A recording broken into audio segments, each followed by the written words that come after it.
Anyway, let's get it started. Oh yeah, I'm gonna do. Let me see about majority report. I'll hit up Sam. I'll hit up Sammy Sosa. Damn, Hassan with only 18K views, bro's washed. Dude, I know. Stop. I'm washed, bro. Don't make fun of me. It's over. Bill Burr is in New York at the moment. Sometimes YouTube unsubscribes, so people should subscribe both to him and Hasanabi YouTube channel. True. I fell off. Israel x Iran intensifies. Will there be diplomacy or will the US join the bombing? Courts allow national operate in CA.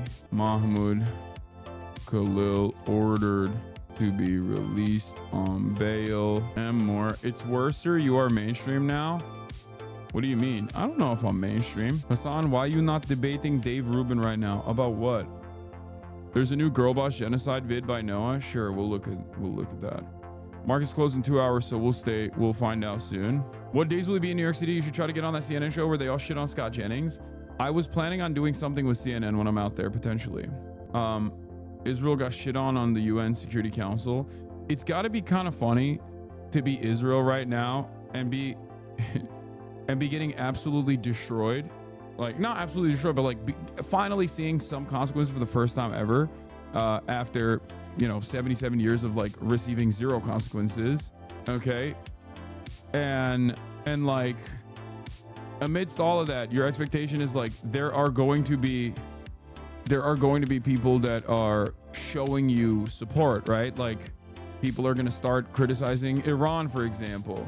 Like the expectation from Israel at this point is like probably to get some kind of victimhood narrative going and have all of the global leadership in unison condemn Iran. Iran is like a common enemy and stuff, and yet most people are not doing that. Most people are not doing that at all, and it's got to be a weird. You're like in a weird space where you don't have the clout that America has, obviously, because you're America's attack dog. So you don't get to dominate the conversation in the same way that America does. But because you have America's backing, you get to do all of this violence without any sort of like serious institutional scrutiny. And then when you turn around and you demand like defense, nobody comes to your defense, really, with the exception of America, obviously, when it comes to the military stuff. And you don't get the especially now, you don't get the victimhood narrative that you want to put together, that you want to concoct, that you want to craft, because everyone has seen all of the fucking violence that you have brought about every other regional actor, including one that finally has the capacity to strike back. I talk to normies all the time, people that don't fully agree with me, people that might not even know what my politics are. And one of my favorite fact-finding, anecdote fact-finding missions is like, they will either, knowing that I'm like a political commentator, bring this stuff up, or will be will be top of mind. But like one of the questions I get is always like, dude, are we going to fucking World War III? Like, what's happening? Why are we going to war with Iran? Like, this is the normie take. The normie take, absolutely. The normie take is absolutely invested in trying to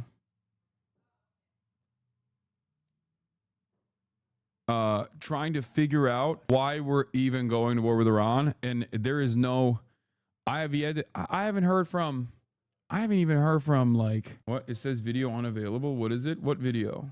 What are you talking about? What are you guys talking about? Can you complete a sentence? No, I can't.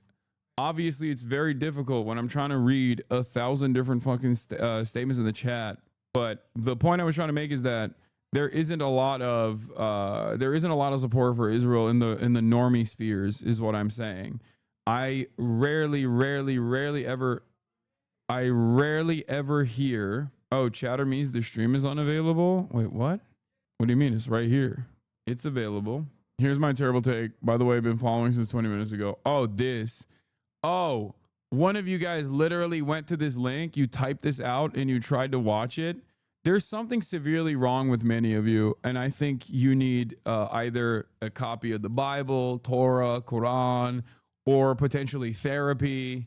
You know, you need to stop. You need to just stop saying stuff. You need to stop doing stuff. You need to stop typing stuff in the chat. That's what I've decided. Chinese netizens have started Hasanabi posting. They're ruthless over there. Sheesh. What? This Israeli influencer's home got bombed. She posted a video blasting Iran as a rogue state, but she seems to have forgotten how shamelessly gleeful she was when she was filming herself flatten. Wait, what? Oh, you're saying this is a Chinese netizen that's like making fun of these people and they're posting like I would post. Who made you the boss? I did. You got poisoned? Did I? Did I get poisoned? Did you see Jeffrey's statement? He's a fucking ghoul. What? This is fake news. Another version is fake news. This another version of this fake news supposedly showing the makeup artist Eve Cohen is crying while under rocket attack is circulating on TikTok and Instagram. Oh, okay. Open presents. Thank you for the 100 gifted subs. Let's go. Judge Fabriaz has ordered Khalil released today and denied DOJ motion to stay his ruling. This guy goes, Obama's people locked my account. I wonder what kind of attitude he has. What the fuck is a Fabriaz and why is it anywhere near our judiciary? Yeah, that don't sound American to me, brother. That don't sound like a real American to me. This is what happens when you let them non-Americans become judges. Can't have that. Can't have that. You need to make sure. You need to make sure we got real Americans on them judges. Like me. Yes, I can't read. Yes, I am not literate. Yes, I barely talk good. But I deserve to be the judge and the jury and the goddamn executioner because I'm a real one. No, I did not go to college because I did not want to be woke and gay, which is why I should be, and I'm unvaccinated, which means I have pure blood and a pure, uncorrupted mind and soul. This, I believe, makes me the perfect candidate for being a judge. I do not know how to read. I do not know how to write, but I can adjudicate. Hakeem Jeffries with a statement. Oh, here we go, brother. Unironically, a real take people have. I know. Most things that I joke about either A, unfortunately become true shortly thereafter, or B, I'm basically paraphrasing a real take that I saw either in the wild or saw online. Trump installed 88-foot flagpoles at the White House. Is it blue and on to view that as a dog whistle? Dude, I don't know. I just don't think Trump is like a optics understander who tries to do like Nazi dog whistles. I feel like he's too crude to do that. That's why I always say like there's probably someone like I would assume that it's like Steve Miller who made this choice before Donald Trump, if that makes sense. He's not well read enough to be a fucking ideological Nazi. Remember, like being that level of a Nazi also kind of requires a tremendous amount of investment. And Trump is utterly too narcissistic to like leave a part of himself out there and just like shed a part of his like hyper individualistic identity to become a part of a broader movement such as that. Obviously, this movement is not a positive one. I'm talking about literally like being a Klansman or being a Nazi, but like the thing, like doing a dog whistle of that sort, is just like that requires investment, that requires ideological investment, that requires reading. And I think that's probably someone else in the administration. There's plenty of like actual groiped up neo-Nazis in the administration. Do you know what I mean? There's plenty of other like actual groypers in the administration who probably would be like, haha, this would be cool if we get an 88. Like the anti-Semitism, the anti-Semitism executive order that the Trump administration put out. For those of you who don't know, 88 is a dog whistle. It's the 8th letter in the alphabet. It's a dog whistle for Heil Hitler.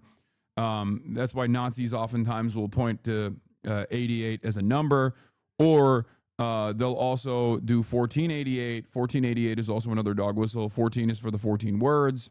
In any case, he said he's been superstitious for a while. Do you think it's someone on his staff recommended it, if not him? What does the 2 flagpoles mean? I don't know, but I don't care. This is yet another instance of like optics focus and basically missing the forest for the trees. Like Donald Trump and his administration is doing Nazi stuff already. Like, they're doing the same stuff that the Nazis did, like black bagging people, suppressing academia, right? Doing academic receivership, and eroding what remains of like constitutional protections so they can basically implement this fascist governance. And you guys are talking about the fucking flagpoles. Like, what do you mean? They're black bagging people, like masked brown shirts, some of which are deputized, others, or I mean, we don't even know, but others are working for the federal government, like as Gestapos, are black bagging people and kidnapping them. And they're trying to also eviscerate due process in the process of doing so. And you guys are like, well, there was an 88-foot pole. Like, I don't know. It's just like, for me, for where I'm standing, like that is utterly irrelevant, you know? Kason, appreciate the message, checking up on me. Brother, I hope your family's doing all right. And I hope you're doing all right as well. Well, I know you're doing all right. My man, I saw you having a great time at the Master Chef, Master Baker competition. Okay? I watched you and Kyrie Irving's reaction to the Jacare saga, the first night of the Jacare saga as well. Yeah, Kason's on the up and up. He's been having a great week. Jacare forever. Hashtag Parasocials unite. I know. What is the Jacare saga? I love my community so much. We are so out of this space while still so firmly embedded in this space. Like, most people still don't know what the hell this is. Okay, it's just, don't worry. It's my nephew, Jason the Ween, and a girl that he went on a date with. Her name is Sakura. She is Kaide's sister. And the date kind of, I mean, the date was a big parasocial farm, if that makes sense. Lamau, I know nothing about stuff on here. If you don't talk about it, I know. They went on like a highly televised reality TV style date. It was very cute. And then it kind of fell apart when she was just like making jokes.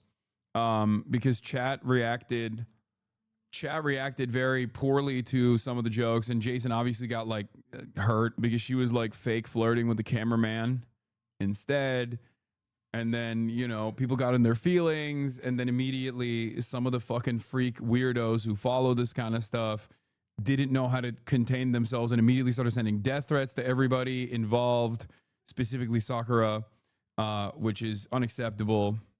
And but I think they fixed it now, and they're gonna go to Japan together. A lot of money was made in the process as well, kind of like what you did years ago. I never really did like a lot of girl content. Even when I was much younger, I didn't really do too much of that. Ironically enough, I would like bring part of the reason why I stopped having even my female friends on the stream is because of this, though, because people would go crazy over it. Like, people would do this. They would consider it girl content. Hassan would go on the Raj Royales and make every woman cry. Yeah, I guess I did do that. Is girl content, kind of. I might delete this app for you telling me the story. Listen, you just got to learn.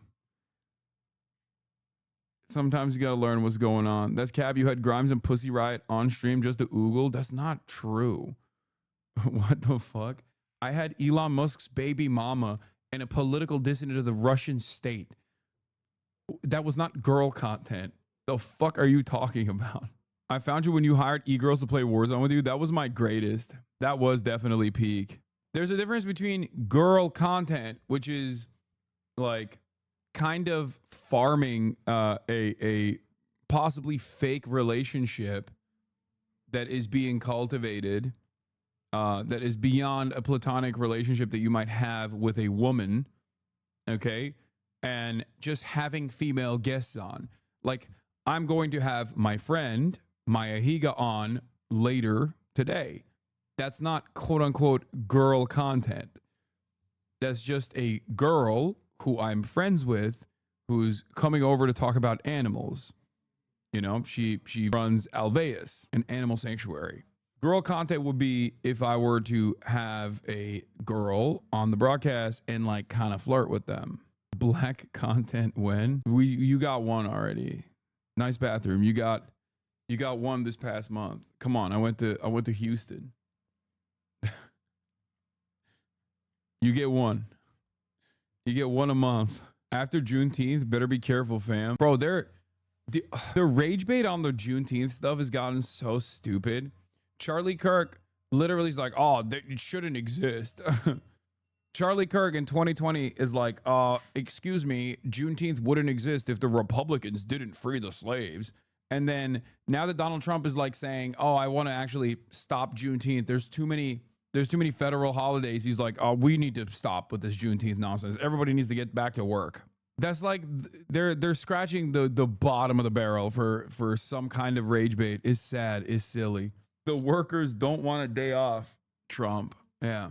Have you ever had Latino content in your home and not on the streets? No, because I am. Every day that I go live is a day for La Raza, because I myself am Turkish and Turks are Mexicans and Mexicans are Turks.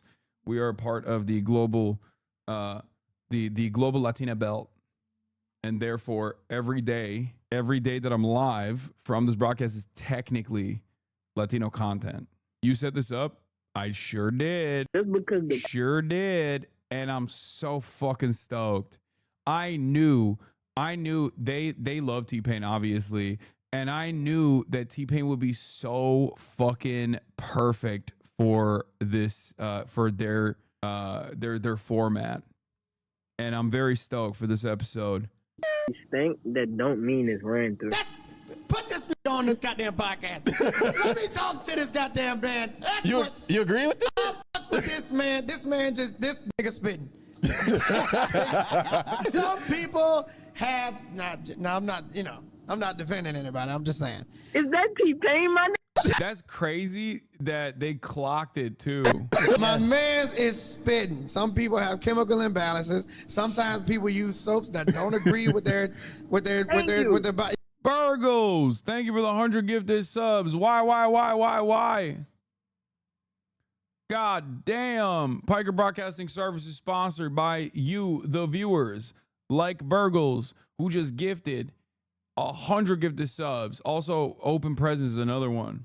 You know what I'm saying? Some people don't know.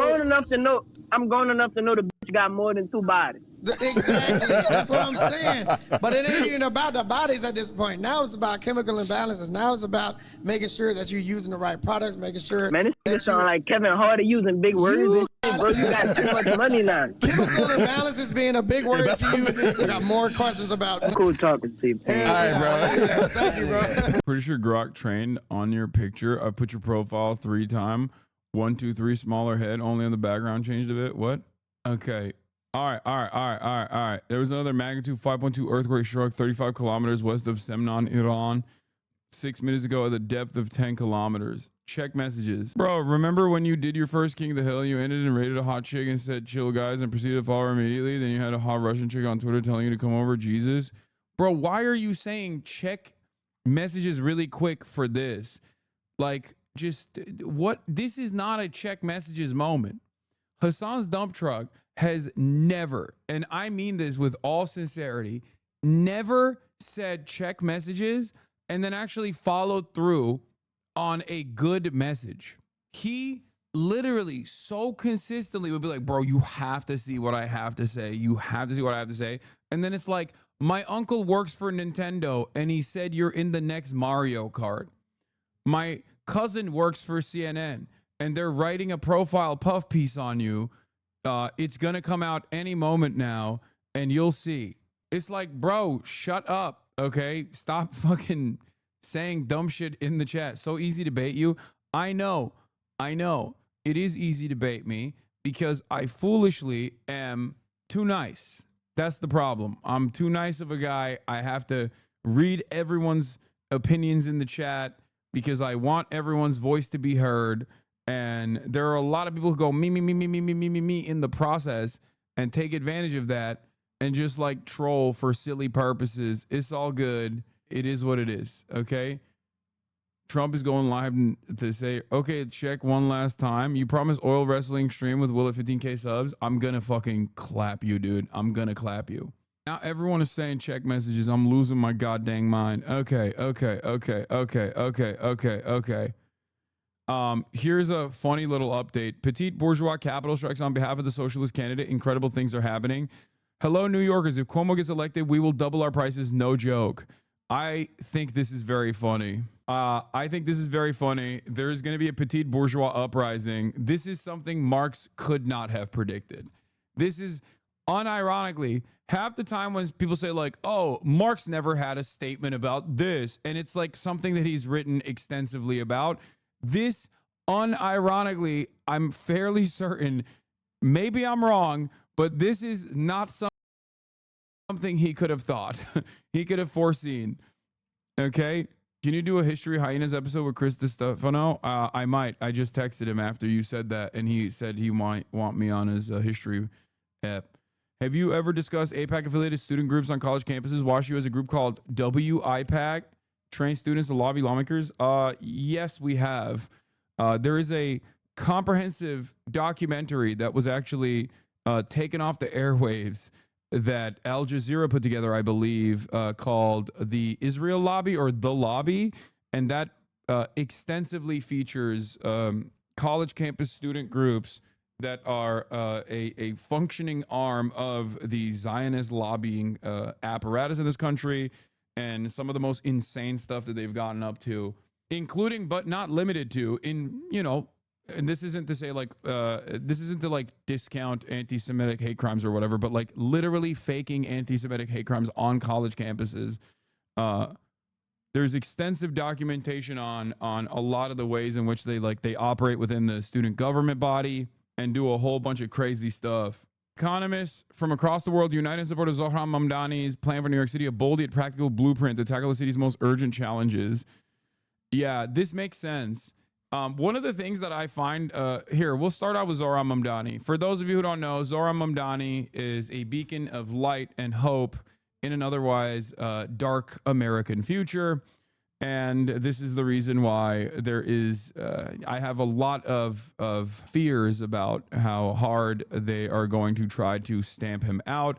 Luckily, it hasn't happened thus far, but through simply just incredible organizing and building a campaign, and also being a prominent fixture in New York state politics for quite a while, he is able to put together an incredible campaign. He's been ever present. He's been all over the place. He has made up basically a 40-point lead that Andrew Cuomo had over him. And at the final moment, the New York mayoral race is going to happen. The primaries, the Democratic New York mayoral primaries, which is basically the real mayor race, is happening in 4 days in New York. Okay. And America's mayor, Zohran Mamdani, hopefully is going to win. A lot of people have been attacking him, saying that he is inexperienced, he's too young, he's too radical. It's been quite interesting watching all this stuff. One of the takes that Peter Beinart had was, it's fine to ask Zohran Mamdani about globalize the Intifada. I get why it disturbs most Jews, but New York Magazine just published a 10K word. For the record, I don't even agree with this first part. I think it's silly bullshit. But New York Magazine just published a 10,000 word cover story arguing that Israel's committed hundreds, if not thousands, of war crimes in Gaza.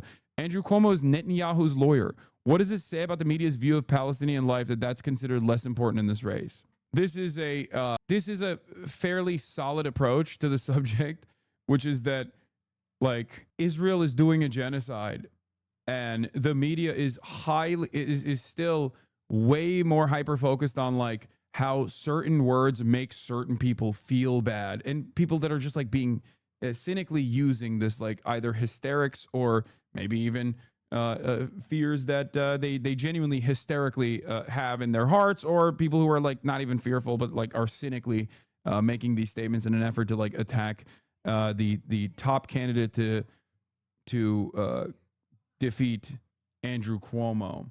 I am very fearful right now because Adrian Adam refused to co-endorse and even refuses to say don't vote Cuomo. Zohran needs her voters to win because as of recent polls, they're going mostly to Cuomo right now. Yeah, I know, but hopefully, Zohran's turnout method, which is again, something that we always cope about every election cycle for outside of the box thinkers and anti-establishment candidates will be able to overcome that gap. Who knows? She's been so disappointing. Yes, liberals will always disappoint you. Wait, what? Oh, Adrian Adams actually endorsed the Working Family Party slate. That's not. Adrian Adams finally, after much hand-wringing, indecision, and mixed signals, says not to rank Cuomo and goes into blistering criticism of his tenure as governor. She also says to rank Mamdani, Lander, Myrie in some order after ranking her number one. Better late than never, I guess. That's not bad. That's not bad. Here's how ranked choice voting works in favor of Zoran. Zoran is the top dog here. So when she says, when she says don't rank Zoran number 2, but like says you should rank Zoran, Lander, and Myrie, Brad Lander is the third candidate, right? Brad Lander is like currently in third place. Lander has some voters that will go for Andrew Cuomo and some voters that will go for Zoran. But because of their cross endorsement, if people who ranked Lander number 1 are ranking Zoran number 2, all of a sudden, that weighs in favor of Zoran on the third or fourth round. You know what I mean? Like, depending on how people have ranked Zoran. This is one of the advantages of ranked choice voting. Dem socks can never win. Should be obvious for anyone with pattern recognition, and the reason is simple: the democracy is no longer real because the system we exist under is Uni-party. Today, I'm calling on the New York City Campaign Finance Board to lift this spending cap on our campaign as Andrew Cuomo's Republican billionaire super PAC, the largest in the city's history, tries to interfere in our democracy. We can't let rich donors silence the voices of working people. We refuse to let the city's future be determined by the whims of the wealthy. Yeah. Either make it illegal for super PACs to interfere in these elections or open up the lift the cap. Bernie Sanders also came out and spoke on this. Why are billionaire super PACs spending millions to defeat Zoran Mamdani for mayor of New York City? Not complicated. They're afraid of a mayor who will take on powerful special interests and represent working families. They have the money. We have the people. Let's get out and vote. Did you see a lot of the canvassers for Cuomo casually just saying they're paid? Yeah, of course they are. If you are getting paid to canvass for Cuomo, do a bad job. It's not illegal. Do a bad job. It's for shit pay anyway. How are they going to check? How are they going to know? His campaign has nothing. His campaign does not have like real loyalty. If you've taken the money of the Cuomo campaign, it is your duty to do a bad job. Brad Lander is back at the same New York City immigration court to help escort immigrants past agents. Anyway, Zoran getting a lot of big labor endorsements today. UAW has endorsed, or Sean Fain has come out. He'll be President Fain, and our New York City members are proud to support Zoran Mamdani. He's not owned by Wall Street. He's fighting for $30 an hour, free transit, housing for all, real democracy. The UAW takes on some of the... Be careful, my man. After Obama, I stopped getting emotionally invested in any politician. I agree. I know exactly what you mean, but this is not the time to make those calculations, because the alternative is fucking Andrew Cuomo. And I know for a fact that even if Zoran promises a whole deal and only gets like 10% of it done, it's still better than what Andrew Cuomo is promising, which is nothing. Okay? We know Andrew Cuomo's track record. I'd rather place a bet on a new face that is ideologically aligned with me, even if he becomes a charlatan down the line. I'm not going to think about whether or not this is going to turn into a Chicago mayor situation. I'm not going to think about how this could turn into a John Fetterman situation, which I don't think it will. I think if there's like a John Fetterman style situation, it's the other candidates that are ranked beneath Zoran overall. Cuomo is going to... That's insane. You took two of the things that Andrew Cuomo has done and sandwiched them together, it seems. I'm not even going to say that out loud, but that is, that is an interesting campaign promise, but it feels like it's a little bit confused, because I think you just took two things that Cuomo has done independently and put them together. He does those things separately. Richest employers in the country. Employers like Mercedes-Benz, Columbia University, NYU, Mount Sinai, and Sony. So we know a thing or two about how bosses act. What happened with Chicago mayor? Chicago is very different. Chicago is very different. It's a city that is incredibly corrupt and run by the ward system. Like the what is it? It's like their version of the council members. Aldermen. Sorry, thank you. The aldermen run the city. The mayor is a mayoral position in big cities in America is already like an incredibly difficult position because you're basically just like servile to the interests of you're servile to the interests of all the corporate donors, especially in New York as well. You are held captive by a paramilitary that has endless amounts of money, and will literally threaten you. Same goes for Chicago. Chicago, you even have more limited power than the New York mayor does. So that is it is a real sad state of affairs. It's a real scary predicament. But Brandon Johnson basically is one of the least popular mayors in the country, if not the least popular mayor in the country. He ran as like a DSA style guy. But I think the calcified corruption within Chicago politics, within Illinois politics, but especially Chicago politics, and his lack of experience overall in navigating that space made it so that he promised a bunch and then wasn't able to fulfill any of those promises. I recognized this when I went to Chicago. When I went to Chicago the first time with DNC, I was like, what is this cop presence like? Isn't Brandon Johnson supposed to be like a lefty? What the hell is this? He's he certainly was not. I mean, he is at the mercy of all of the corrupt elements that dominate Chicago politics in perpetuity, that have and he is completely subservient to those demands, those interests, and therefore didn't get anything done, and is seen as like a feckless institutionalist with ridiculous ideas at this point. New York, on the other hand, you do have more power over this position, even though there are obviously more significant enemies as well, more significant moneyed interests. But I will say it like this: if the New York mayoral position wasn't so effective, like for changing New York City politics, they wouldn't be dumping tens of millions of dollars right now to dismantle the Zoran Mamdani momentum. They view the workplace like a dictatorship. The corporate class expects to be treated like kings. They want us silent, obedient, disposable. They expect workers to sit down and shut up. That's not just how they run their workplaces, it's how they want to run our country. That's exactly how Andrew Cuomo ran New York when he was governor. He bullied and harassed workers. He cut Medicaid in the middle of a pandemic. And when striking UAW members needed his support on the picket line, he was nowhere to be found. Those days are over because across New York City, the working class is rising up.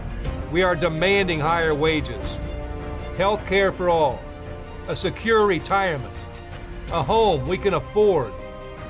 Because here's the secret truth that the billionaire class doesn't want us to know. We are the majority. And when we stand up, nobody can stand in our way. We don't need another hack politician like Cuomo, someone who smiles for the cameras and then sells us out behind closed doors.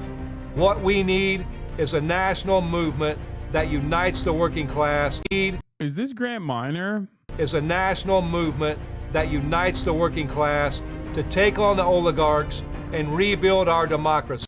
Is he? Is that him? He's the student union leader of Columbia that was fired. He's the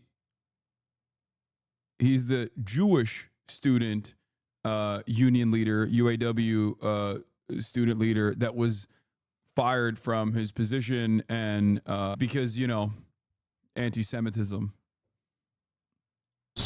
And why are you spending so much time on the New York City mayoral race?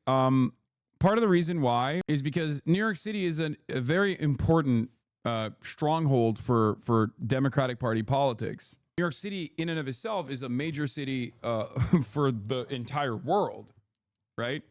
New York City's police department, which the mayor would control, is larger than many countries' standing armies. So regardless of all of the corporate interests that dominate New York City politics, having a guy like Zoran there is ultimately going to prove a point that these kinds of politics are actually effective, even past the point of maybe even some of the gains that Bill de Blasio made, which should not be discounted. Bill de Blasio is actually such an interesting mayor that, I mean, he's been dunked on quite a bit, but like he was significantly better than Eric Adams and many other mayors that came before and after him. And it's really interesting that like we don't really talk or think about his track record. Like, I mean, I think he did the free pre-K initiative. That was huge. Actually, speaking of some of the initiatives that previous mayors have been able to implement, what I find strange is how much people are talking about how radical and scary and pie in the sky these Zoran ideas are. Zoran's vision is. Yes, he is a socialist. He's a democratic socialist. He doesn't shy away from saying that. But if you look at the policies that he's running on, it's things that have literally been implemented. A rent freeze has been implemented in the city with previous mayors. Okay? He talks about free buses. Once again, a policy that he has directly been able to implement in the state assembly. Okay? So the idea that this is like impossible to do is so ridiculous. Nothing that he's talking about is like, he's not saying like I'm tackling the commodity production at its heart. Like we're gonna build workers' councils and create a dictatorship of the proletariat. He's just advocating for minor social democratic reforms that are super realistic for him as mayor of New York. So the notion that like these are crazy, radical, terrifying changes that he wants to fucking push for is insane. Another thing, cooperatively owned grocery, like state-owned, city-owned grocery stores, that is something that people have been able to do as 501c3s. Why the fuck would the state not be able to do that when they literally have all of the licensing and all of the other more costly elements of maintaining a chain of grocery stores? Like, you could very easily do that. You could very easily start small and implement this as a project. This was also Brandon Johnson's promise as well, which I thought was going to be awesome. And the notion that this is like impossible, the notion that this is like an impossible thing is so stupid.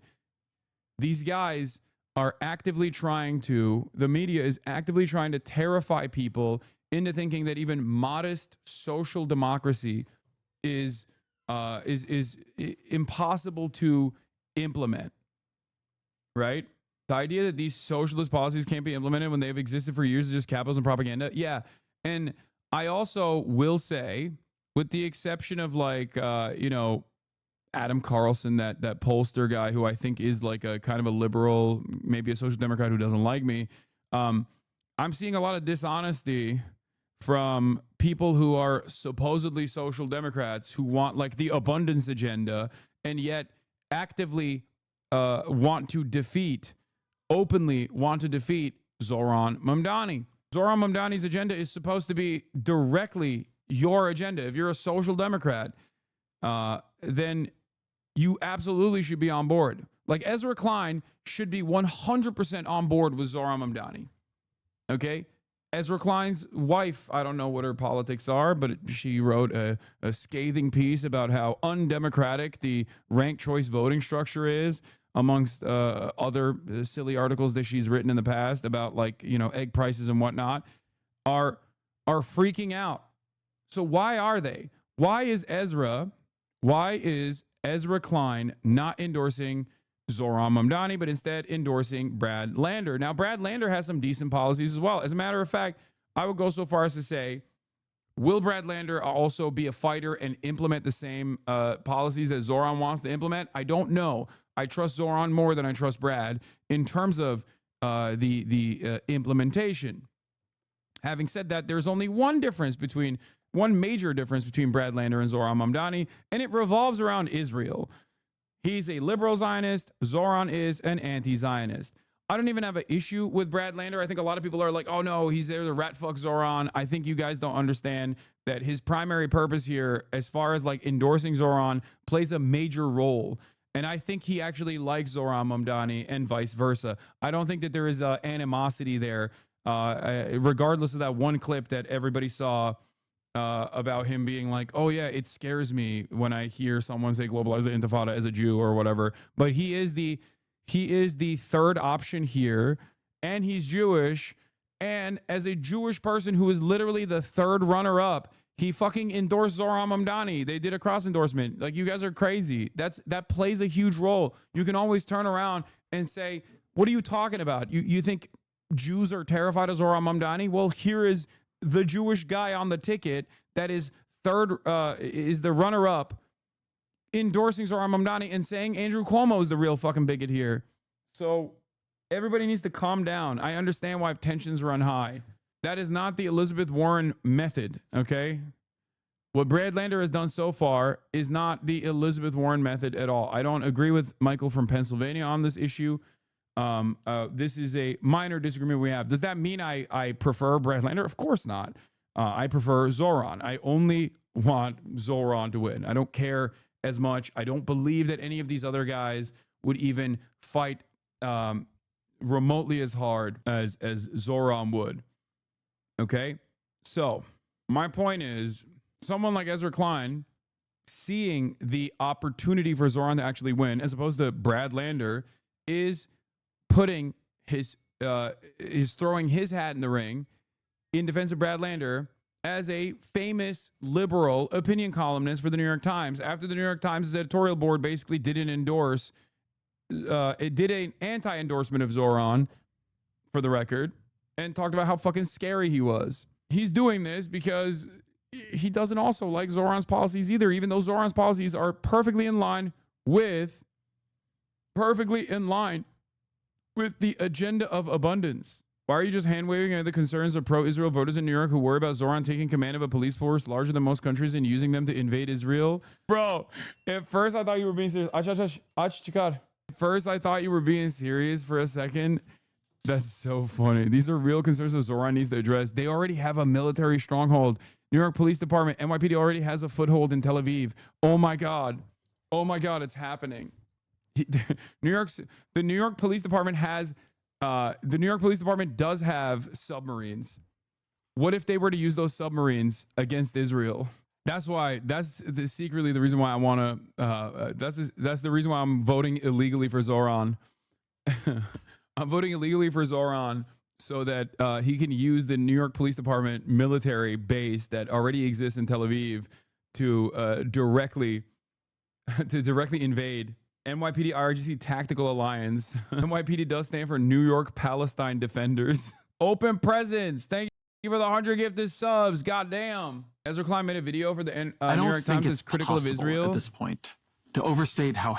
Yeah, Ezra is also, once again, and if you listen to him talk to Ta-Nehisi Coates, like, he is also peak liberal Zionism, okay? Which, once again, is an inherently contradictory position. The values of liberalism, at least in theory, do not work with fascism. You cannot be a liberal and then advocate for fascism. Because think about it this way. Zionism is an ideology, both in practice and also in theory, that is built around ethno-religious supremacist values and extermination. Therefore, it is fascist. Okay? Now, instead of saying liberal Zionism, let's use liberal fascism as a stand-in. Let's substitute, considering that Zionism is fascism, let's substitute the term Zionism for fascism. Hey, I'm a liberal fascist. Okay, the fuck does that mean? So you're just a gay fascist? Like, what's the... Like, what do you mean? It doesn't work. It's ridiculous. And as long as that contradiction at the heart of Zionism is left unaddressed, Israeli society and those who back Israeli society will be oblivious to the changes in Israeli society. They'll just go, oh, how did this happen? How did they become so right-wing? You know? Oh, I don't like how right-wing Israel has become. I just don't fully understand how it happened. It's like, it's happening because you're just not addressing the dehumanization of Palestinians, the indigenous population that Israel constantly is seeking out to dominate. If you don't address that, inherent problem, okay, you will never be able to understand why Israeli society keeps becoming more and more right-wing. You know, that's it. But yeah, Bill Clinton's Secretary of Labor endorses Zoran over Clinton's HUD Secretary. Robert Reich, of course, endorsed Zoran Mamdani. That makes perfect sense. Zoran is standing up to the oligarchy and fighting to make one of America's most expensive cities affordable for the working class. If you're a New York voter, I urge you to rank him #1 on your ballot by next Tuesday. Brad Landershoot showed true courage. He also deserves a top rank in New Yorkers' ballots. Democrats cannot win back working class voters by putting forth more corporate-backed politicians. There's a better path forward. Why don't you go into politics? Brother, I'm already in politics. It's just, I'm not directly in politics as a politician, but I think at this point, it's safe to say I am in politics. What do you mean? Not only have I endorsed Zoran quite a while ago, but I've also offered my platform to him, and I have many Hasanabi heads who are working both inside his campaign and also door knocking with regular frequency. And I urge you guys to do that, or urge you guys to go, if you live in New York, go and help out. Please. I hate when you cover politics. Damn. It's got to be a tough week for you then, chatter. Lots of politics being covered. As we as economists from across the world to support Zoran Mamdani's mayoral platform is a bold yet practical blueprint to tackle some of the New York's most urgent challenges, above all the cost of living. His platform proposes targeted, responsible interventions that would immediately improve millions of lives while building a fairer and prosperous New York. At the heart of Mamdani's platform is his plan to a rent freeze, offering urgent relief to over 2 million tenants in rent-stabilized apartments facing inflationary shocks and displacement. As economists, we recognize that unchecked rent spikes destabilized neighborhoods, increase homelessness, a far costlier public burden, and drain local economies. One argument that I also am, I make with normies, that I deploy with normies, that I think you guys can too, is like, listen, man, nobody wants to have homeless people on the road, okay, who are going through a mental health episode, who want to smoke crack on the fucking subway station, okay? If they want to do that, I think the most effective solution to that is to put them in housing and then offer them help. Much easier to do in a confined area, you know? That's my assessment of the situation. It's been fairly effective when I'm talking to Los Angeles people who are, advocating to basically destroy the homeless population here by killing them. I'm like, listen, there's a dude that jerks off outside of my house, okay? That's crazy. I don't want that. Of course, I hate that. My mom walks my dog sometimes. You know what I mean? That's like, I don't want her to experience that. That's ridiculous, okay? I've talked about this before. I would much rather have that dude jerk off in a confined space, okay? I would much, if that dude wants to masturbate, let him masturbate in a house, okay? All of a sudden, it's no longer a crime. It's something that everybody does. Doesn't that make sense? Makes sense to me. And no, nothing I said is a hypothetical. This is a real conversation that I've had, and this is also a real thing that happens, okay? Another place that I lived in, there's a homeless person that would shit outside my house sometimes, okay? Just drop a fucking poopy. Why is he doing that? Because he doesn't have a fucking place to drop a dookie, okay? Much rather have that person live in a home, have proper plumbing, and drop a dookie in a toilet rather than outside of my fucking house, okay? Do you understand? That's it. It makes sense. But that's really covering up the problem instead of solving the problem, which is drugs. So you just want to cover up the problem? What are you talking about? What are you talking about? I never said that these people don't deserve to get the proper medical attention that is necessary. The fuck do you mean? I'm saying the first and immediate solution to that is to get them into permanent shelter, okay? You don't know what your fucking neighbors are doing in terms of how many drugs they're consuming. It's much better that they're doing it behind closed doors than they're doing it in fucking broad daylight, right? If someone's going to smoke crack and if someone is going to go through the rehabilitation process, I think probably putting them in permanent shelter is the first step That is the most effective step on their journey of recovery, don't you think? The greatest example for this, of course, is rich people's kids. They do a fuck ton of drugs. What happens? They get shipped off to Malibu to an expensive rehab center, and it doesn't become everybody else's problem, you know? Even if in the incredibly unlikely scenario that a homeless person recovers from their drug addiction, okay, they're still fucking homeless. That's still a major problem. You haven't solved it. They are infinitely more likely to get back into drugs as a consequence of like being homeless and wanting to self-medicate and you know, not feel the pain of not having shelter every goddamn night. Half the time, that's how they become drug addicts to begin with. But yeah, the whole point is the Democratic Party has been screaming from the mountaintops endlessly about the need for a young, vibrant candidate, maybe not a young one, but at least a candidate that can activate young people, activate white men, have this broad coalition of voters go out and vote for him, okay? Can be authentic, can go on podcasts and just like be able to communicate effectively about the policy prescriptions that are necessary to solve all these problems. Someone who can advocate for the platform that they're standing on. Okay? And the issue is, that guy exists. His name is Zoran fucking Mamdani. He's capable of doing all those things. Okay? The issue on the other hand is, the major issue on the other hand, is that his policies that have literally been implemented in the past by other democratic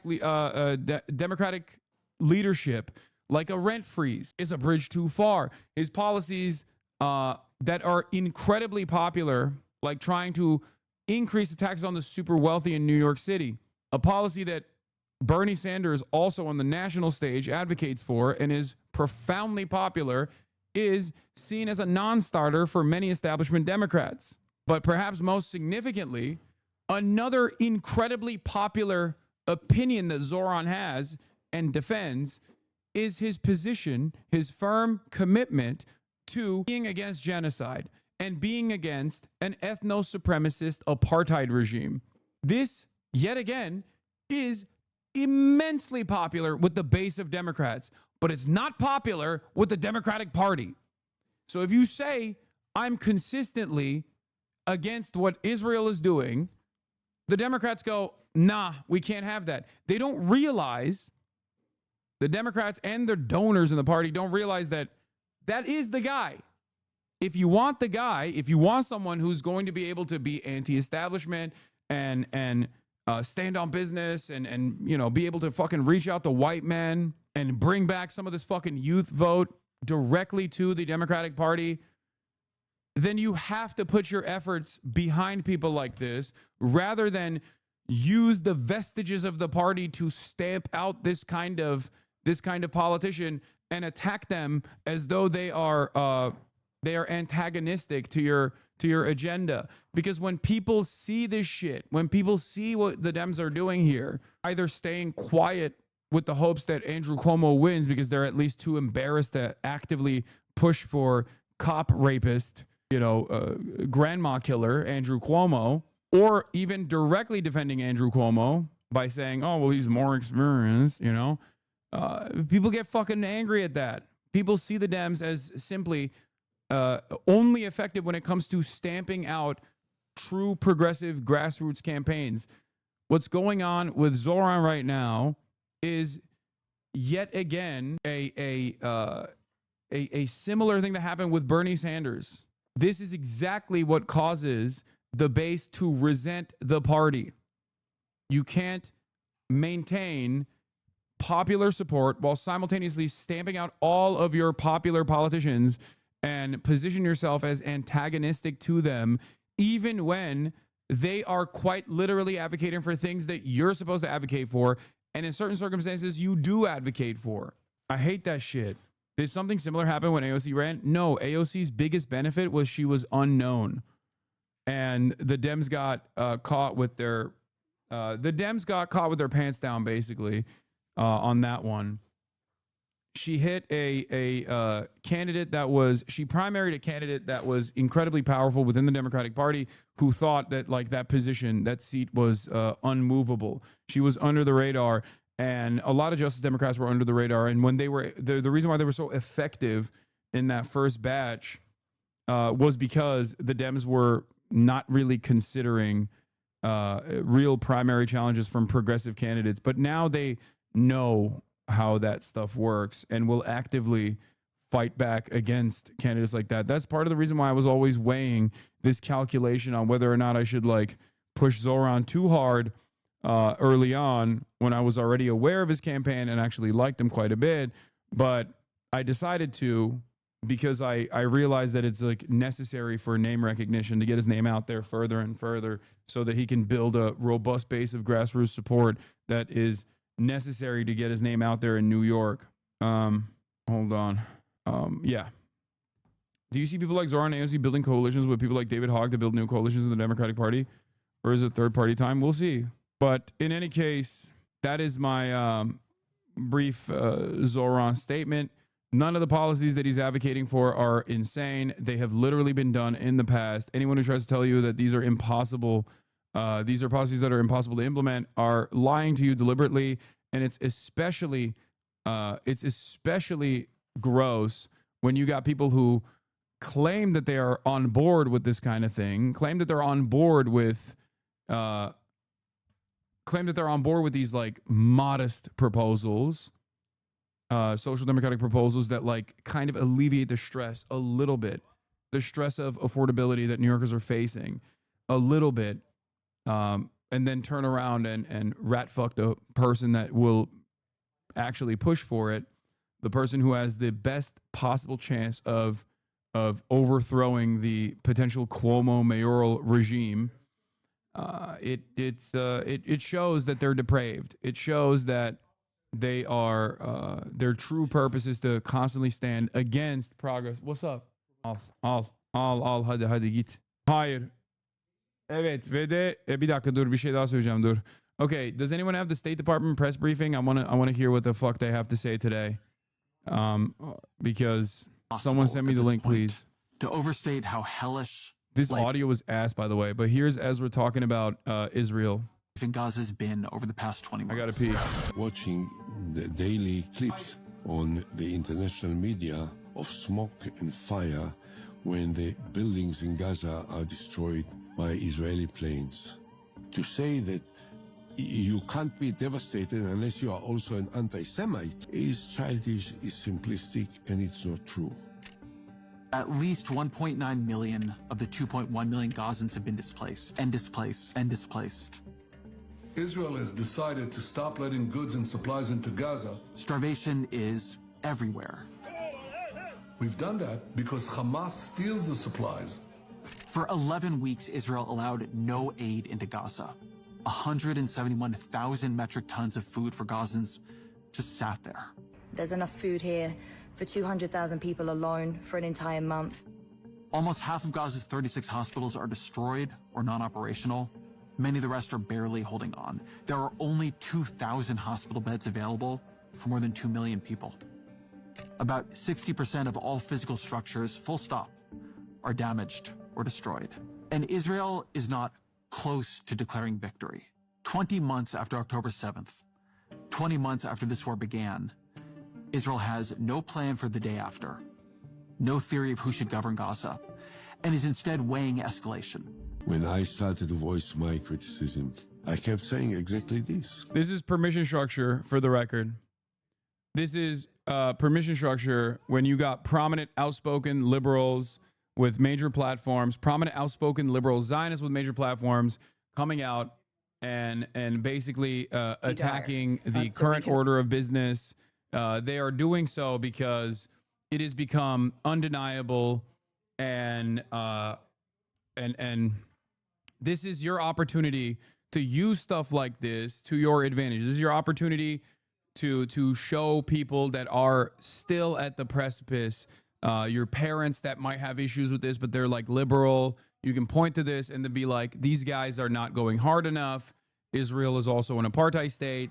You know, obviously, a lot of the stuff that these guys are arriving at, a lot of the conclusions that they're finally arriving at 20 months in to this ongoing ethnic cleansing campaign is stuff that we already knew. If you were even a little bit knowledgeable, on this issue, you knew exactly what Israel was going to do. You knew exactly what Israel had done thus far that caused so much enmity, that caused the Palestinian Resistance Coalition to, you know, take up arms against Israel on October 7, in events that absolutely were atrocious, for sure. Like, there were atrocities that took place on October 7. But there is a reason for why this happened. And people who were knowledgeable on the issue knew exactly why it happened.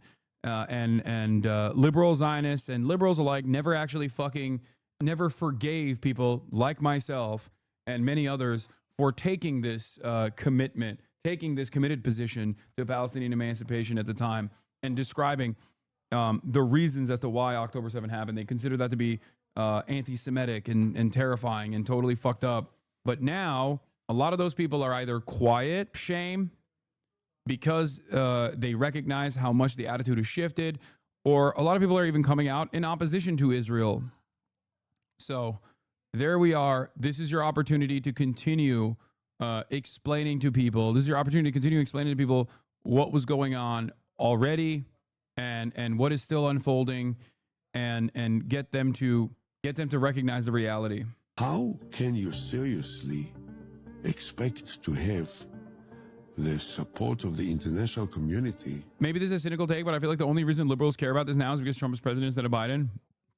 That's certainly a factor as well. But they could have applied a partisan attitude during the election cycle, and they didn't.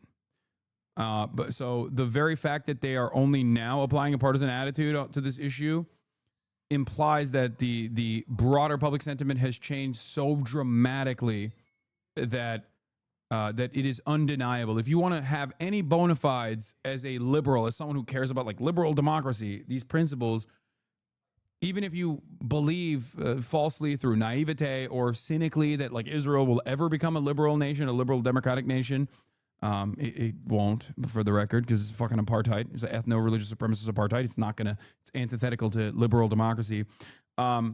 Basically, you have to say these things because no one at this point will ever consider you to be a real liberal if you don't stand against what Israel is doing. You have to do it.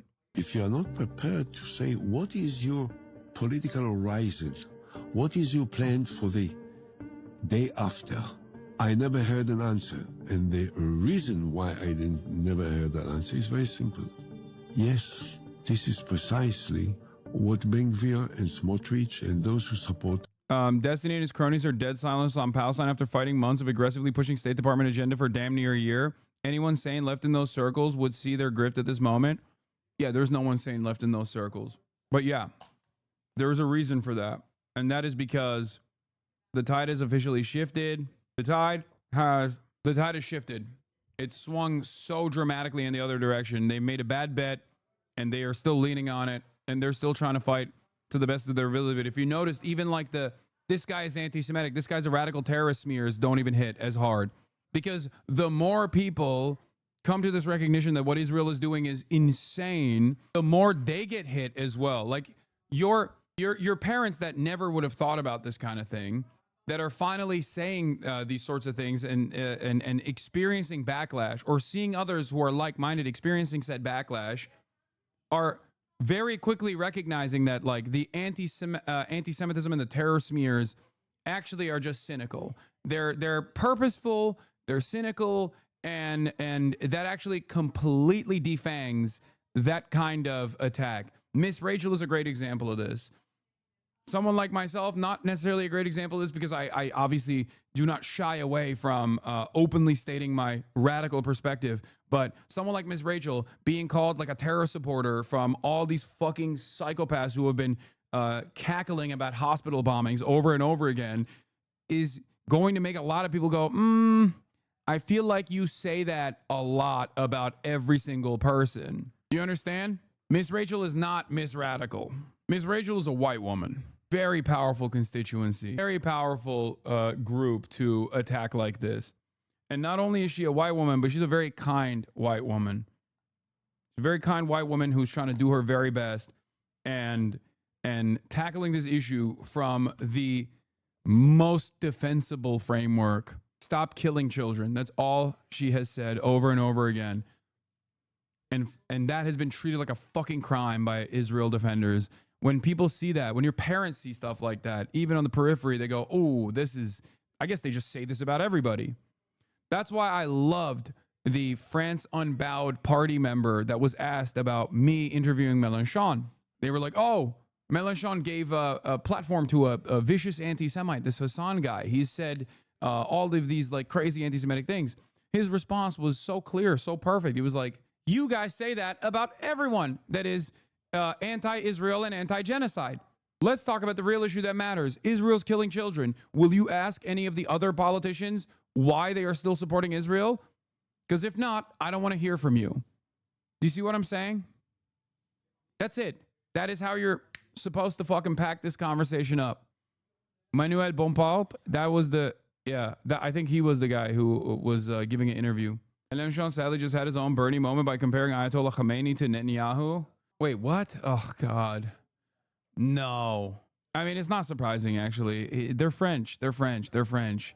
They have, no matter how hard they fucking advocate for Muslim migrants and stuff like that, they still have like some blind spots. You know what I mean? Oh my God, you were in the Croatian subreddit and one guy called you a terrorist piece of shit, Lamau. You had people defending you though? Oh, was it because I was wearing the Croatian kit? Anyway, I'm not going to watch this right now. Let's finish this. They want to clean the area in order to lay the foundations for greater Israel with so many Jews everywhere. Netanyahu, of course, knows that that's what they want. Netanyahu wants only one thing: save me at any cost. And he is prepared to comply with everything that they want in order to save himself. A May poll found that 55% of his... What's really interesting about this is that it's not untrue, but what Ehud Olmert is saying, by the way, from the same fucking party, he is literally, again, not a liberal at all. Ehud Olmert is not a liberal Zionist, okay? What he's saying here is true, but that's not the primary motivation. Benjamin Netanyahu will inevitably be the fall guy, and his legacy will remain intact if he is able to implement America's grand vision in the region, okay? He knows this. His personal motivations for remaining in power are not the primary consideration here. This is not one man's agenda, okay? This is not one man's agenda. And I'll prove it.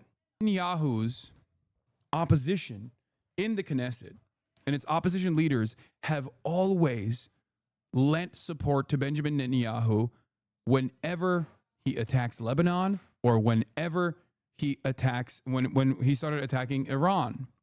Why did they do this? Because everyone in Israeli society, at least in the Knesset, with the exception of like the Communist Party, as we've talked about already, is perfectly aligned with the greater Israel project.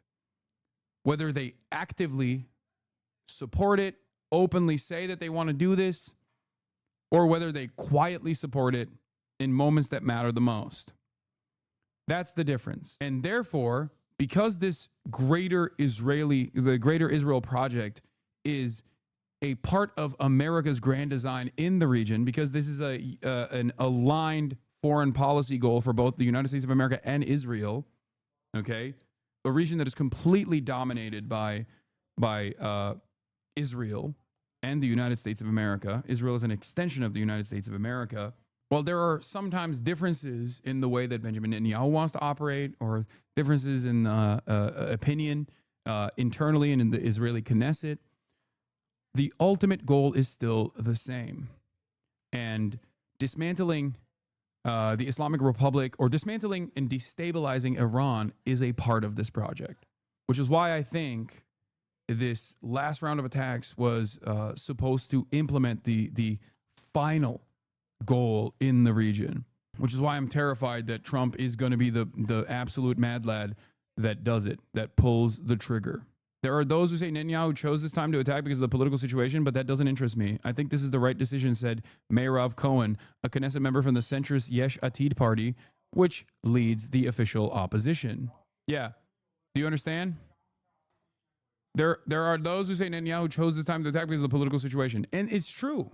That played a role in it, but not in the way that you think. Netanyahu and his coalition falling apart in the Knesset would have actually stopped any sort of unilateral action being taken against Iran. It was the last possible moment. Netanyahu getting ousted and his coalition falling apart, sure, might actually put him in legal scrutiny once again. That's a personal fear. But most significantly, from the perspective of Americans, from the perspective of American foreign policy, if that coalition falls apart, they're not going to be able to quickly put one back together to strike Iran. And considering that all of Iran's axis of resistance has been dismantled or diminished in its capabilities, this is the best opportunity for Israel to strike Iran without suffering severe penalties in the process. That was the assessment. That is the real assessment. It's not just to like whip up support from the opposition and stamp out any sort of like naysayers and shut down conversations about like the ethnic cleansing campaign in Gaza. That is one of the reasons, but it's a minor reason. The major reason, the broader strokes of this all, is the campaign against Iran and destabilizing Iran with minor penalties to Israeli society.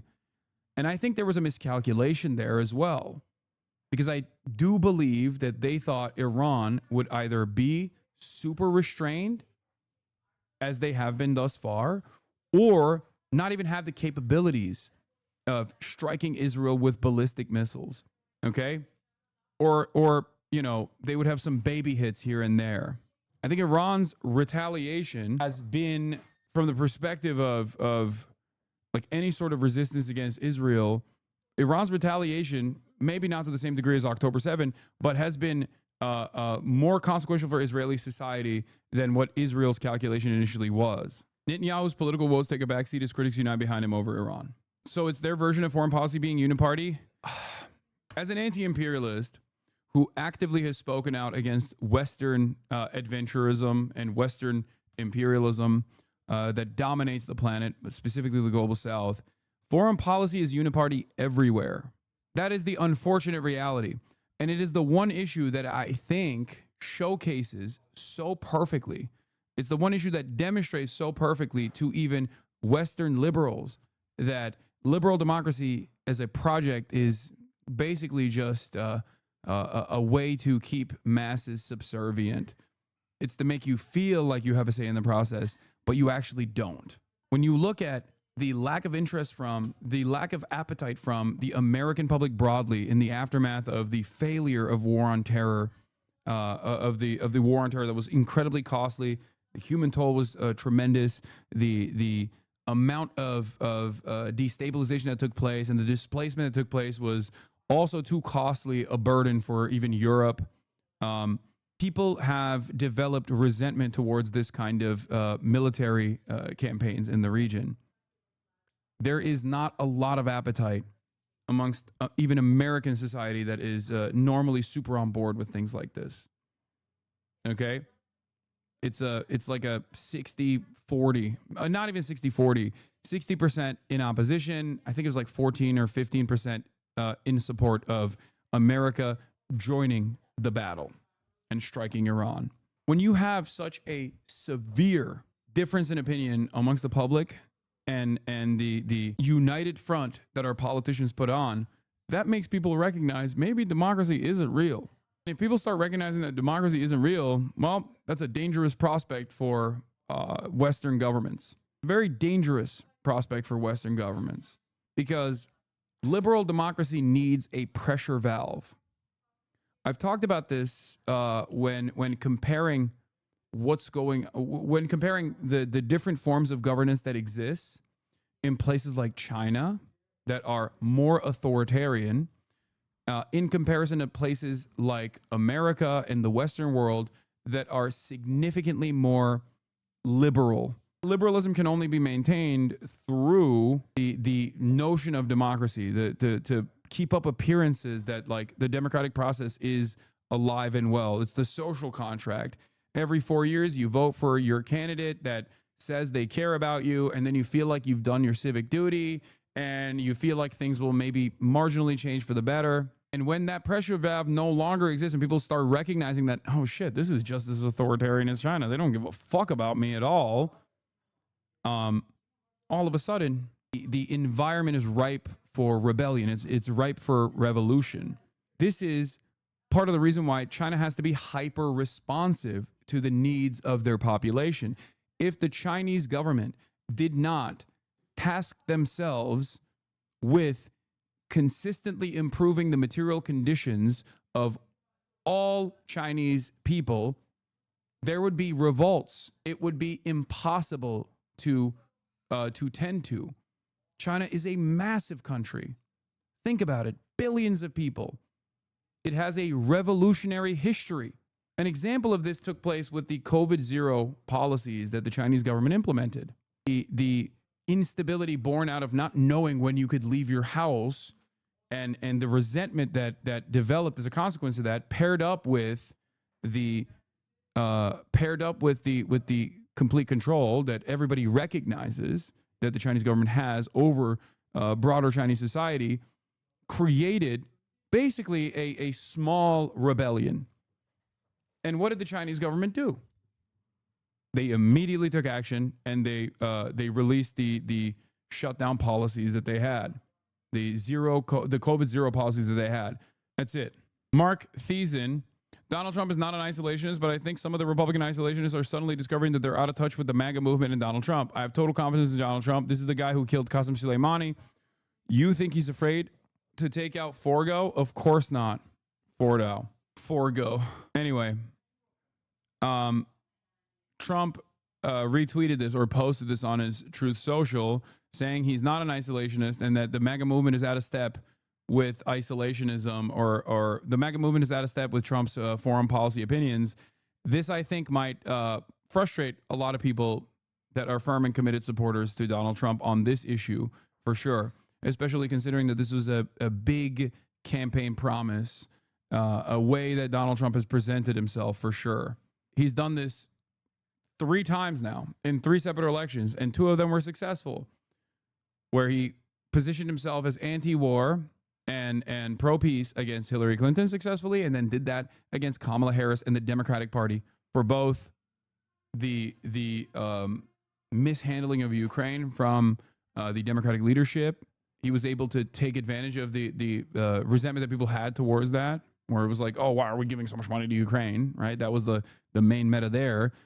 And he was able to take advantage of the instability that was happening all around the world with respect to Gaza. And that was something that the public responded positively to.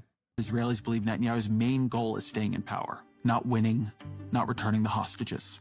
This is the tragedy that we're facing these days in Israel.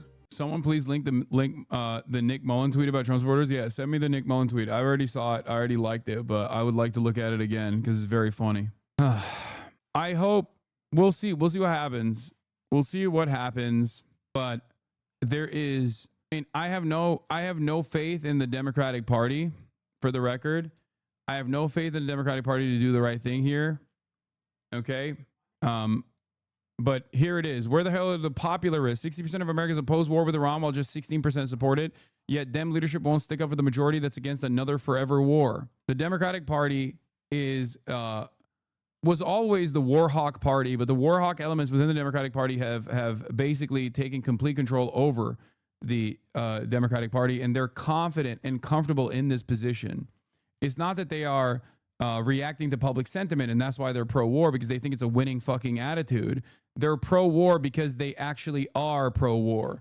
They're pro-war because they are beholden to the main constituents that they only care about, the military-industrial complex, the corporate benefactors that they will always ride for, Israel, that they will always put above the interests of the American population. It's a moment of honesty for the Democrats. It's not that they are like, being pushed to take a fucking pro-war position to win some fucking mythical base of support. Nick Mullen, just a heads up to my fellow MAGA posters on here. If you're still supporting Trump 100%, it's going to be a tough fight as he does more 5D chess and completely contradicts everything he campaigned on. I don't want to alarm anybody, but you're going to have to be prepared to suck his dick and eat his cum to prove your loyalty. Possibly also let him bust in your ass. This patriot, I'm ready. Trusting the plan. I love that. What's really funny is like whenever Nick Mullen posts like this, like Trump supporters would be like, I thought you were racist. Why are you doing this? I don't understand. I thought you were racist like me.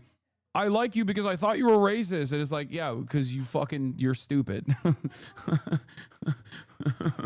Why are you making fun of, what are you doing? Get out of here, bro. Get out of here, bro. Get the fuck out of here. Okay, Fifi can stay. You get out of here.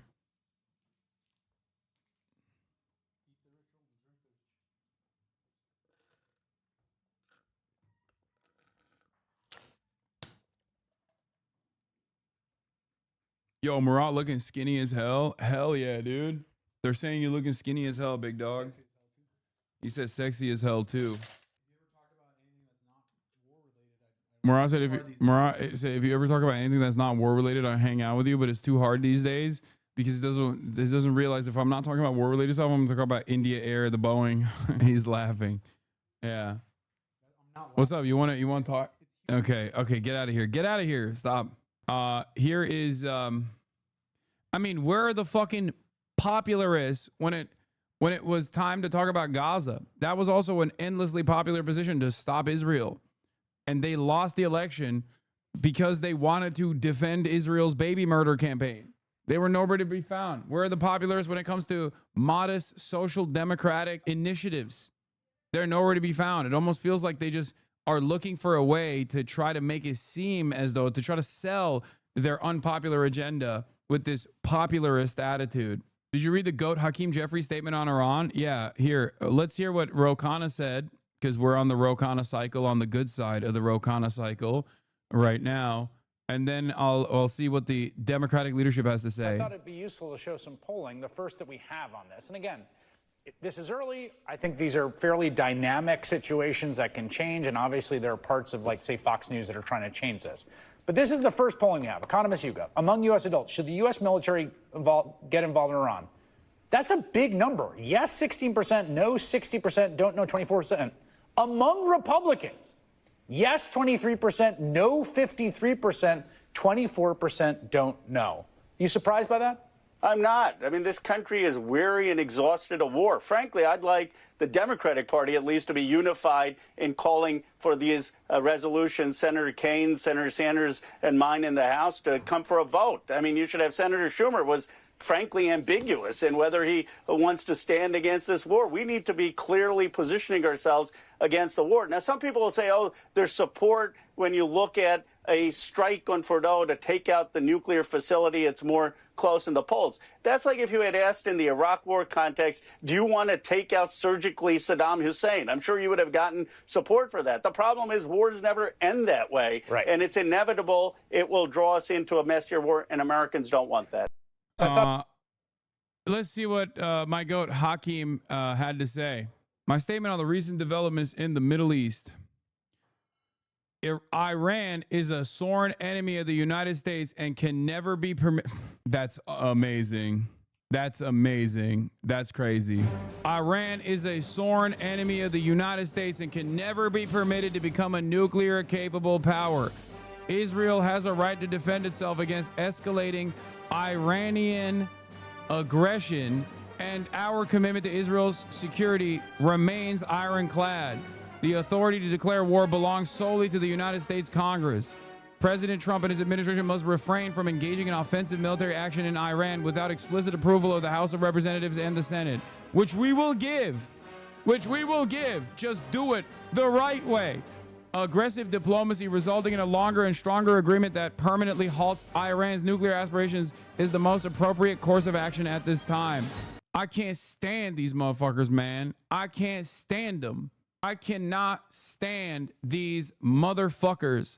Here's the translation from Adam Johnson. I agree with every premise of war with Iran, and I think they're a cartoon villain in urgent need of bombing, but before president does so, he must come to Congress so we can rubber stamp it. Thank you. They are so out of step with the popular sentiment here. It is mind-boggling. You got a very unique situation where a westernized American ally that has been presented as the most moral nation and America's most valuable ally in perpetuity is being fucking bombed by what has been presented as cartoonishly evil desert people, and no one in the broader public is even making a fucking peep. They're either too busy making strike compilations and learning fucking Farsi words like bomb and bomb Tel Aviv, or they're just quietly fucking celebrating this shit. And I don't think that's appropriate, for the record. I think that should be condemned. But that is the overall public sentiment. And these dumb fucks are like, no, Israel has a right to defend itself. Like, think about that. This is America. America has hated Muslims in fucking perpetuity post 9/11. And you got this insane situation where the country that has been seen as like the extension of America in the region is being bombed by the country that is the major villain in the region, comprised of like these scary Muslims. And Americans are not letting out a fucking peep. They're not even saying like, oh yeah, we got to stand with Israel. Think about that for a second. Is it because they found Khamenei's old tweets about women and how they are angels that must be preserved? How they are flowers that must flourish? Is that why? Is it because they found Khamenei's old tweets? By the way, Ayatollah Khamenei is the only motherfucker who has gotten the reverse Twitter treatment. This has never happened. Most of the time, when you go back in people's Twitter history, you find horrible things, okay? This guy, on the other hand, is the Islamic fundamentalist leader that is a repressive leader. And they're looking at his past tweets from like 2014, 2015 and realizing he's cute, that he's a cutie pie. It's like you go to a shop. When you come out, your money's gone, but you've bought things. What's important, what you purchased is worth the fortune. What is this? There are Jews living in various countries. In Iran, Jews live respectably because it's their own country, but Zionism is different from Judaism. He's getting the reverse milkshake duck treatment. Normally, yeah, this is his real account. Under normal circumstances, trees and plants are channels to vast and various food resources beneath the earth. They've suffered from man's inconsideration over the past decades. Under normal circumstances, you have like someone who's fucking woke or whatever, okay? You'll find someone who's like woke, and then people will look up will look up their past tweets, and you'll go, oh my God, this guy was a horrible monster. He was like so racist. And then people will cancel him. What's ironic in this circumstance is Ayatollah Khamenei is not supposed to be fucking woke. And people are looking at his past tweets and they're going, oh my God, what a cutie pie. Can't leave all tasks to your wife, then criticize her, even if she's a scientist / politician. Yet when when interacting within family, she's a flower. Ayatollah, the religious fundamentalist Ayatollah, is fucking more of a wife guy and more woke than fucking Playboy Cardi. What is going on? He tweeted about BLM in 2015. That's not surprising. I've talked about this quite a bit. Every single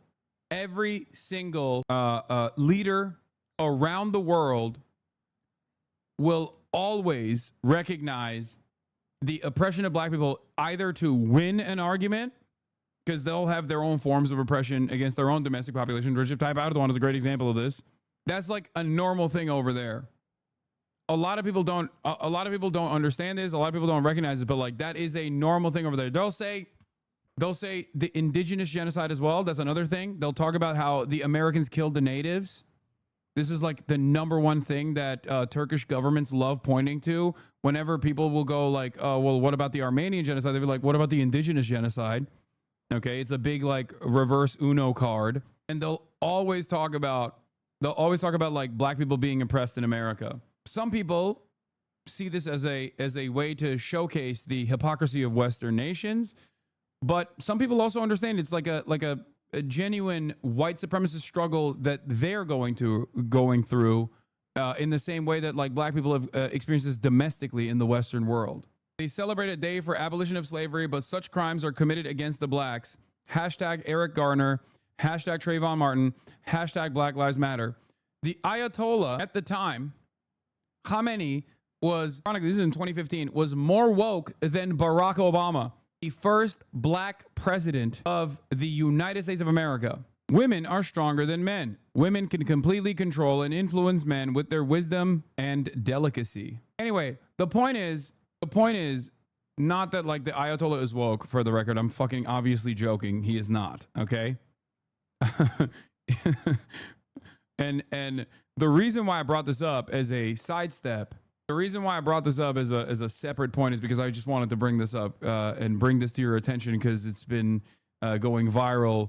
And I think it's very funny that Americans are recognizing that like you can be a religious figure that is incredibly oppressive while simultaneously having, containing multitudes within sometimes inherently contradictory positions in your assessment of certain things, because turns out they're not fucking cartoon villains that are like comically evil. No one really is. I guess maybe Benjamin Netanyahu, but the other thing I was gonna say is what was I saying? Why was I talking about the Ayatollah? Oh, I was talking about the public sentiment overall. It was just a joke. It was just a jump off point. But like public sentiment has not turned pro Iran at any point. They're not pro Ayatollah. No one is going, oh my God, maybe religious fundamentalism is the way. That's not the point. The point is, in spite of people's social conditioning geared towards thinking that these are cartoonishly evil desert people that must be bombed into oblivion, this is the overarching public sentiment in perpetuity to justify the war on terror post 9/11. Despite that kind of attitude that people have, Israel's violence and Israel's arrogance in terms of demanding more from the United States of America has created so much resentment in the Western world that in spite of all that previous social conditioning, people are still either awfully quiet right now and not defending Israel or directly antagonistic to Israel at a time when, under normal circumstances in the past, people would be showing support to Israel and Israeli society. Israel is fighting a proxy war on behalf of the United Kingdom? So this right here is a perfect demonstration, I think, and he does like a Hasanabi method here, but this right here is a perfect demonstration of like the broader sentiment I have also seen in my normal conversations with like normies. Is that the most insane thing anyone's ever heard? Are people right now in the United Kingdom, is their biggest problem Iran? What is this woman speaking of? What is she talking about? What is anyone talking? Is Iran the reason that no one can afford a house? Is Iran the reason that there's fentanyl everywhere? Is Iran the reason that we've got political corruption? Is Russia the reason? Is Iran? Zoomers might actually be falling for it. They're doing TikTok edits of Khamenei and getting... This is... Dude, this is a boomer bait. This is like when Zoomers were reading the fucking Osama bin Laden... This is boomer bait. Okay? This is to make fucking boomers lose their mind and get scared. Okay? That's it. This is a meme. No one is in fucking favor of the Ayatollah. Okay? No one. I wouldn't even say that the Iranian sentiment towards the Islamic Republic and Ayatollah's governance was reaching a point of like 51% popularity. I would say that there's always been a base of support, of course, in Iran amongst committed believers, for sure. But the notion that he is like a broadly popular figure is ridiculous. None of that matters, though. None of that matters. He could be the least popular motherfucker on the planet, and it still doesn't matter. You cannot blow up Iran. It's fucking insane. One must ask the question why, even in a country that is as Islamophobic as America, or even in countries in the Western world who are unimaginably Islamophobic, even in a region that is anti-Shia, like the Middle East, why is the Iranian stocks rising up? Why is the Ayatollah stocks rising up? It's because they're fighting a far greater villain, Israel. That's it. That's it. We already saw this in Yemen. Yemen experienced a major power struggle in the form of a civil war that was propped up by Western-backed Sunni forces with the Saudi Arabian government and the UAE forces, okay? And on the other side, you have the Ansar Allah movement led by the Al-Houthi family, the Zaydi Shias, okay? There was a lot of sectarian religious infighting. This was an incredibly bloody affair, mass famine, horrible acts of violence, majority overwhelmingly conducted by the Saudi bombing campaign with Western munitions. Having said that, there was a lot of understandable anger within the Yemen population. There was a lot of anger within the at least the Sunni population in Yemen against the Ansar Allah movement. That all changed when the Ansar Allah movement decided to implement a blockade on the Red Sea to defend the Palestinian emancipatory movement, to defend, to try and punish Israel for doing a genocide of the Palestinian population. Virtually the entire country united. Factions that previously fought against the Ansar Allah movement put down their arms in support. They openly fucking said, nope, it's over. We're done. You guys are doing the right thing, and we're with you all the way. I know people from Yemen who are not Shia, who are Sunni, whose family members have been involved against the Ansar Allah movement. They all fucking ride for what they are doing against Israel. They show solidarity now. Same goes for a lot of people who fucking hated Iran for its actions in Syria.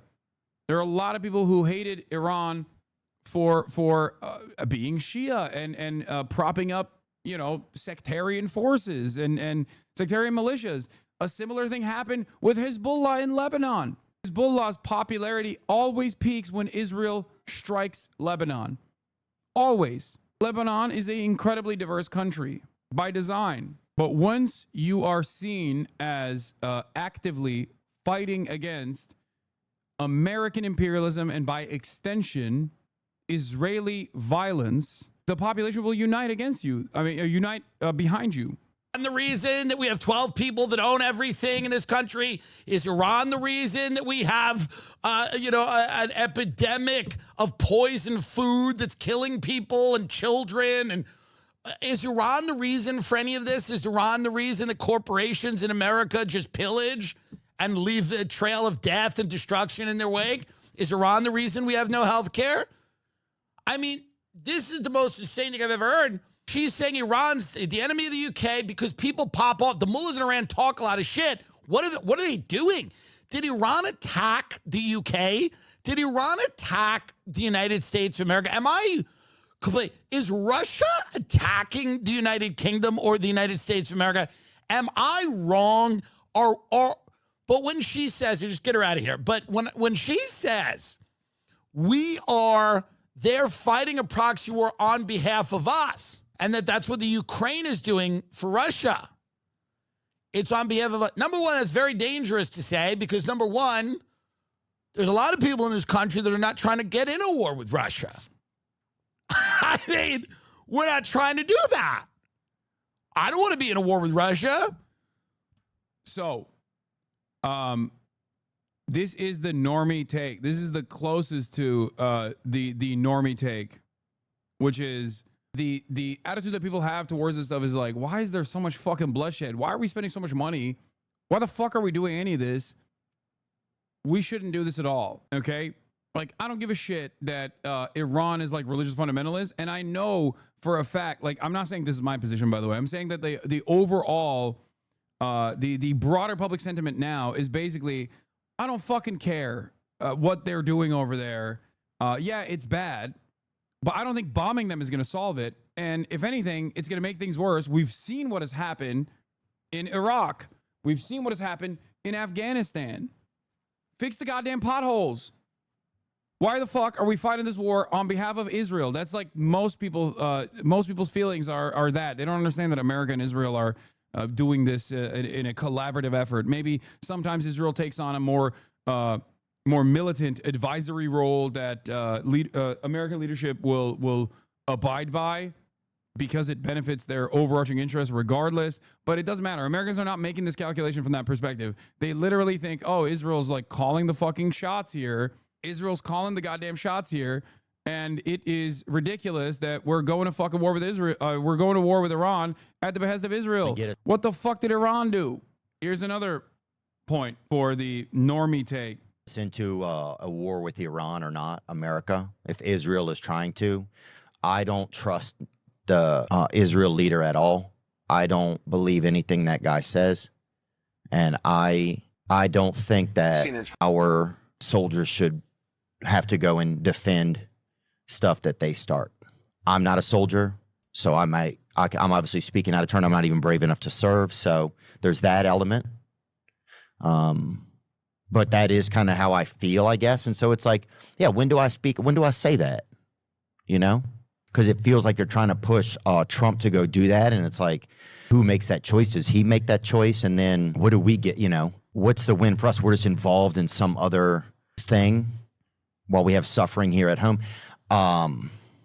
So maybe something like that is like, yeah, do I have, should I even speak up? Because I'm not in service. Servicemen and women may be like, we'll do it, you know, and that's their commitment and their job. But yeah, I don't know. That guy really scares me. And I don't know why we support them. I don't understand that. I wish they would really give us a better explanation, you know, especially after the massacres in Gaza. You guys are trying to make me actually want to kill myself from you guys make fun of and not accepting the fact that people who support Trump are not all bad. What are you, dude? You're talking about a dude whose fucking podcast I've been on. What the fuck are you talking about? A dude who I communicate with all the goddamn time. Asshole. What are you saying? I don't understand. I do not understand that.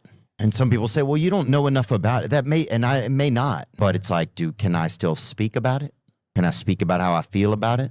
Even the very fact that there's like a level of concern about the backlash that he might receive as a consequence of the backlash that he already received when speaking out against Israel doing a genocide, like that fear in and of itself is another thing that certainly breeds resentment towards Israel.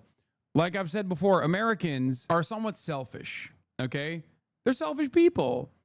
And as selfish people, even if they think, oh, that's just war going on over there, even from the perspective of like, why are our tax dollars going to defend Israel is a real fucking point of consideration for the average American. Why are we spending so much money on Israel? Why are our politicians so servile to Israel? Why are we going to war with Iran at the behest of Israel? And last but not least, why can't I say anything about this without receiving a tremendous amount of scrutiny, without people fucking yelling at me and maybe even getting me in trouble? All of these things combined breed tremendous resentment towards Israel. Okay?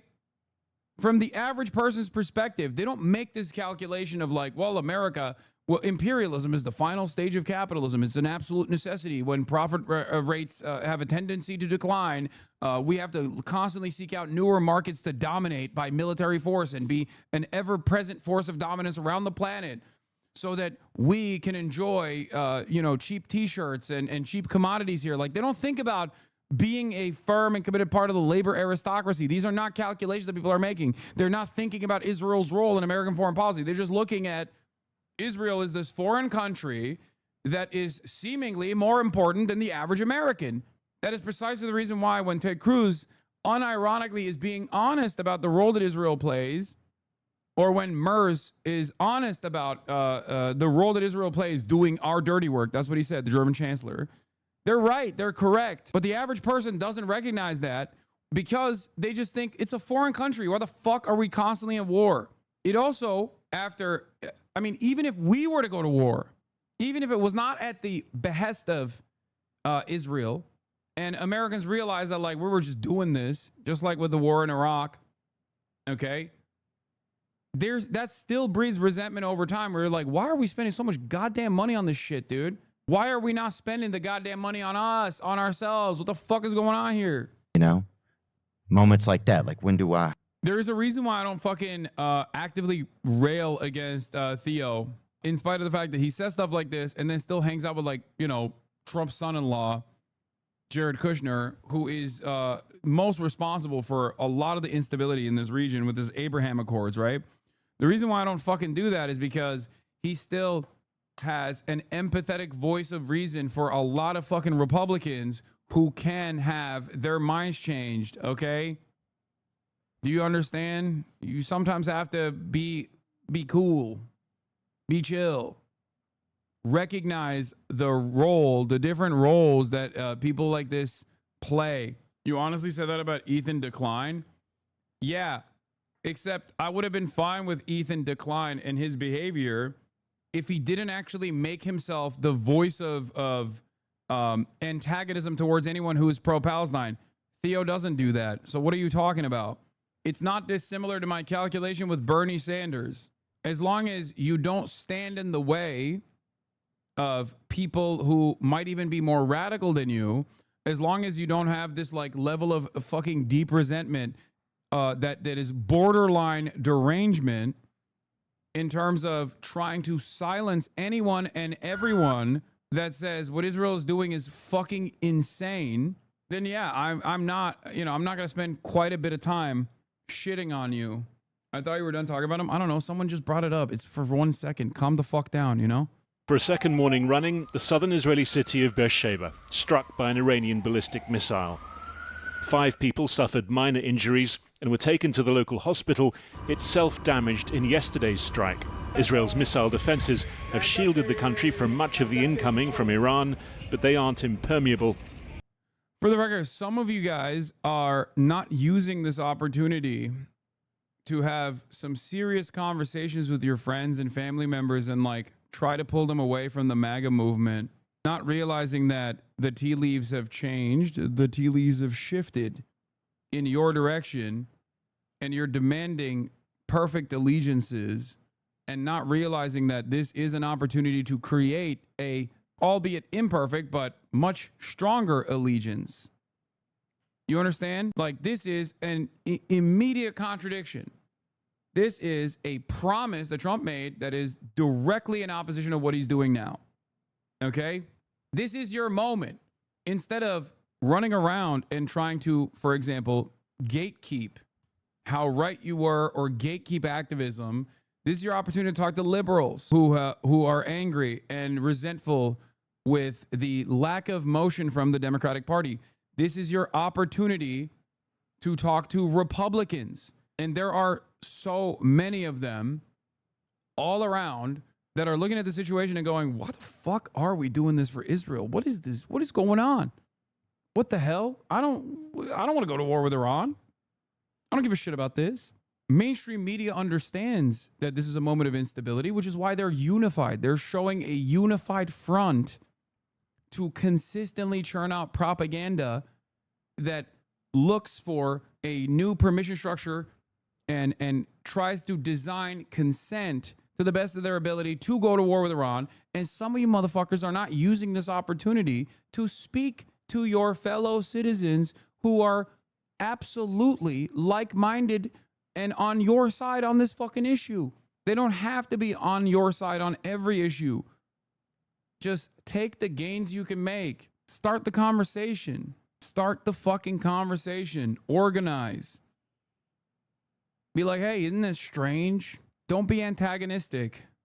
Be kind to one another. How do you call mainstream media a bunch of liars without sounding nutty? what do you mean? I think that's the popular position anyway.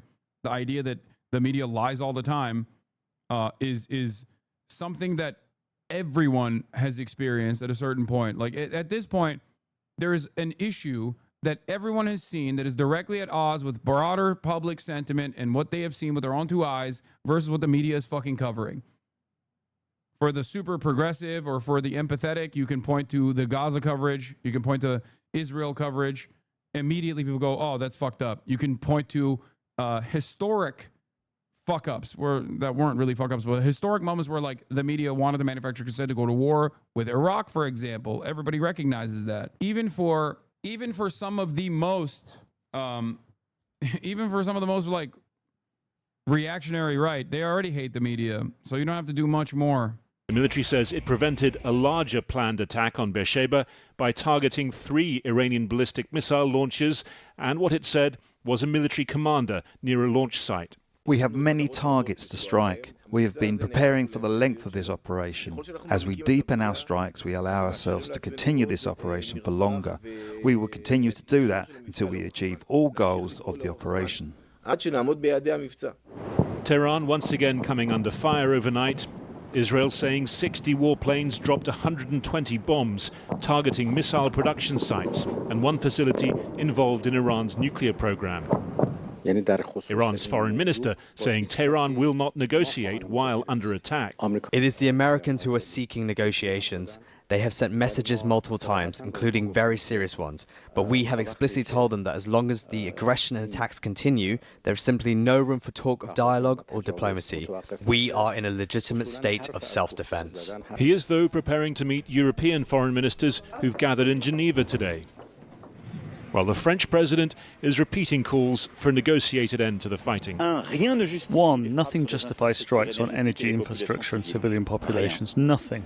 And two, we absolutely must prioritise a return to substantive negotiations that include the nuclear issue, moving towards zero enrichment, ballistics, and limiting Iranian activities and capabilities, the financing of all the terrorist groups destabilising the region. The crucial decision remains President Trump's, whether to join Israel in attacking Iran. In particular, whether to use America's so-called massive ordnance penetrator bombs on the subterranean nuclear site at Fordo. I have a message directly from the president, and I quote, "Based on the fact that there's a substantial chance of negotiations that may or may not take place with Iran in the near future, I will make my decision." You're such a good, sane example for your audience. My preconception about your stream was way wrong. Hell yeah, chatter. Well, thank you for being here. Whether or not to go within the next 2 weeks. But is that a firm deadline from a commander-in-chief contemplating the grave decision of committing America to a new war, or a go-to rhetorical device? In short, what exactly is a Donald Trump fortnight?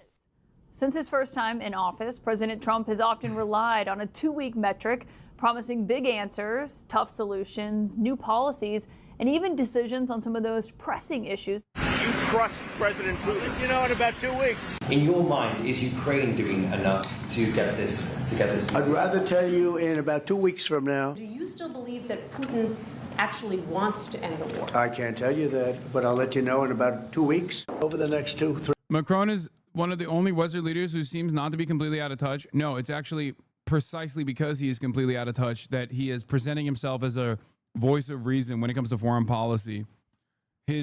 On the domestic front, he has completely lost support. So he's trying to do his very best to maintain relevance right now. And that's the reason why he's making these sorts of decisions. It's so you feel this way. He is spineless. He is not honest about his intentions. He's not going to turn around and like actually do something about Israel. There's no real motion there. The only reason why he's doing it is because he wants to. He recognizes the momentum that the major opposition party, France Unbowed, has, and they have been a resilient voice in this process against Israel. And his public sentiment is shifted in their favor.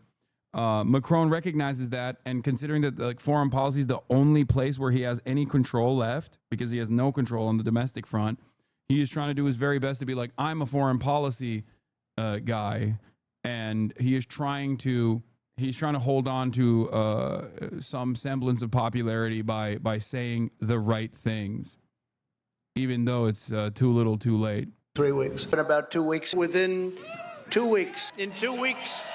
In 2 weeks. You'll be hearing about it a lot more in the next 2 weeks. Maybe in 100 years from now, maybe in 2 weeks.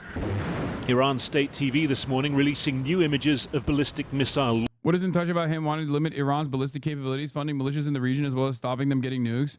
Oh, no. Make no mistake. He's still a Western leader at the end of the day. What are you talking about?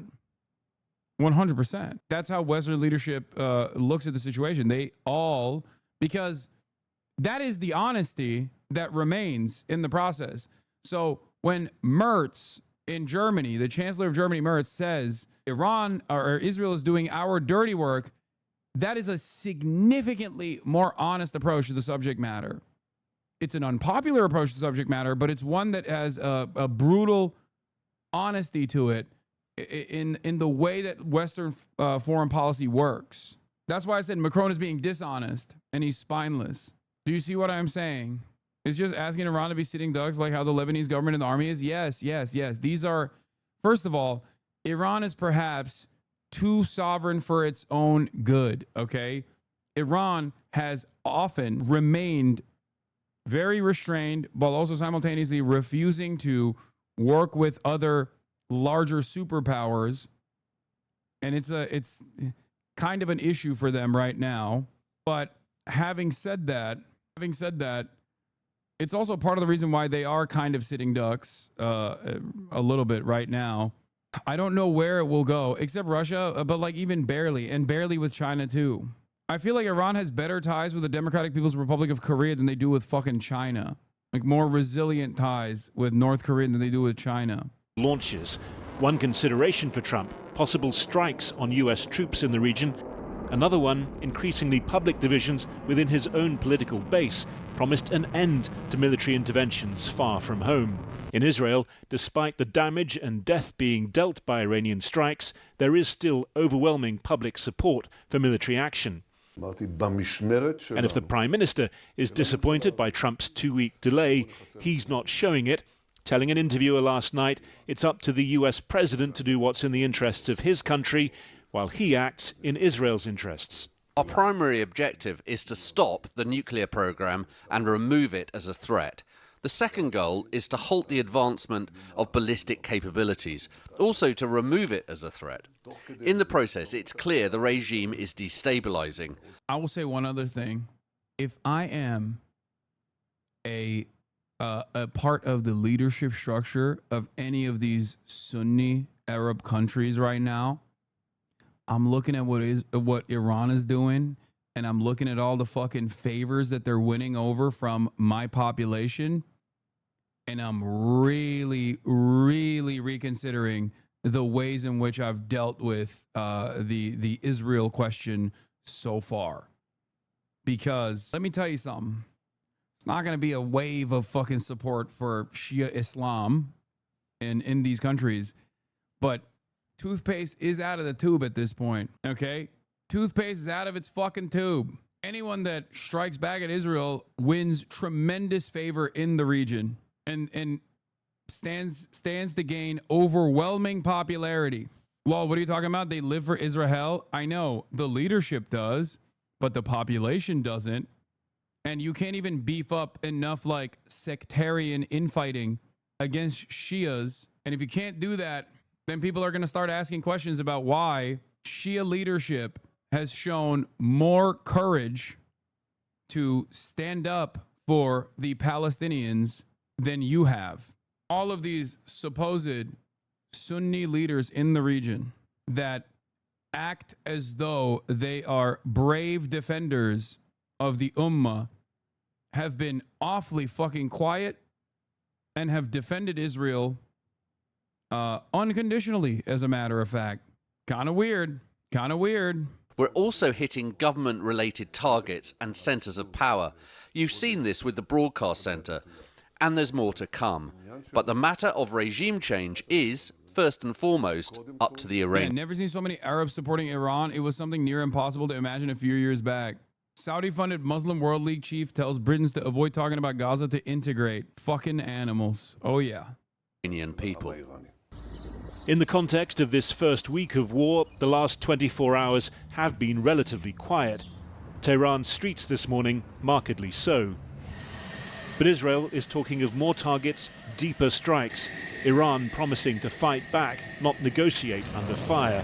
Few illusions then that this is yet close to coming to an end. Well, joining me now is Sir Richard Dalton, a former UK ambassador to Tehran. Sir Richard, thank you very much for joining us. What do I say to my Sunni relatives that keep bringing up shit that Iran has done in Syria and such when I bring up Iran in a positive light? I don't know. Look at the current fucking Sunni leadership in Syria and how much they are playing a role in defending Israel's interests, allowing Israel to fly over the Sunni controlled Shia airspace, what little role they've played so far when Israel came in and destroyed all of their fucking anti-air defenses and their remaining air force and all their weapons stockpiles. They have no sovereignty. They have become a complete puppet state, as I said was going to happen. We have the Iranian foreign minister heading to Geneva today to talk to his European counterparts.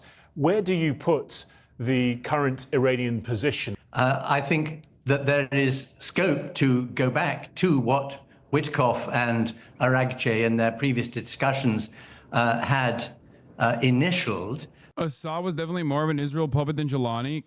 Brother, Assad was weak. He was despotic. He was brutal. He was ruthless. And yes, he certainly played a role in Israel's espionage, by my assessment at least, Israel's espionage in the region. Okay? I think it's not an accident that Mossad was able to deeply penetrate the IRGC in the ways that they did. But if you fucking think that Jolani is not an even bigger puppet, you are delusional. What the fuck are you talking about? What the fuck are you talking about, dude? You guys are coping in spectacular fashion. Not saying Jelani is great, but it's very early. Yeah, the amount of copium coming out of you is hilarious. Yeah, when Assad fell, Israel destroyed all of Syria's air defenses and Jelani did nothing. I wonder why. And you would say, oh, what could he have done? Sure. They dismantled any fucking remaining Palestinian leadership or Palestinian militancy in the country. They demanded that they fucking put down their arms and get the fuck out of Syria. God was selfish and weak and therefore played ball with Israel, certainly, okay?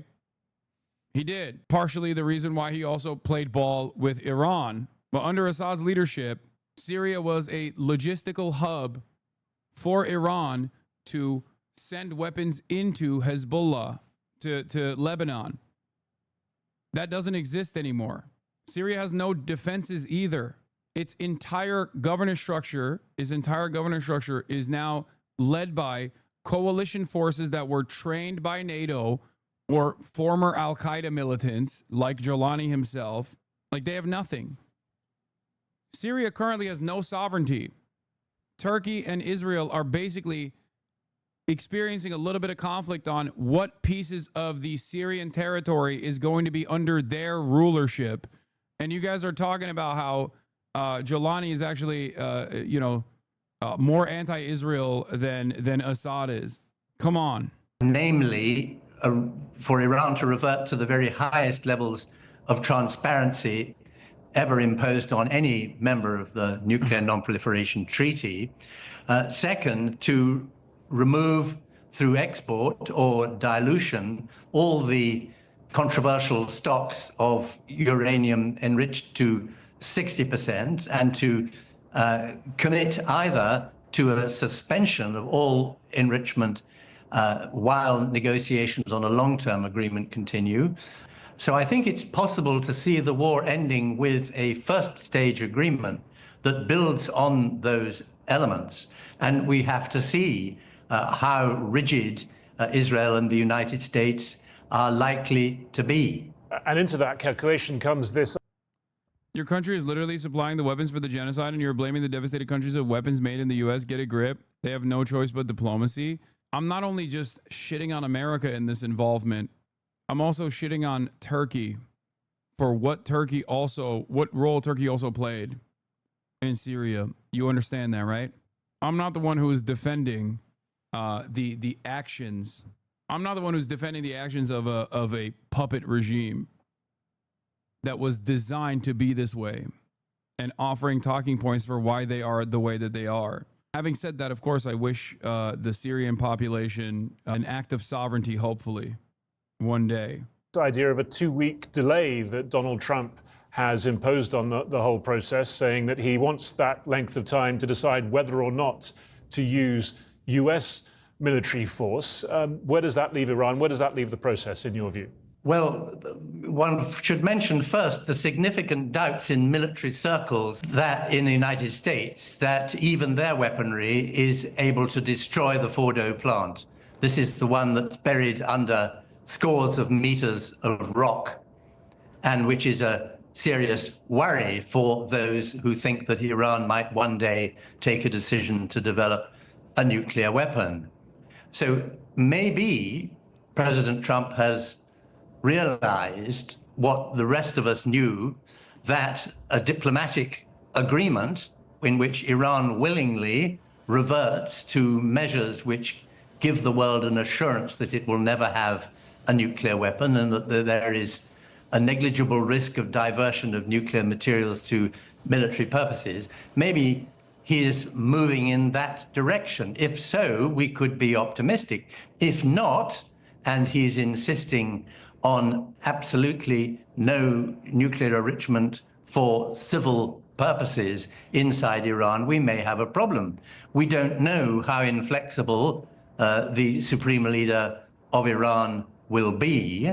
There is a point beyond which it is politically untenable in Iran for him to concede. As far as the Israelis are concerned, there is this. I don't think Hassan knows how much Assad oppresses his own people. No, I do. I'm not a fan of Assad at all. I'm simply stating that the Syrian quote unquote revolution that took place is not really, no one even really calls it a revolution, is not a real popular revolution. It was propped up and backed by Western interests to serve the exact purpose of the current Syrian puppet state is serving. That's it.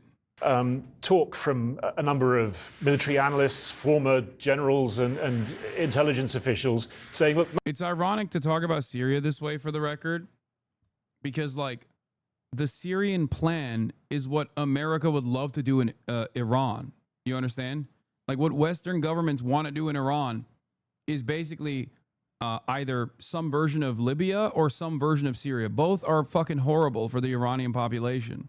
Do you see what I mean? Nothing could be worse than the current regime in Iran. So whatever happens, if it were to be collapsed, would be a good thing. As someone who served, I believe, in the region at the height of the aftermath of the Iraq invasion, there will be people worried that what comes after the current Iranian regime could be potentially considerably worse, or at least extremely destabilizing for the region. Our experience in Iraq and Afghanistan shows that wars don't solve internal problems.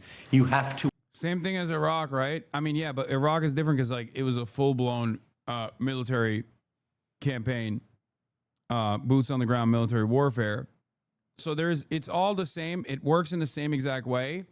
Having said that, however, there are limitations, okay? There are limitations to what you can get away with. And that's why I said it's partially Libya, partially Syria. With Syria, you had deep civil unrest, incredibly weak and incredibly violent leadership that America could take advantage of, okay?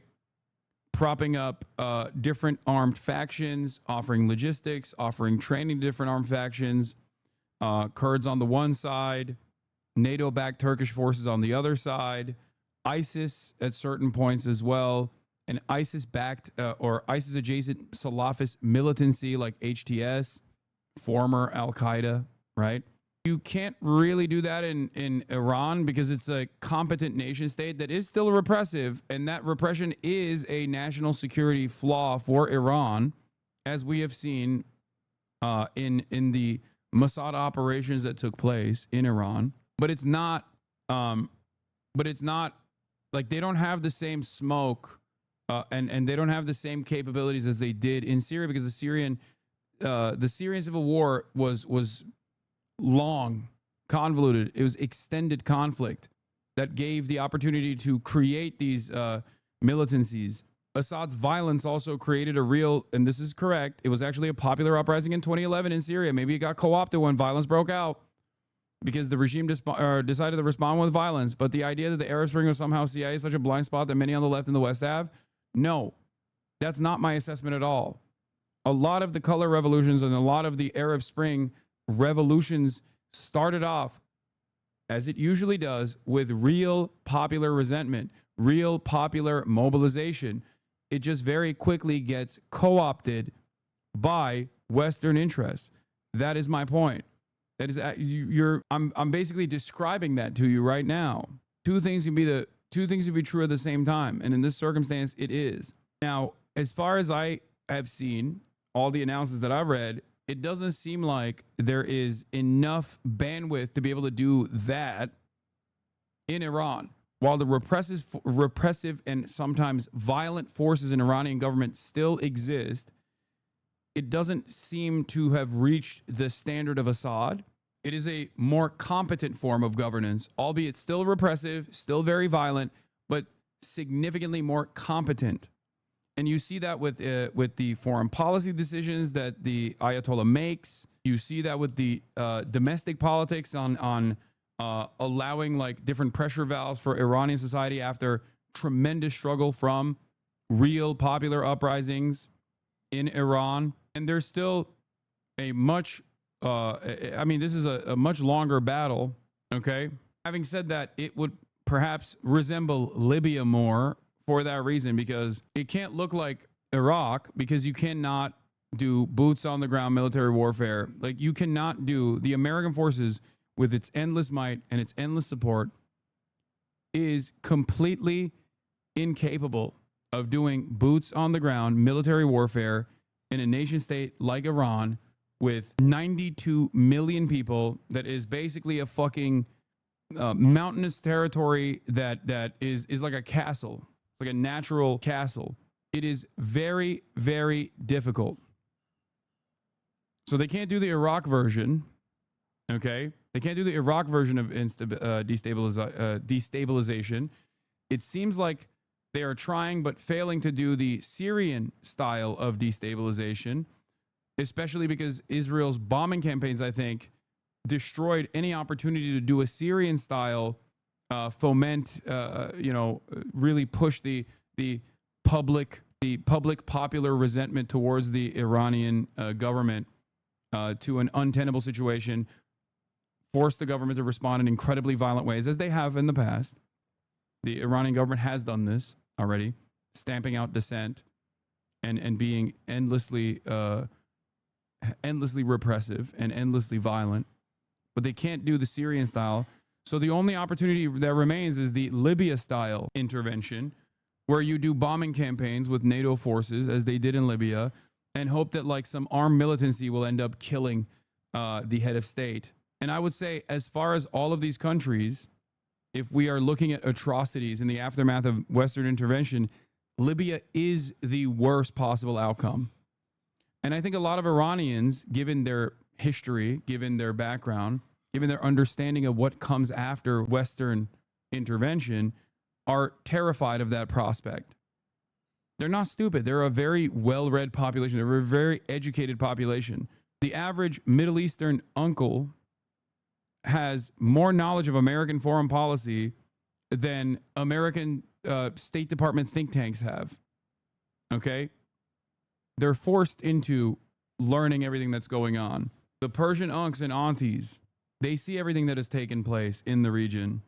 They understand what Western intervention looks like. There certainly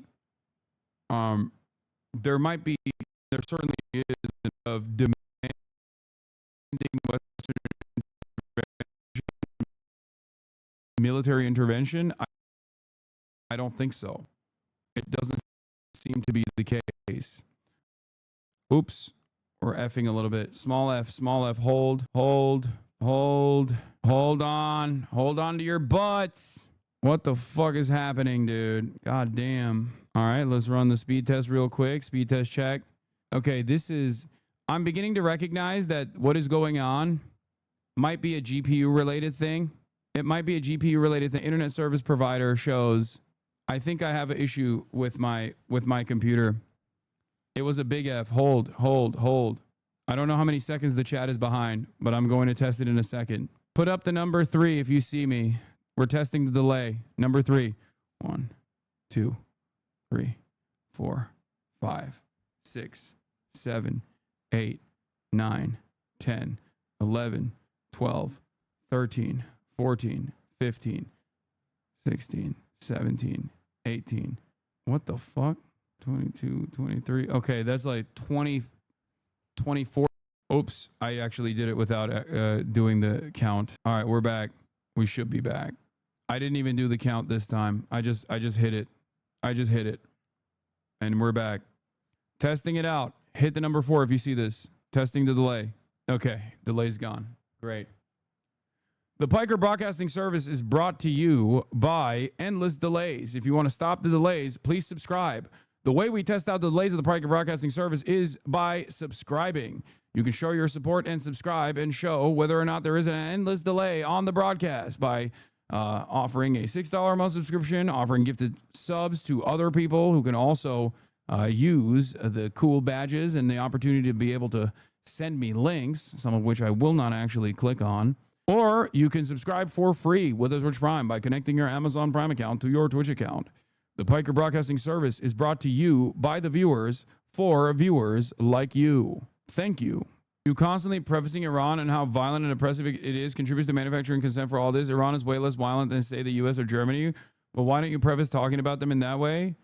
No, that's something that I also factor into this conversation all the time. Iran is far, far more restrained in its foreign policy, far less violent, even in its foreign policy, in matters of intervention than motherfucking Israel ever would be, than America ever could be. This is not even a matter of debate. This is just the absolute truth. It is the exact same thing that I say about Hamas as well. It's not even a question. Not even a question. I am not manufacturing consent for regime change in Iran. Make no mistake. I would love for Iran to be a democratic, secular, socialist state. That would be fucking fantastic. That would be the best. That wouldn't change America's opinion on Iran. That wouldn't change America's calculation on Iran. Not even a little bit. But that is up to the Iranian people. And the Iranian people are not going to do that on their own, especially when they're fucking being bombed by the United States of America and Israel. There's a reason why I consistently bring up social repression in places like Saudi Arabia, as a matter of fact. Saudi Arabia is just as, if not more fundamentalist than Iran is, and yet nobody ever makes a peep about that. I wonder why. Perhaps it's because they are aligned with Israel and America's interests in the region. I don't think there's any reason to lie about social forces in Iran. I think it's important to recognize social repression that is a ever-present problem for Iranian society, especially because it quite literally factors in to the calculation when speaking on national security interests from the Iranian perspective. You understand? The social repression of the government plays a role in the calculation of the public. Congo will be doing a peace settlement, probably coming in on Monday or Tuesday. We're going to be signing it up, and we've stopped a very vicious war. So that was an honor for me to be involved. I want to thank J.D. Vance for a great job, and also our Secretary of State, Marco Rubio, has done a fantastic job. So Rwanda, long-term war with the Congo, a very bloody war. They're all bloody, but this was a really bloody one. They were democratic secular initially in 1979 when the revolution occurred. Wait, what? Then the U.S. used Iraq to invade, which bolstered the Ayatollahs. Oh, you're saying in its initial implementation, they were in the initial revolution. I thought you were trying to say when the Shah was in power. I was like, that's crazy. No. He was saying when the Iranian revolution happened, it was not simply a revolution backed by like Islamist fundamentalist forces. It was a proletarian revolution, which is true. You are right. This chatter is 100% correct. Then the U.S. used Iraq to invade, which bolstered the Ayatollahs. Also, the social repression is overblown for much of the Shia population. Let's be for real. That chatter is correct. The Iranian Revolution did not happen simply with Islamist fundamentalist forces. That's wrong. That's not correct. It was a coalition. It was a coalition. Of course, yes, the division in the aftermath of the war, gave righteous cause to the Ayatollah to stamp out and destroy any sort of secular socialist forces that contributed to the Iranian Revolution. Part of that was because, and this is the age-old equation for Western forces, they would rather have Islamist fundamentalists in power, thinking that they are a less dangerous force than one that could align, a socialist force that could align with the USSR, God forbid. He's going to be making peace with Congo, and they can get on to. They're also easily positioned as like anti-West because they are. And what makes these countries popular, or what makes this leadership popular, is being anti-West. And the easiest way to show that you are an incorruptible anti-West force that will maintain sovereignty for your respective countries is by beefing up the Islam side of things. That is unironically how Hamas rose to power as well in the democratic elections that were put together by the American government. After decades of the so-called peace process failing to give sovereignty to the Palestinians, and all of the forces that were supposedly in charge of this so-called peace process being seen as collaborators with the West, because they were, and collaborators with Israel because they were, the Palestinian population was looking for an alternative, an uncorruptible force that was willing to engage in acts of militancy. Hamas was running on an anti-corruption ticket. That's how they fucking won the elections initially. And then what did the American forces do? They put up a fucking coup, which failed, which then further emboldened Hamas and caused them to take complete control over the Gaza Strip.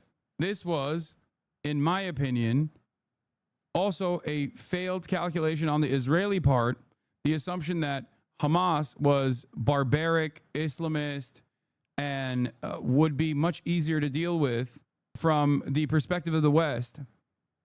Scary Muslim guys are inherently antagonistic to the West, are much easier to gain support when you're destroying them.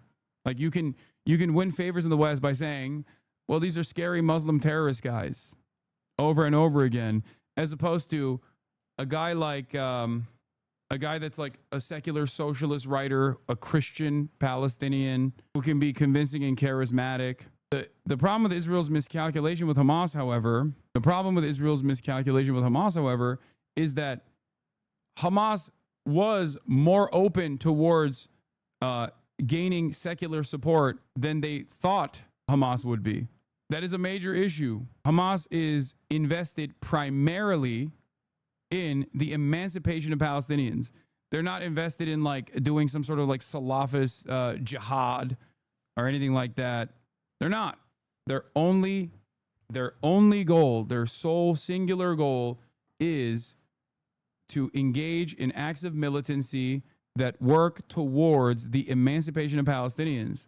And in that process, they have time and time again defended West Bank Palestinians through acts of militancy, while also simultaneously making demands that would go against their supposed interest of constantly maintaining dominance over the Palestinian population, is the way that Israeli envoys claim that they're doing. That they're like these corrupt, that there are these corrupt people that want to fucking dominate the lives of Palestinians and make money in the process or whatever. If that was the case, they would not be actively demanding through their militancy the release of popular figures that are significantly more popular than Hamas. Making trade deals with the United States and other places, and have a much more normal form of life. We're very honored by that. As you know, we did a very great job with India and Pakistan, and we had India in. It looks like we're going to be making a trade deal with India, and we had Pakistan in. It looks like we're going to be making a trade deal. I love this. I love this title. My intelligence community is wrong, Trump. With Pakistan, and it's a beautiful thing to watch. Serbia, Kosovo, likewise, they've been fighting for years, and as you know, we brought that one to a conclusion. And now we have a couple of big ones. We have Russia, Ukraine, which is making a little bit of progress, and we have Israel, and nobody really knows what that one is all about. We're going to find out pretty soon, I guess. The Iranian foreign, Mr. President, the Iranian foreign minister this afternoon said if the U.S. is serious about negotiations, that you would call up Israel and request that they stop their airstrikes. Will you make that request? Well, I think it's very hard to make that request right now. If somebody's winning, it's a little bit harder to do than if somebody's losing. But we're ready, willing, and able, and we've been speaking to Iran, and we'll see what happens. It's just a time to see whether or not people come to their senses. Iran doesn't want to speak to Europe. They want to speak to us. Europe is not going to be able to help in this one. 20 years ago, you were skeptical of a Republican administration that attacked a Middle East country on the idea of questionable intelligence of weapons of mass destruction. How is this moment different with Iran? Well, there were no weapons of mass destruction. I never thought there were. And that was somewhat pre-nuclear. You know, there was a nuclear age, but nothing like it is today. And it looked like I'm right about the material that they've gathered already. It's a tremendous amount of material. And I think within a matter of weeks, or certainly within a matter of months, they're going to be able to have a nuclear weapon. We can't let that happen. I was very much opposed to Iraq. I said it loud and clear, but I was a civilian, but I guess I got a lot of publicity. But I was very much opposed to the Iraq war. And I actually did say, don't go in, don't go in, don't go in. But I said, if you're going to go in, keep the oil. But they didn't do that. What intelligence do you have that Iran is building a nuclear weapon? Your intelligence community has said they have no evidence that they are at this point. Well, then my intelligence community is wrong. Who in the intelligence community said that? Your director of national intelligence, Tulsi Gabbard. She's wrong. My intelligence community sucks. My lawyers can't do shit.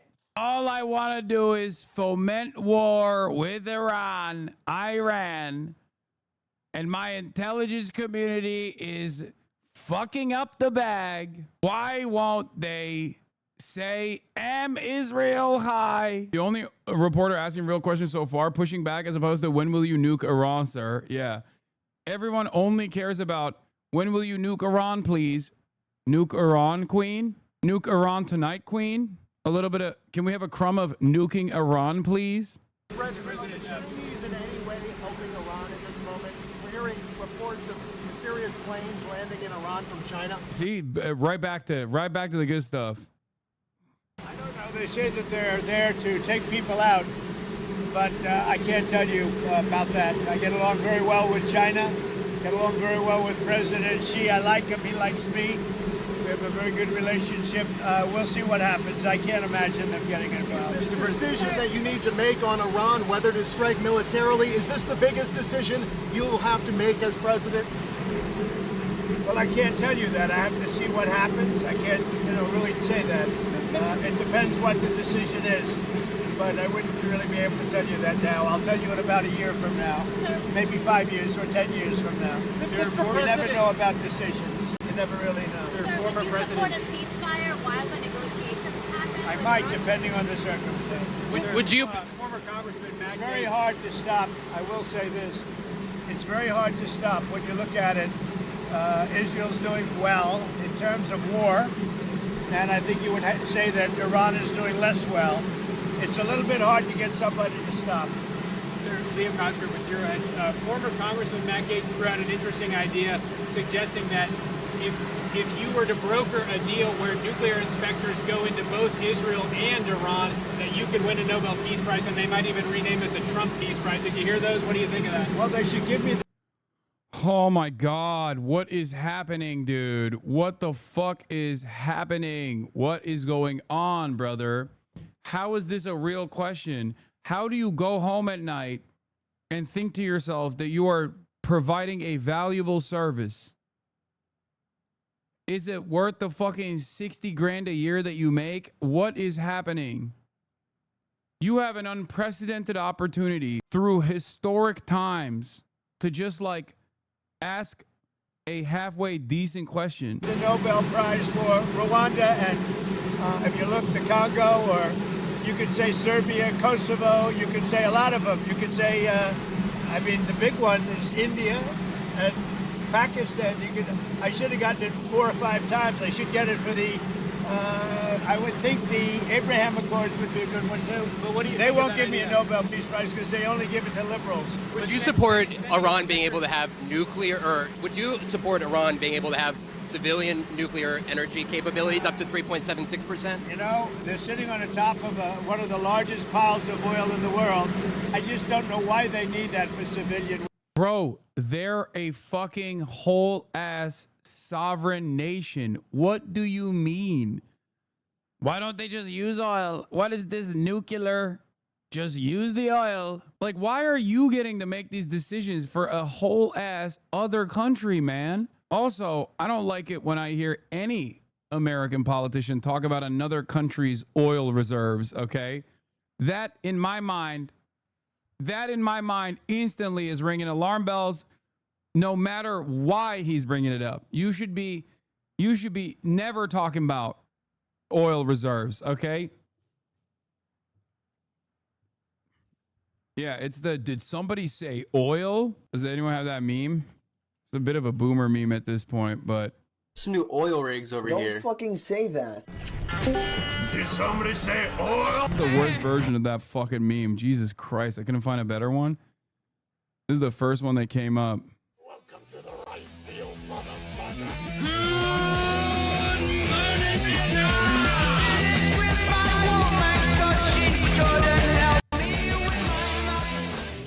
You know, it's one thing for certain countries to say, hey, I want to have a certain amount where I can go. What the fuck would they use Creedence? That's the opposite of a patriotic song? No, they're using Creedence correctly. They're using both War Pigs and Creedence Clearwater correctly in both instances. They're actually joking about, they're saying that America goes to war only for oil. It's an those are both anti-military memes, anti-militarism memes. What the hell? Nuclear a little bit because or not. Well, that wasn't War Pig. Sorry, that was Paranoid. We need it for electricity, we need it for air conditioners, etc. But when you're sitting on one of the largest oil piles anywhere in the world, it's a little bit hard to see why you need that. Yeah. You would wage terror attacks against American targets abroad if you order military action. We're always concerned about that, and we have to take them out and be very strong. You're even. Oh my God. See why you need that. Yeah. You would wage terror attacks against American targets abroad if you order military action. We're always concerned about that, and we have to take them out and be very strong. You're even in danger talking to me right now. Do you know that? You are in danger talking to me right now. So I should probably get out of here, but you guys are actually in danger. Can you believe it? One more, Mr. President. Is it still your expectation that NATO countries spend 5% of their GDP on defense spending? Well, I think they should do that. I don't think we should, but I think they should. We've been supporting NATO so long. In many cases, I believe paying almost 100% the cost. So I don't think we should, but I think that the NATO countries should, absolutely. What, like Spain decides not to? NATO's going to have to deal with Spain. Spain's been a very low payer. They were always a very low payer. They were either good negotiators or they weren't doing the right thing. I mean, I think Spain has to pay what everybody else has to pay. Spain has been notorious for low pay. You know who else was a low payer, just about the lowest? A place called Canada. Because Canada said, why should we pay when the United States will protect us free? And they've been right about that. ICE. Russia, Ukraine, you've been making progress towards a peace deal, but I don't know if you noticed that Lindsey Graham and Mike Pompeo were there on the ground in Ukraine, seemingly doing the opposite, trying to provoke the Ukrainians to keep fighting. What do you think of that? Well, we're going to see, and people have to be very careful with what they say. They're going to be very careful with their mouth, because their mouth can get them into a lot of trouble. One more. ICE. ICE has said that they're trying to arrest up to 3,000 individuals a day. There are some communities that are saying they are fearful of being wrongfully detained or separating some families, even if they're undocumented. Is the fear in some of these communities worth the deportations of these undocumented individuals, a mass deportation program? It's a tough subject because, look, we have farmers. I love farmers. I won 80%, 85% of the farmers, and I love them, and I'm never going to do anything to hurt our farmers. And you can also say the leisure business, etc. There are some businesses where you have a disproportionate amount of people that are the people that you're talking about. At the same time, we have to get the criminals out of our country. Yeah, except you're not doing that because that's not real. Because the overwhelming majority of people are the people that you're now saying we shouldn't be going after.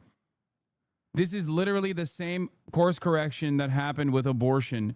I'm losing my fucking mind. All it does is just harm people in the process. Every single time, dude. Every single time. And what's worse, what I think will breed even more hostility towards Trump, even though liberals are so fucking stupid and don't say anything, is the fact that they recognize, like the administration obviously recognizes and always did, that this was simply to make white supremacists feel better, okay? To galvanize the base of support. And they're no longer doing it as hard in red states. They're only causing this instability and danger in blue states because they know that when they go do these like mass deportation dragnets, it breeds resentment towards the administration. And they don't want to breed additional resentment towards the administration in red states. So they're just going to fucking do this in blue states, knowing full well that it harms commerce and it destroys the social fabric of society. Can you explain what you mean by this is the same course correction as abortion? Yeah. Republicans ran on anti-abortion. Abortion is murder. Abortion is murder. Okay. Once it finalized, when Roe v. Wade, when the decision came down from the Supreme Court, Republicans got very mad that all of a sudden this meant that their daughters could not get an abortion if they needed one. They realized that they could not get an abortion if it's even if it was a medical necessity, or the very fact that there was some sort of legal hurdle that doctors were supposed to clear actually increased the pain that women felt in times of desperate medical intervention. So what do? All of these Republican states, slowly but surely, with the exception of some of the most insane ones that don't care about public resentment, turned around and said, okay, abortion is murder, but like honestly, maybe murder is kind of fine in certain instances. Murder is fine in cases of rape, pedophilia, incest. Murder is fine in cases of like medical intervention being a necessity to save the carrier. Why did they do that? I thought it was all murder. Basically recreating the same dynamic that is more restrictive than it was before, but basically arriving at, in many states, the same exact dynamic that existed before the Roe v. Wade decision. Okay? You've said this before, but in a weird way, you almost have to respect the moral consistency of those who genuinely believe in banning abortion with zero exceptions and deporting all immigrants with zero exceptions. They're evil as fuck, but at least they understand the moral incongruity of having a halfway solution. Republican policies are inherently violent and anti-human, okay? Anti-prosperity, anti-human. Most Republicans that think that they want a certain policy very quickly realize that they don't like that policy once it's implemented. This is why I don't place too much emphasis on polls on this sort of stuff, especially when there is no real counter-messaging campaign coming from the Democratic front on the issue of immigration. Do you understand? That's why I kept saying over and over again, once these deportations start, they're never going to be mass deportations in the way that they designed it. 20 million migrants, you cannot do that. That is insane. That is Hitlerian through and through. The American public will rise up far before it gets to that point. And they have been already, even without Democratic leadership leading the charge. That is precisely the reason why Donald Trump is underwater even on immigration, which was supposed to be his most popular policy. Because both abortion and immigration are totally made up problems. These problems are made up. There is no such thing as women getting fun abortions. That is made up. That's not a real thing. But if you ask the Republicans, they were like, whoa, the libtards are letting women get abortions for fun. Shut the fuck up. Okay? It was a matter always of bodily autonomy for women. But people allowed themselves to get swept away with right-wing rhetoric around this. Just like immigration has never constituted a national security concern. There is no evidence to suggest that undocumented migrants are responsible for a larger share of crimes. As a matter of fact, the only empirical evidence readily available is the exact opposite, that undocumented migrants cause less crime per capita than natural-born U.S. citizens. So the entire notion that undocumented migration is creating so much chaos and so much instability in this country was always made up. It was hysterical. And yet, with no adequate counterbalance in the form of legislation coming from the Democratic side and no counter-messaging campaign from the Democratic side, something that I demanded from the Democrats when they were in charge for years and years and years, as a matter of fact, we allowed public sentiment to be shaped in the direction of a totally made-up issue. And if the issue is totally made up, and the solutions that you have for this totally made-up issue are actually incredibly violent, incredibly destabilizing, and also hurting the profit motive, which is something that even the small business Hitlerites care about above all else, then people are going to be angry. Abortion is a made-up problem. Immigration isn't a made-up problem. The only thing is, at the end, immigrants on average contribute more than they take, and statistics are poorly analyzed, can make people think it's a problem. No, immigration is a made-up problem as well. The only problem with immigration is that we don't actually process the migrants that are coming into the country adequately. The only difference between an undocumented migrant and a documented one is documentation. The real problem is the violation of human rights of all of these people that could just as easily have an expedited process and get the proper paperwork. Not only is it not a problem, but it's also quite literally a good thing. And on top of that, could be an even better thing for everyone involved in the process of labor if these people got amnesty. It's also a popular solution. It's a far more popular solution than mass deportations. Not even right now, when mass deportations have actually gone down in popularity as a policy, but always has been. Except the problem is the media never talks about the second question that is always asked in these immigration polls. The first question that's always asked in immigration polls is, do you believe in mass deportation? And over the course of the last couple of years, due to the factors that I just mentioned, made-up hysteria, no counter-messaging, people's anger and resentment to worsening material conditions, people have started saying more and more frequently that they want mass deportation. Republicans have successfully dominated the discourse on this. It rose to almost 60%.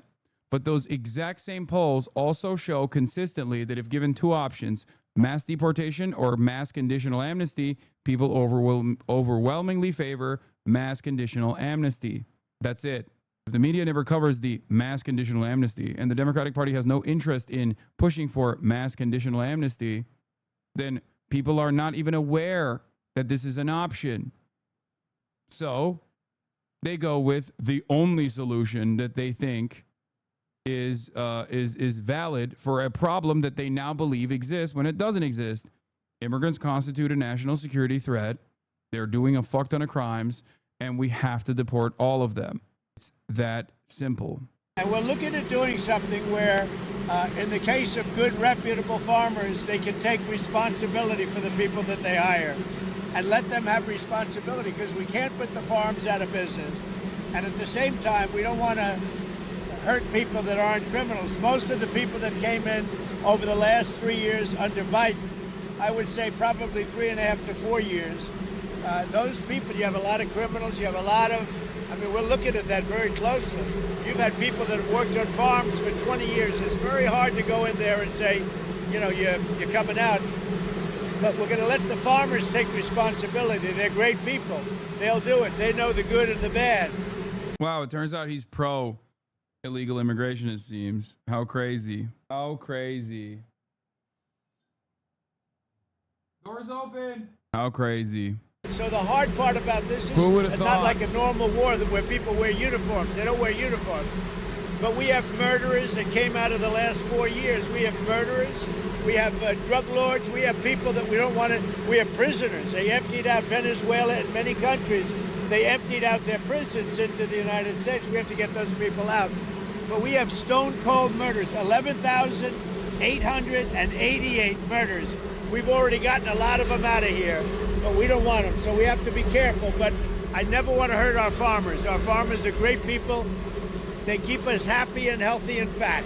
Are there other cities that you're going to try to replicate what you've done in Los Angeles? Well, I mean, we had a big victory last night in the Court of Appeals with respect to Los Angeles, but really the country, where Gavin Newsom, who's really an incompetent governor, he's just doing a terrible job between his fires, between all the houses burning down, his forest fires, and now Los Angeles.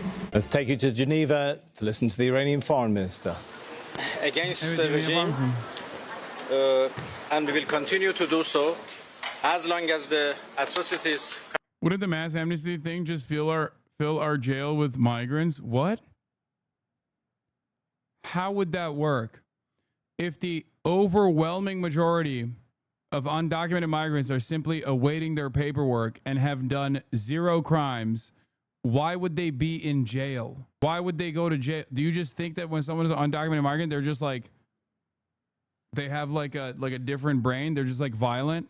Is that what happened after Ronald Reagan? Mass amnesty was offered under Ronald Reagan. This might be a dumb take, but isn't this just a few steps removed from slavery? No, you're absolutely nailing it. That's the whole point. No, that is what it is. The undocumented migrant structure is a different form of slavery. That's precisely what it is. When undocumented migrants do not have the same workplace protections, the limited workplace protections that the documented U.S. citizens have. Okay? Therefore, they are disposable. You can discard them. It is a byproduct of our endless greed, endless capitalist greed. Other countries, at least, will do a different version of this, where there's a two-tier wage structure for immigrants, but legal migrants, born out of the currency exchange rate or the cost of living differences in their home countries as opposed to their host countries. It's like Polish migration into England, right? They already take advantage of that. The solution to that is also wage parity, for the record. If you want migrant hands to work inside of your national boundaries without depressing wages, you have to implement by way of legislation that, of course, no government's going to do on their own volition. So you have to allow them to join labor unions and fight for that. But you have to do that through wage parity, okay? In America, we do the migrant workforce, and even that is not enough of a destabilizing and depressive force on the existing wages for all laborers. We then also take a fuck ton of undocumented laborers as well and work them to the goddamn bone for pennies on the dollar.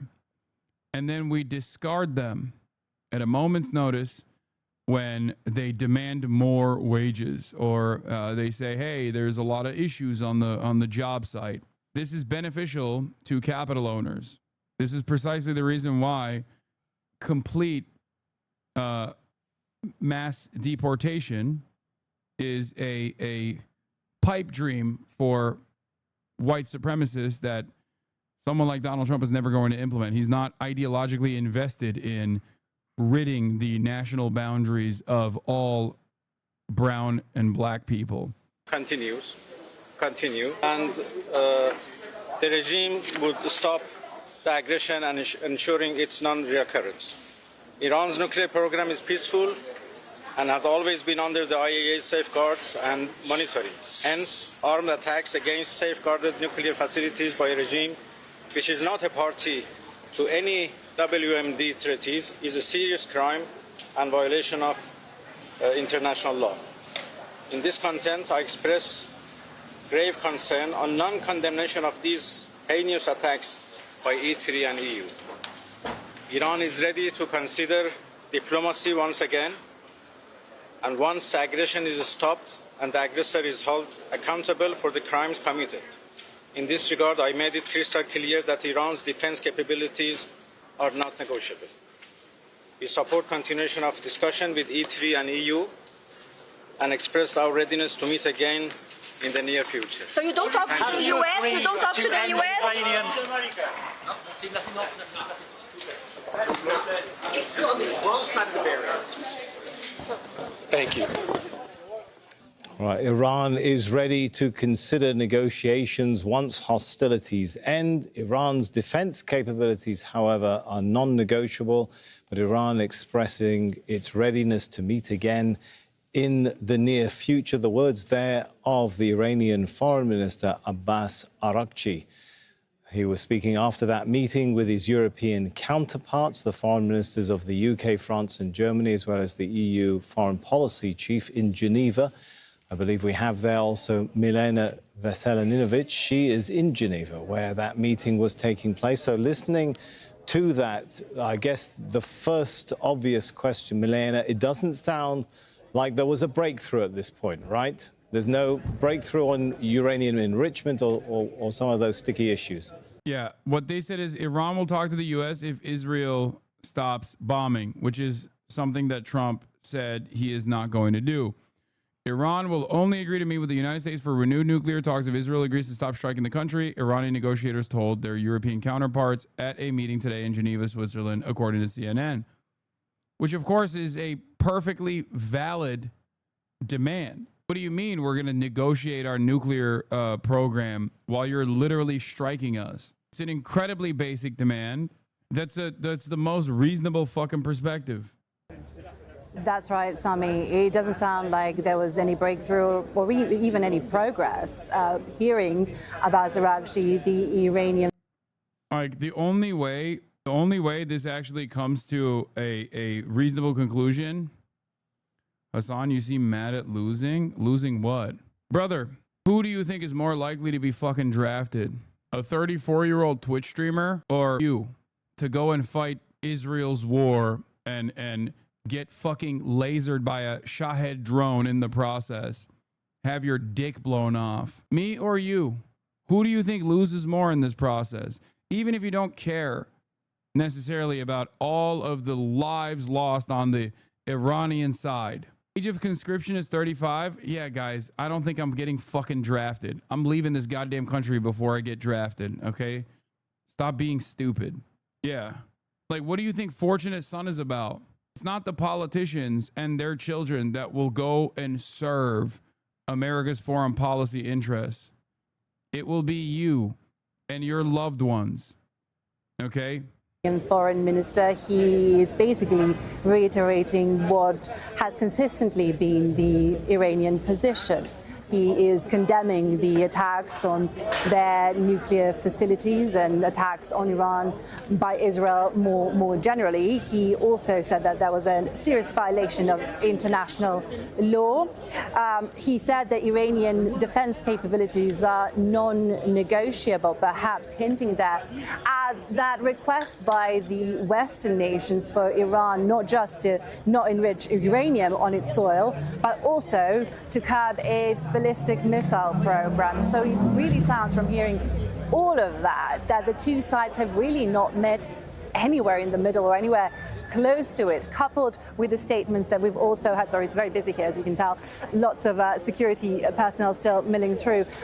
Coupled with what we've heard already from the European diplomats, who really only just repeated things that we have also heard before about the need to de-escalate, about the need for Iran to continue their talks with the United States, something that Abbas Araghchi said they would not do as long as they're being attacked by Israel. So it does, from these two sets of statements, seem that these two sides are a complete polar opposite, and that not a breakthrough, but not even much progress was made at this meeting. It does leave questions as to where do we go from here. Now, US President Donald Trump has had that self-imposed deadline of 2 weeks that he's said he would give diplomacy, 2 weeks that he could either expand or shrink.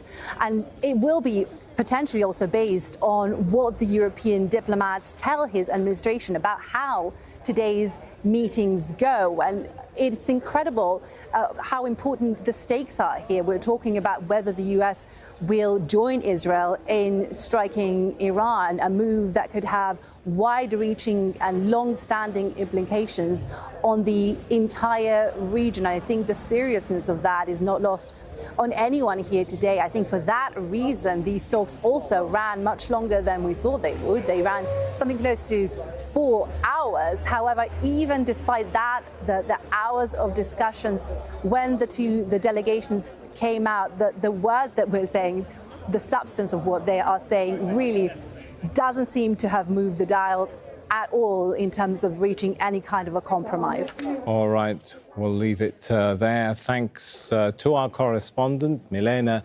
Veselinovic, in Geneva, following that meeting between the Iranian foreign minister and his counterparts from France, Germany, the UK, and the EU. On the first day, no one believed it would continue.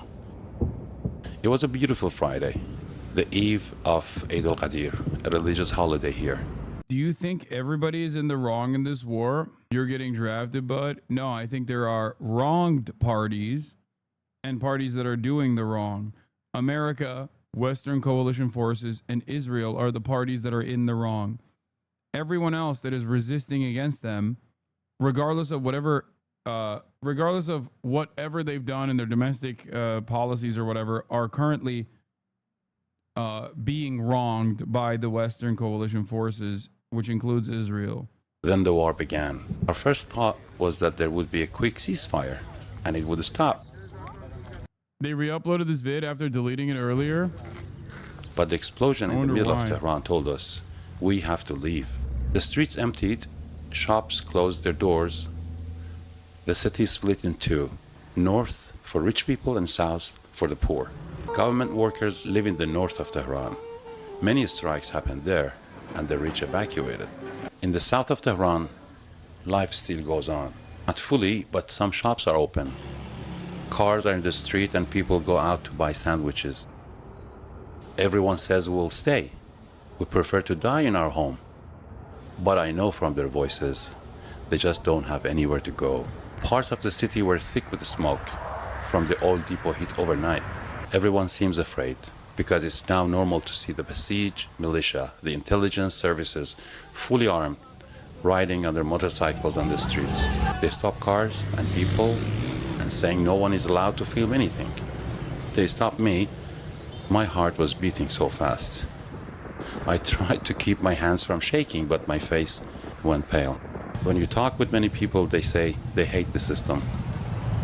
Some criticize the regime with no fear in their eyes. They just ask, what will happen to us? What will happen if bombing spreads all over the city? To me, their faces say, it is enough.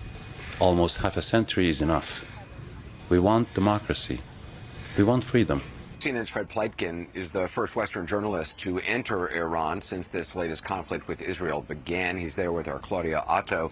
He attended a massive protest in Tehran where protesters chanted death to America, death to Israel. Fred has more from Tehran. Massive crowds have turned out here in central Tehran to protest against... I don't get it. Why are they not welcoming America and Israel bombs as liberators? It's so strange. There's only two reasons. There's two different ways that consent is manufactured here. Either saying these guys are all violent, scary, hate America, and they say death to America, and that is a way to create permission and manufacture consent for bombing, or by saying, oh, people actually really want American bombs to come in. Both are still, like, people want the regime to go away, and people want the fucking, and people welcome the Israeli bombing campaign. Those are the two different ways that these guys manufacture consent. Isn't it crazy? CNN is allowed in Tehran, but Al Jazeera is not allowed in Tel Aviv. A protest in Tehran, not against the Iranian government, but Israel and America. Ain't that something? Are they supposed to cheer and celebrate Israel and America sending rockets their way? Media blackout in Israel, but Western media is broadcasting from Iran. Iran doesn't want to be another Palestine. Those are the ones who can protest without repression. Someone says death is sweeter than honey. That just shows how much people love their country. Iran has a right to defend itself. Israel strikes against Iran, but also against the policies of the Trump administration as well. Many of them were chanting death to America, were chanting death to Israel. We saw them burn American flags and burn Israeli flags. By the way, the burning of the Israeli flag alongside the American flag once again shows that these actions are not conducted through pure animosity towards Jews or anti-Semitism. But that's a whole different line of fucking there's a whole different line of logical thinking that many Americans refuse to arrive at. It's an Israel in the mouth, he says. I read about Iranian Jews the other day. Western sanctions created an economy in which they have insufficient wealth to obtain housing in literally any other place, especially Israeli rent. Also said Western sanctions have resulted in the inability for Jewish Iranian scholars, engineers, etc. to practice their profession. So most of them work in textile shops, etc. A Western imposed brain drain, just like the early days of Nazi Germany. Yeah. Trump, you are threatening my leader, this woman says. Don't you know my nation believes death is sweeter than honey? What do you have, Israel? He says, you have nothing. You are occupiers, unreligious. You're killing people, killing women. You kill everyone. You're terrorists. So you can see that anger here being voiced by many of the folks who are walking here in this protest, whereas the Iranian government has said that as long as the Israelis continue their bombing campaign of sites here in Iran, there will be Iranian missiles flying towards my dude with the trap star. Look. Their bombing campaign of sites here in Iran. He got the trap star. He got that shit on, dude. Hey, yo. Will be Iranian missiles flying towards Israeli territory. They're calling on President Trump to try and end this direct confrontation. Otherwise, they say, there could be a direct military. Iranian Gen Z hates the regime. Iranian Gen Z today. It's so funny how fucking ass mad people get when they see like Iranians disrespect the American flag, or when the Houthis or anyone in Yemen really lights the Israeli flag on fire alongside the American flag, and I laugh at that. And people were making a big deal about that. They're like, they hate us. It's like, yeah, of course they hate us, you fucking idiot. We're killing their families. Why would they ever like it? Would you like them? You hate them. They haven't done shit to you and you still hate them. At least they have a good reason to hate us. Our government, especially. Not our culture, not our fucking cultural output, not our media, but they hate our governments. And of course they hate our governments. We're killing them. You hate them. They haven't done shit to you and you hate them. But you can't even fucking comprehend how our bombing and our destabilization might cause some fucking resentment in the goddamn region. Stupid.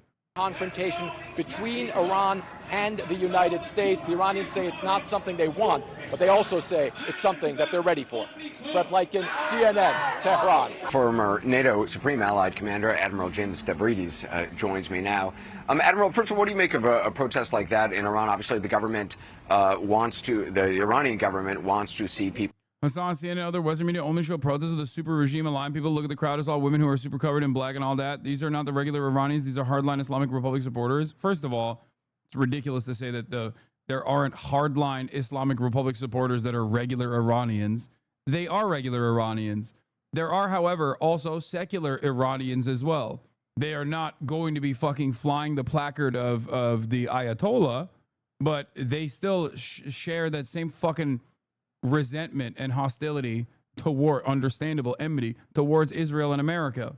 I think people forget that, like, you're wrong on this, Hassan. Oh my God. Israel has already killed 600 plus Iranians and severely injured 2,000 plus in the last week of bombing. Why the fuck would anyone, unless they are the most reactionary fucking psychopaths, actually think this is fine? Please stop treating people like they are a different organism just because they're in fucking Iran. There are certainly people who hate the fucking Islamic Republic still to this day. Okay? There are. Why do they hate the regime? Because the regime has been brutal to them. It's been repressive to them. It might have even jailed or tortured or killed their family members. Okay, now Israel is doing that with bombs. The reason for liking the Ayatollah or the Islamic Republic is born out of the violence that they've experienced under the Ayatollah and the Islamic Republic. Once there is a foreign entity, one that has already caused instability in the country in the past, comes in and is now officially more violent, at least right now, then of course people are going to fucking hate that more. It's that simple. I don't like the American government. I don't like the American government. If someone fucking deployed a nuke on America, if a significantly more powerful country that doesn't even exist right now, but if a significantly more powerful country deployed a fucking nuke and wiped out the I don't know, southern states or something, I think a lot of Americans, myself included, would be a little disturbed by that, don't you think? Americans, of course, can never understand this. That's the reason why, in this analogy, I always have to use an alien force as a region, as a substitute, because there is, as it stands, no country that has the capacity to be a dominant force, a force that has already destabilized America, a force that continues to destabilize America and can just use technology and technological superiority over America to just like wipe out half the fucking population. I know that Chatter wasn't saying that that Chatter was defending Israel's bombing campaign. They're just saying that CNN is purposely showing the minority position of hardline Islamic Republic supporters that negatively paints Iranians. But no, it's not necessarily a fucking minority position either. The anti-America position and the anti-Israel position is not the minority position, is what I'm saying. It's not about secular versus religious. I think the Chatter is saying that the majority of Iranians are not supporters of Islamic Republic and that the protest does not reflect most people, despite the fact that they both hate Israel bombing them more than the government. I already factored that in, and that's why I said this is another way of manufacturing consent. One way of manufacturing consent is by saying Iranians are actually super on board with the Israeli bombing campaigns because they hate the regime that much. The other way to manufacture consent is showing, ooh, look at these scary hijabi women of the streets that are saying fuck America and fuck Israel. They hate us. We should bomb them. I know the smoke alarm is going on. My dad is cooking, as always. People out on the streets protesting, sending a message, certainly to folks in the United States and perhaps in Israel. You had Prime Minister Netanyahu speaking directly to Iranians several days ago, encouraging them to rise up. That seems difficult, obviously, even though we know there are deep divisions within Iran during a bombing campaign. Not clear a lot of people are going to be rising up against the government. I'm wondering how important for Iran is a demonstration like that. It's important for the government, which I think you're correct is increasingly brittle, simply because of all the economic pressure the country's been under for much of a decade, as well as obviously the bombing campaign right now. But I think the West and the Israelis would be wise to look at the reaction, for example, of the Ukrainians. When the bombs start dropping, nations tend to pull together. Look at the Brits during World War II. So I think there's probably a thread of sincerity that runs through those demonstrations as that population reacts in defiance to the bombing of Israel. We're seeing diplomatic efforts going underway in Europe between European foreign ministers and Iran. Do you put much stock in that? Do you think those are important? I think they are. Certainly the three primary actors in the drama at the moment are Iran, Israel, and the United States. But there are two other nexi of power that I think are important to keep in mind.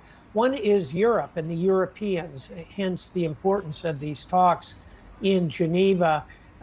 Let's face it, Europe, the second largest economy in the world after the United States collectively, stands to lose an awful lot economically. They're within range of Iranian missiles. They have a real stake in what's unfolding here. And I think they could nudge the United States toward a diplomatic solution. Fuck no. The other pair that we don't talk about much are Russia and China, both of whom regard Iran as an important client state, and both have tools they can use to try and push toward a diplomatic solution. So let's hope all of that pressure collectively somehow moves this toward a diplomatic solution, although at the moment, it looks more like military action ahead to me.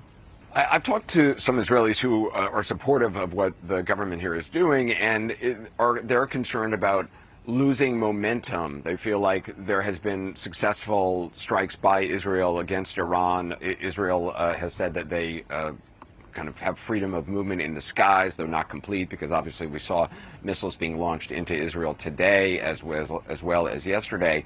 But from a military standpoint, is momentum something that might be lost with this pause by the Trump administration? I don't think so. Given the fact that it's only 2 weeks maximum, don't forget President Trump said within the next 2 weeks I'll make a decision. He didn't say I'm pausing for 2 weeks, then I'll announce a decision. I think more action could frankly come at any time.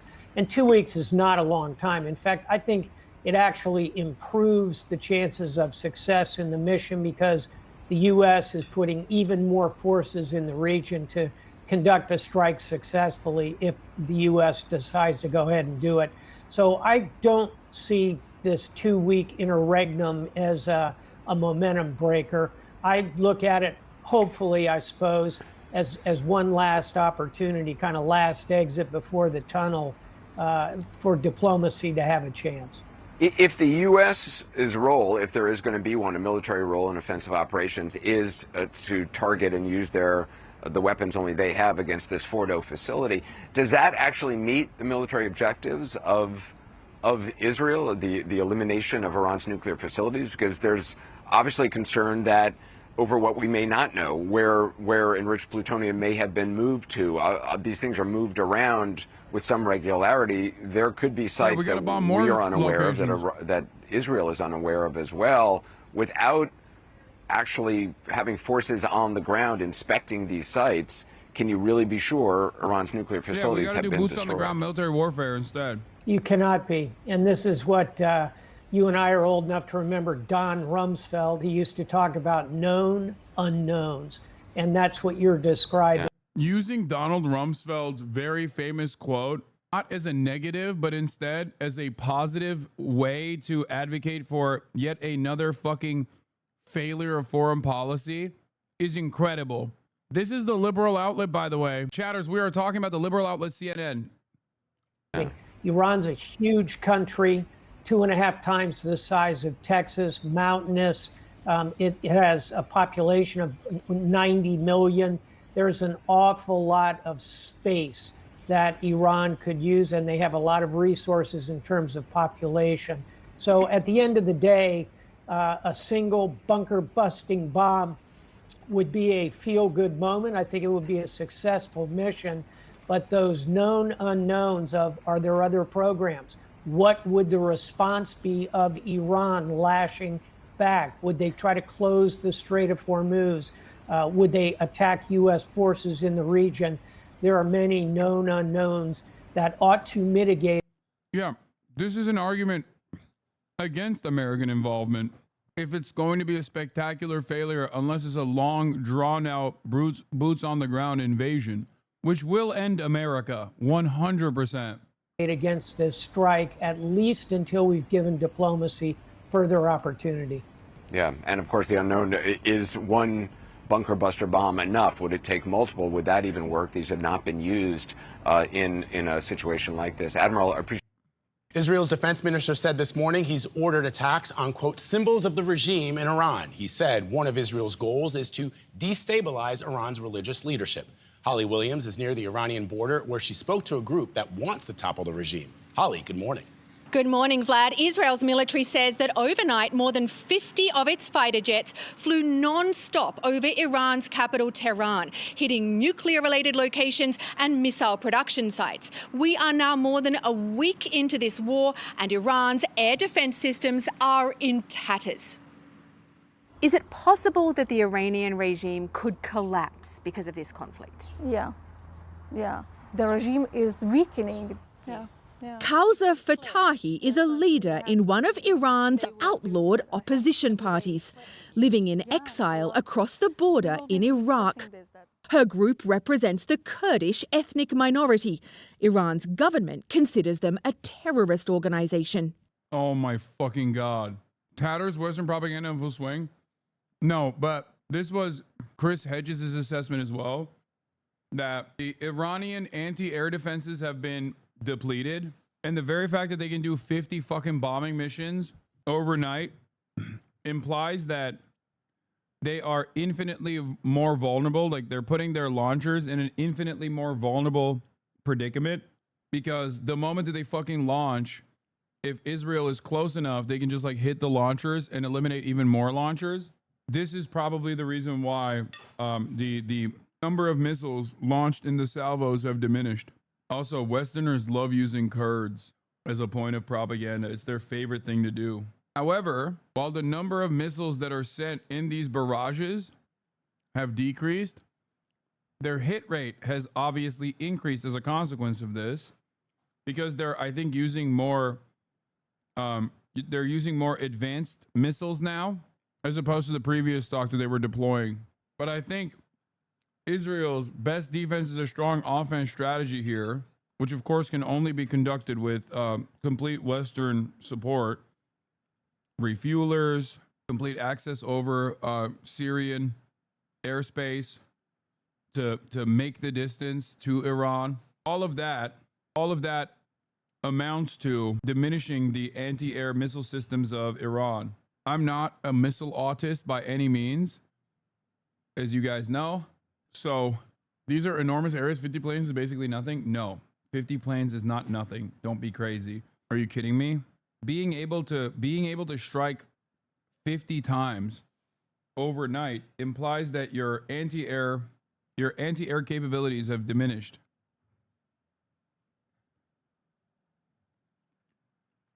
They're also talking about striking Tehran too. You can only do that because you have successfully destroyed a decent chunk of the anti-air capabilities that Iran has. Like, that is air supremacy. I'm sorry to report. Are you kidding me? Regardless of how large Iran is, the launchers themselves are mobile, which is why they're harder to target. Israel's initial claims are that there were like 100 launchers and they've eradicated like a third of the launchers. Having said that, they still clearly have impactful strikes. Iran does. They want to topple the Iranian regime, and Fatahi told us American airstrikes might help that. But she does not want Israel or the US to engineer regime change. We don't want their boots on the ground, obviously. You want to rebuild your country yourselves. You don't want America to do it for you. We don't want a made-up state. Iran's supreme leader says any US military intervention will be met with irreparable damage. US military bases in this region are possible targets for retaliation, along with roughly 40,000 American troops here in the Middle East. In 2020, Iran attacked an American base here in Iraq with ballistic missiles. Damn! The shockwave just rolled. We were there days later to witness the extensive damage. This is your bedroom. Yeah, it was my bedroom. Though no US service members were killed. But now Israel has superiority in Iranian airspace, using it to take out missile sites and drones. We don't know what a weakened Iran may be capable of. Iran's foreign minister said in an online post that his country still wants a diplomatic solution. He also said that Iran has never sought nuclear weapons, though just this month the UN's nuclear watchdog declared Iran in breach of its non-proliferation obligations. Gail. Holly Williams, along the Iran border, we thank you. We're back with Fox News Alert. Iran launching new waves of missiles towards Israel as the regime threatens American interest in the region. Let's break down what Iran has fired at Israel this week and exactly where U.S. troops are located in the Middle East. First, let's look at the missile attacks that have happened. You can see they're averaging about 30 a day. It has started with more. They've got 2,000 to 3,000. We don't know exactly how many, but they're saying about the same average here at 30. They're going a little higher, upwards of 40 on the 14th and the 16th. And then as you... Brother, they had lots of fake launches with specific electronic signals built to fool Israel. This was reported by analysts early on, but now has even been stated by Mohammed Marandi. Yeah. I'm only looking at... My only reason for saying that this analysis is probably not incorrect as far as air superiority is what Israel gets to do, okay? If they get to fucking fly over Iranian airspace and bomb 50 different targets overnight, that means they've established air superiority. Iran has also stated that they've downed F-35s. We have yet to see any evidence of that. And we have seen evidence of at least one Israeli drone that they did successfully down, which means that when they do actually successfully down Israeli aircraft, they show it instantly. At first I thought maybe they immediately fucking took it in for investigation, but the fact that they have not, we did see evidence of the downed F-35. No, we didn't. Iran has yet to show any evidence for a downed F-35 or even a female pilot that is being held captive. Yeah, we saw, yeah, F-35,000. That's what we saw. The girth master of F-35 mothership. So, in any case, what was I saying? Who was saying Iran down to F-35? Iran was. The reason why I thought it was possible is because of what I've seen in American reporting about Yemen potentially damaging, according to American military sources, Yemen was capable with their limited anti-air defense system capabilities of damaging an F-35. That's what the American government statement was. That is why I thought maybe it is possible. Now it seems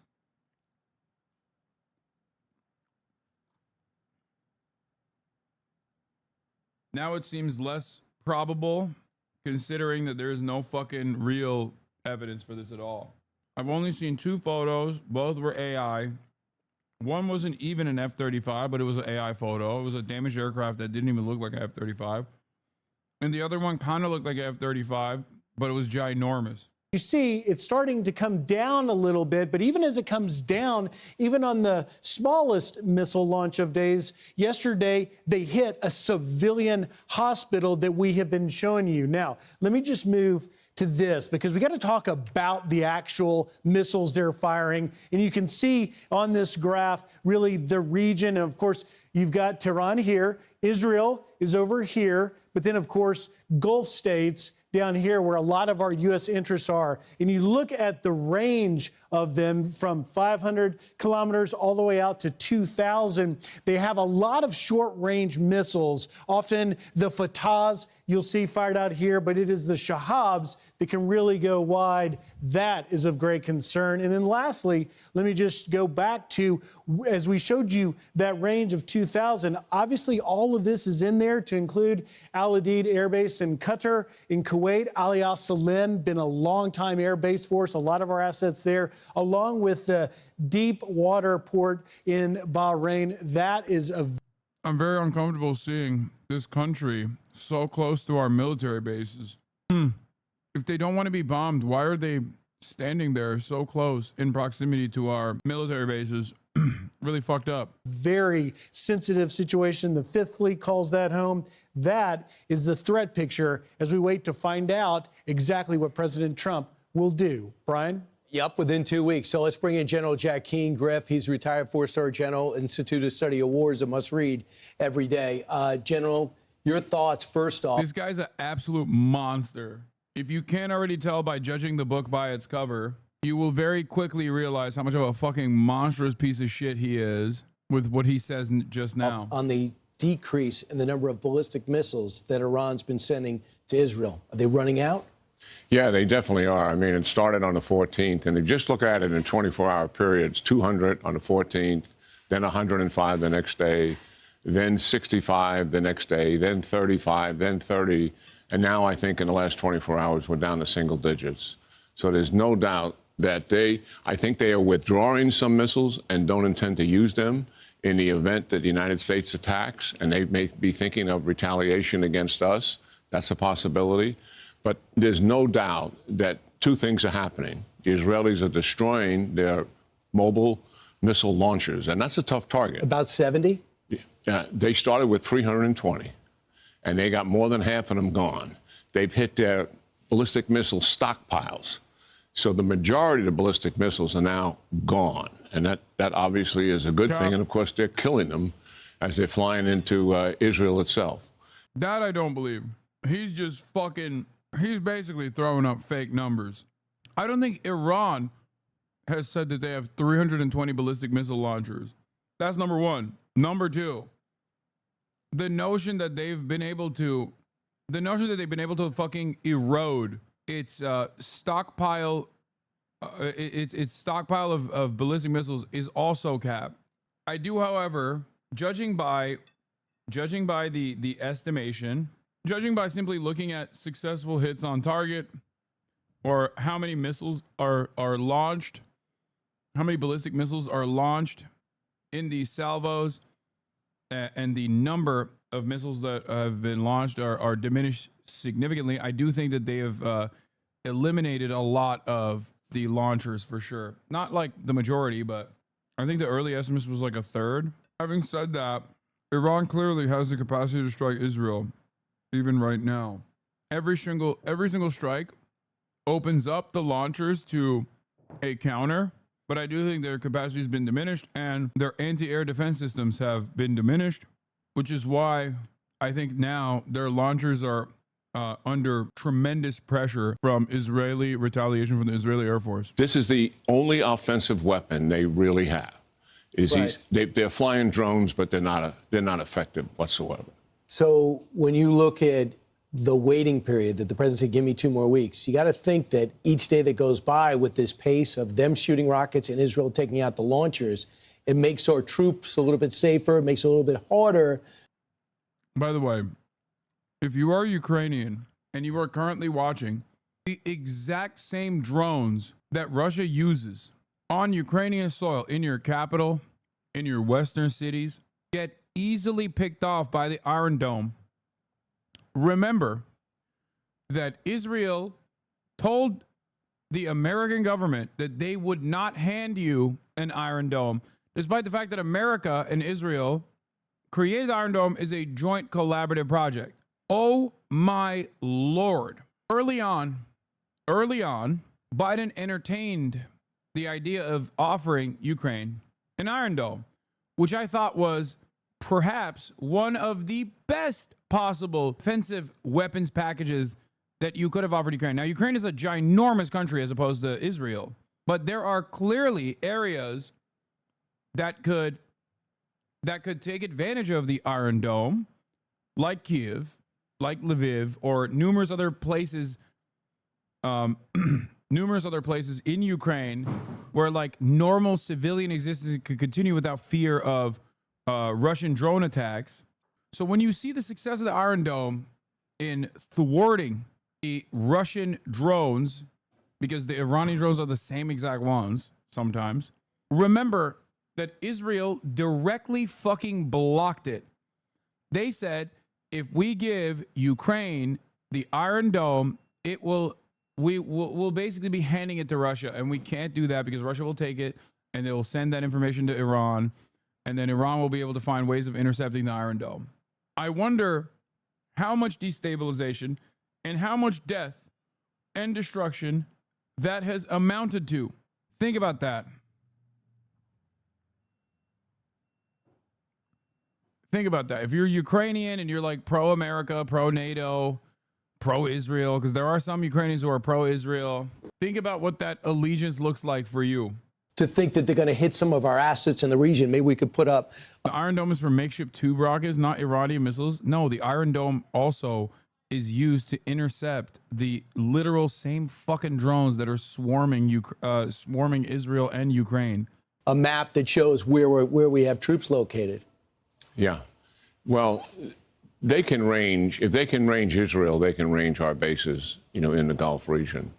But I think there's a way to handle this, and I'm sure the president and his team have thought through this thing, is if we're going to help at Fordow, because the Israelis have asked us to help finish this nuclear enterprise off once and for all, and I certainly think we should do that if they've asked for that help. We've hit 12 sites already.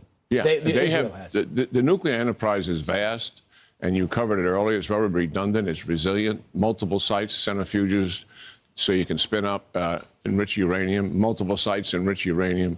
They did that, you know, to survive. The Ayatollah going into this, and the reason why he has never made a deal, is because he had built an enterprise to survive an attack, and he believes they can absorb the attack, survive it, recover it, and then rebuild. That is where this guy is.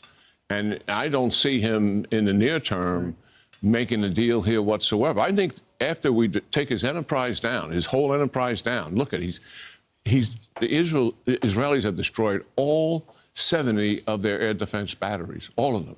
Air Force, gone. As we mentioned, the 12 nuclear sites damaged or destroyed. We finish off. This is Chris Hedges' analysis on this is that like Iran had Chinese anti-air defenses. I don't know if that's the case or not. I've seen no evidence for that.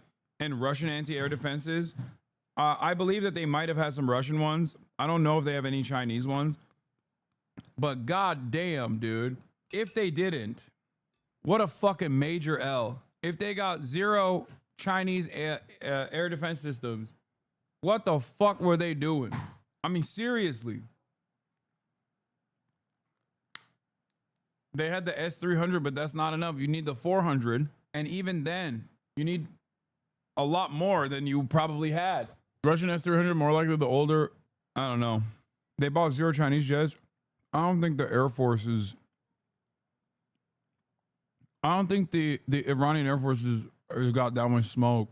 Like, their Air Force is so old, dude. Half of their shit is from the Shah era. Like they're operating on super old tech. So it's negligible. What I'm talking about is the one capability they have, which is anti-air defense systems, so that their missile launchers can be protected. I think the Mossad drone operation did a fucking number, dude. They still fly MiGs. Yeah, they have a very limited number. It's nothing. Fordo itself. And then leadership, decapitated, military and nuclear scientists. Now they can recover nuclear scientists, but in the near term, major problem. And here's the other thing. Look at the isolation that Iran actually has, Brian.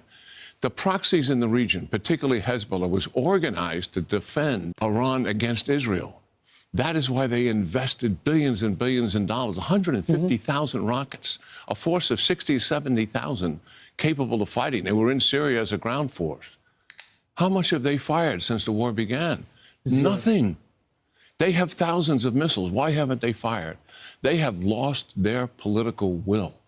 They are done. Do you think Hamas can't do anything. The other proxies haven't done anything. Where is Russia and China? They could obviously assist. Bro, what the fuck do you mean Hamas can't do anything? When can Hamas ever do anything? That's insane. The only time when Hamas could have ever done anything is like barely lob a couple fucking missiles over. That's so stupid. The point about Hezbollah is not incorrect.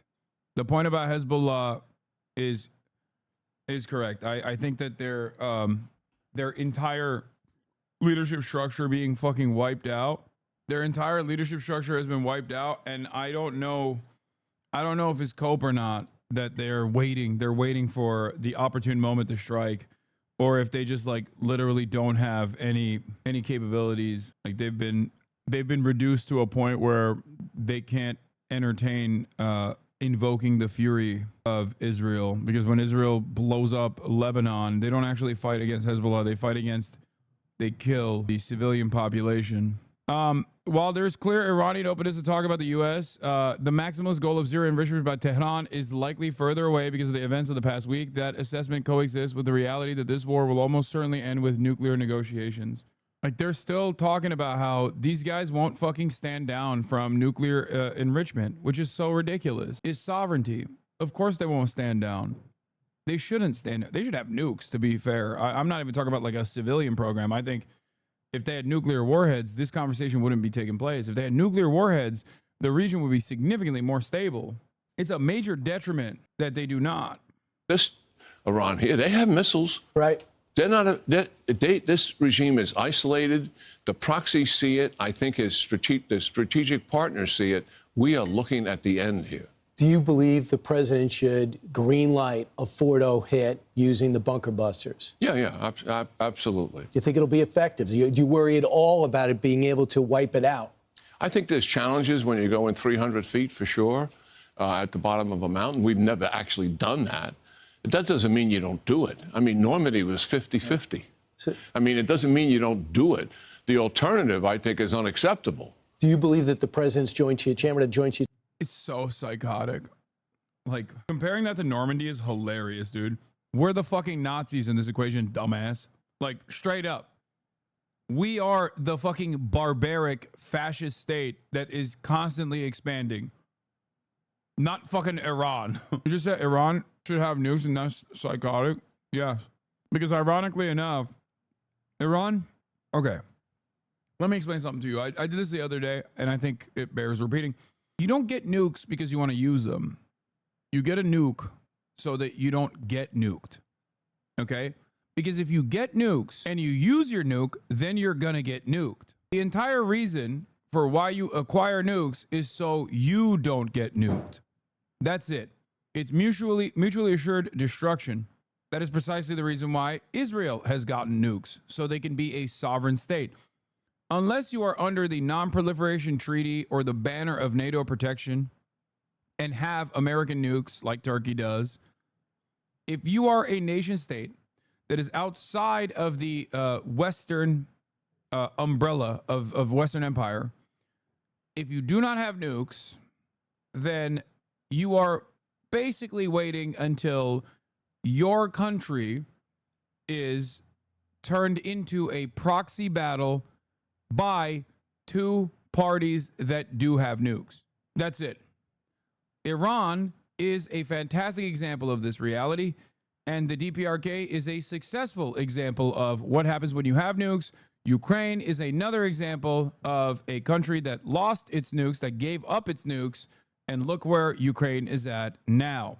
Doesn't Turkey have its own nukes? No, fuck no. We have American nukes at the Incirlik base. You do not get nuclear proliferation so you can use them.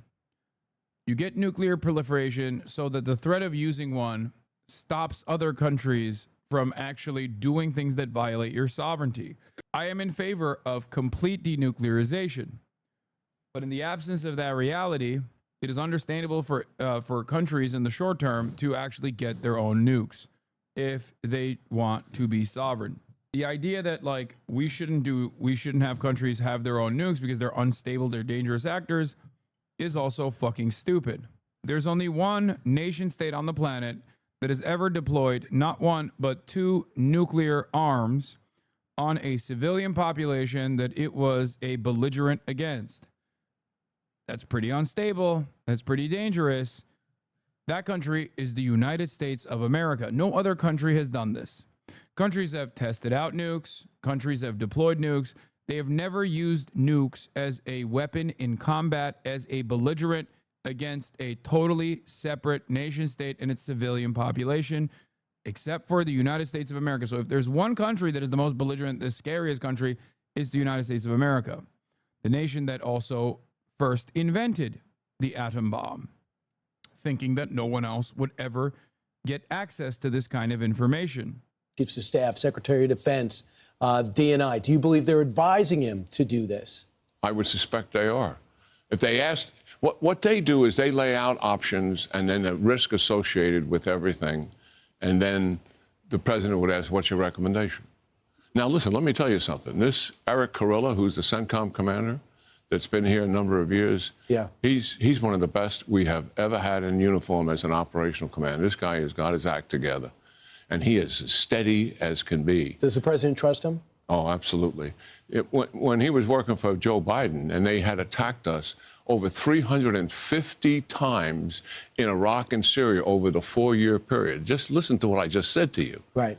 And he wanted to respond. He made... The fact that this fucking freak likes Kurilla is terrifying, because as we read in reporting thus far, Kurilla, the head of U.S. CENTCOM, has Trump's ear and is also super pro striking Iran alongside Israel, and wants to make a name for himself, wants to develop a legacy for himself and Donald Trump, and has gone as far as suggesting that the retaliation from Iran will be restrained and will not meet the standard of significant deterrence if they are to strike Fordow, using the Qasem Soleimani assassination as an example of inconsequential acts of escalation from the American side.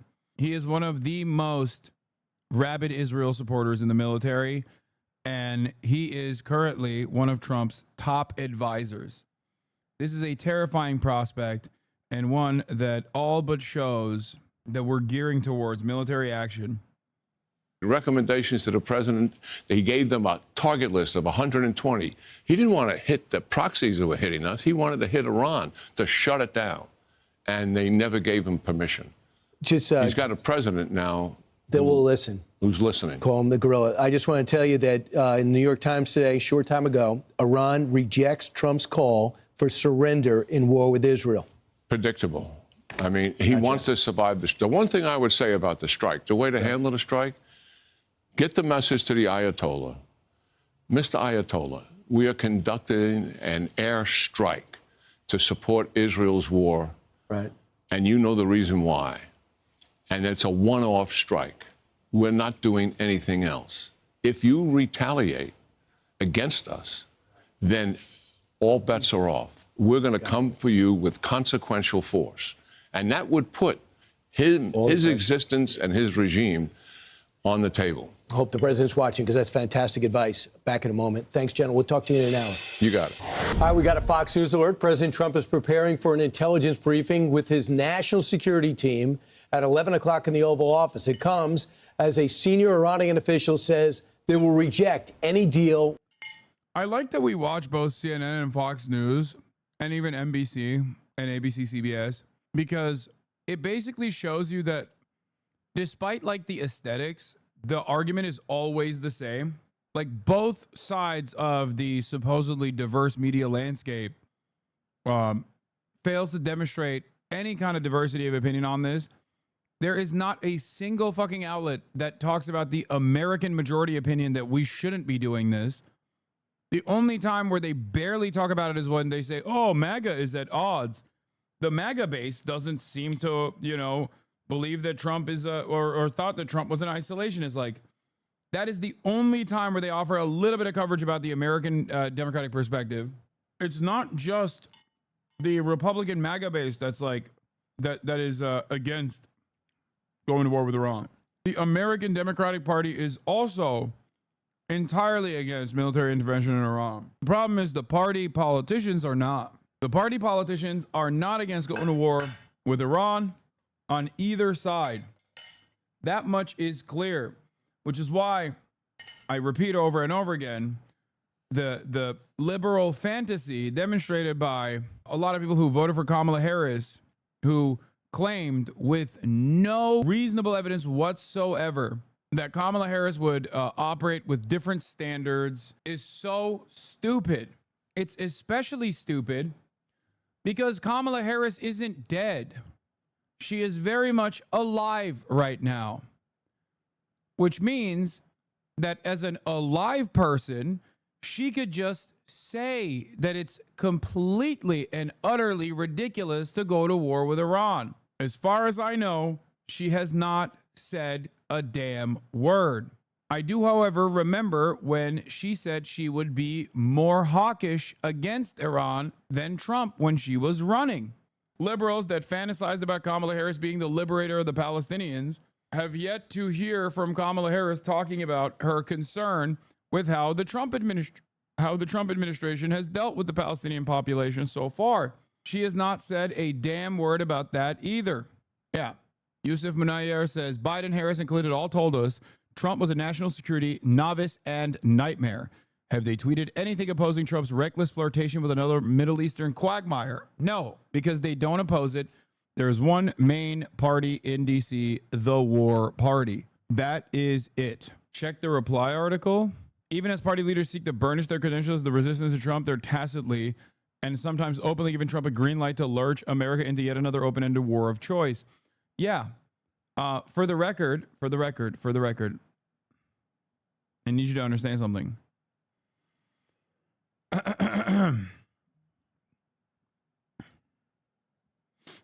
This is precisely the reason why Hakeem Jeffries said, you can go to war with Iran. We think there is righteous cause for the U.S. to go to war with Iran. You just need to come to us in Congress and do it the right way. We will obviously give you the rubber stamp necessary to go to war with Iran. Just come to us. Oh, someone said the same thing. Harris obviously would have been against this war. Too bad she's dead now and can't say anything. Yep. Righteous cause, bruh. No, that's what Hakeem Jeffries said. Hakeem Jeffries released a statement literally saying Iran can never have nukes. Israel has a right to defend itself. Am Israel Chai. We must nuke Iran. But Mr. President, you have to do this with congressional approval. Please come to us and don't try to do this unilaterally. With zero enrichment and will not surrender. Let's bring in 4-star General Jack Keane, Institute of Study of War. Harris is not dead. No, she is. No, she died. It's so sad. She must be. She must be fucking dead because I ain't hear a single dang peep from Kamala Harris about both Gaza, the genocide. Every fucking libtard told me that she was anti-genocide. Every goddamn libtard told me over and over again, Kamala Harris would not be the same as Trump, you fucking idiot. You're so stupid. So where is she? Why hasn't she said a damn thing? I'll tell you this, if Kamala Harris were president now, we wouldn't be drifting into World War III with Iran right now. Trump is a fakeless failure. We would be doing the exact same thing that we're doing right now. The only difference would be, in terms of our dealings with Israel and Iran, we were doing the 100% verbatim the exact same shit. 100%. The only thing that would be marginally different would be the way that the Democrats are actually talking about why we must do it. We'd be talking a whole game about how fucking homophobic Iran is and how we must liberate the women there. We'd probably be a little bit more tactful about trying to implement regime change, be a little bit more competent in our imperial ambitions. But by and large, we know exactly what it looks like. We know exactly what incredibly devastating American foreign policy decisions look like because Gaza started under Biden. And we saw how the media packaged it, and we saw how the Democratic Party responded to the demands, the reasonable calls of restraint, the reasonable calls for a ceasefire. The Democrats set the fucking stage for even the censorship regime that the Trump administration is now taking advantage of. The Democrats started that. A lot of people act as though this censorship regime around Israel and speaking out against Israel started under the Trump administration. No, the Trump administration moved it to its logical conclusion, or is moving it to its logical conclusion. 3,500 peaceful student protesters were arrested under the Biden leadership for the crime of speaking out against Biden's unconditional loyalty to Israel and the continuation of this live-streamed child holocaust. Kamala Harris never came out against any of that, even though it was clear during the fucking election year is when they did this, by the way. That's what makes it even crazier, because like that's the one time where you have the most impact, supposedly, as a citizen. There were 1 billion different polls that showed how overwhelmingly unpopular America's misdealings with Israel were, and they all fell on deaf ears. That is what actually triggers me to no fucking end when I hear from dumb fuck libshits that turn around and try to talk about how Kamala would be different. And maybe Kamala Harris might come out at some point and demonstrate a fraction of political courage when it's far too late, when it's far too safe for her to do so. And then those dumb fuck libshits, instead of going, I think maybe this is just optics, they will turn around and act as though she was there the entire way. So if you're one of these liberals who also had this attitude, I'm urging you to self-reflect. I'm urging you to reconsider your stances. Do not let yourself be duped. These are the moments where it matters. If Kamala Harris cared, if she truly cared, she would be out there. I don't think it's fair to mimic the right's talking points on Kamala. She would be better. It was binary last year. It was binary to say. It wasn't It's disingenuous. That's your nihilistic take per usual. Fine, but you're so mad about it both ways. I don't think so. I think Gaza would be different marginally, but not the same. Don't be ridiculous. Be real, dude. You'd shit all over anything. Don't be disingenuous. Wow, here's a lip shit right here. Can you explain to me why Kamala Harris has not made a single statement about the Gaza genocide that has continued under the Trump administration, even as a partisan perspective? And instead, the only time she's actually ever spoken out about anything Israel related was when Eden Alexander was returning, where she made another statement about how all the hostages should be returned, which is basically just a defense of Israel at that point. When you omit the key detail in this equation, which is like literally the ongoing continued ethnic cleansing campaign that Israel is doing with American munitions that they got under the Biden administration and continue to get under the Trump administration. What makes you think that she would be in any way, shape, or form different? What makes you think that a marginal difference would be all too consequential? Are you saying that Kamala Harris would only allow Israel to kill 50 people yesterday rather than 51? Do you think that Kamala Harris would allow Israel to use tank shells and helicopters to murder starving Palestinians to the numbers of like, what, 25 as opposed to 50? Is that the marginal difference here? Is that going to be marginally better? They die tomorrow rather than yesterday? Should be horrible, but better. I think I have to treat this in the same way that I treat. You're saying yes. A lot of people, when they hear you say that this is positive or this marginal difference makes any sense in terms of a continued ethnic cleansing campaign, people look at you like you are mentally challenged. I need you to understand that. I look at you like that. I think you have a real mental issue. You might be like a John Fetterman style car crash victim if you think that this marginal difference is consequential because Gazan children that are being starved don't die yesterday, but they die tomorrow. Okay? You need to use this as an opportunity, as a wake-up call, and engage in a really radical act, an act of self-reflection. Think about why you feel this way. Okay? And if it's because you were dropped on your head as a child numerous times, then maybe this is unsalvageable. But if there's a conscience in there, okay, if you have any fucking synapses that you can fire off up there, please use them now. It's not a mental challenge. It's seeing as Palestinians and nothing but numbers. 50 is less than 51, so it's somehow better. No one is saying Kamala or the Dems would be pro-Palestinian anyway, but it's not crazy to think we would be on the precipice of war with Iran by June. Yeah, no, it is crazy. And the reason why it's crazy is because a lot of you are not paying attention. This is an incredible opportunity for you to actually learn something. Please, I urge you to be open-minded. I urge you. I know you think I am too anti-liberal here. I'm too anti-Democrat. There is resentment in your heart right now for the Democratic Party because of their ineptitude, because of their feckless cowardice. Okay? So make no mistake. The reason why I show you these things, as far as like Hakeem Jeffries' statement, as far as Kamala Harris's lack of statements, as far as Brett McGurk and how much he has dick-rode. Brett McGurk was the key figure in the Biden administration, mind you, and how much Brett McGurk has championed Donald Trump's Iran policy thus far. The reason why I show you this is because American foreign policy is Uni-party right now, and we can only change that. We can only create this democratic counterbalance if people like yourself that are Democratic Party dick riders for free actually realize that the Democrats are currently on board with everything that the Republicans are doing. Every single thing. Until they show us that they're not, there is no reason for you to believe that they are actually secretly peaceful participants here. As you've shown on stream, almost every one of Harris's campaign and policy people have supported the attacks on Iran. It's not proof. If that's not proof, nothing would be different on this issue. I don't know what is. Exactly. People that worked in the previous administration that participated in the Gaza genocide saying that they're on board with what Trump is doing with Iran. And also Kamala Harris's own staffers, like Kamala Harris's potential NSC head came out and immediately said, actually, we would be more willing to bomb Iran before fucking Donald Trump. We would defend Israel way harder than Donald Trump. What more can we do? What more can we say? What more can I show you? Do you need a statement from Kamala Harris that literally says, if I was president right now, I would be nuking Tehran? Is that what would cause you to recognize that?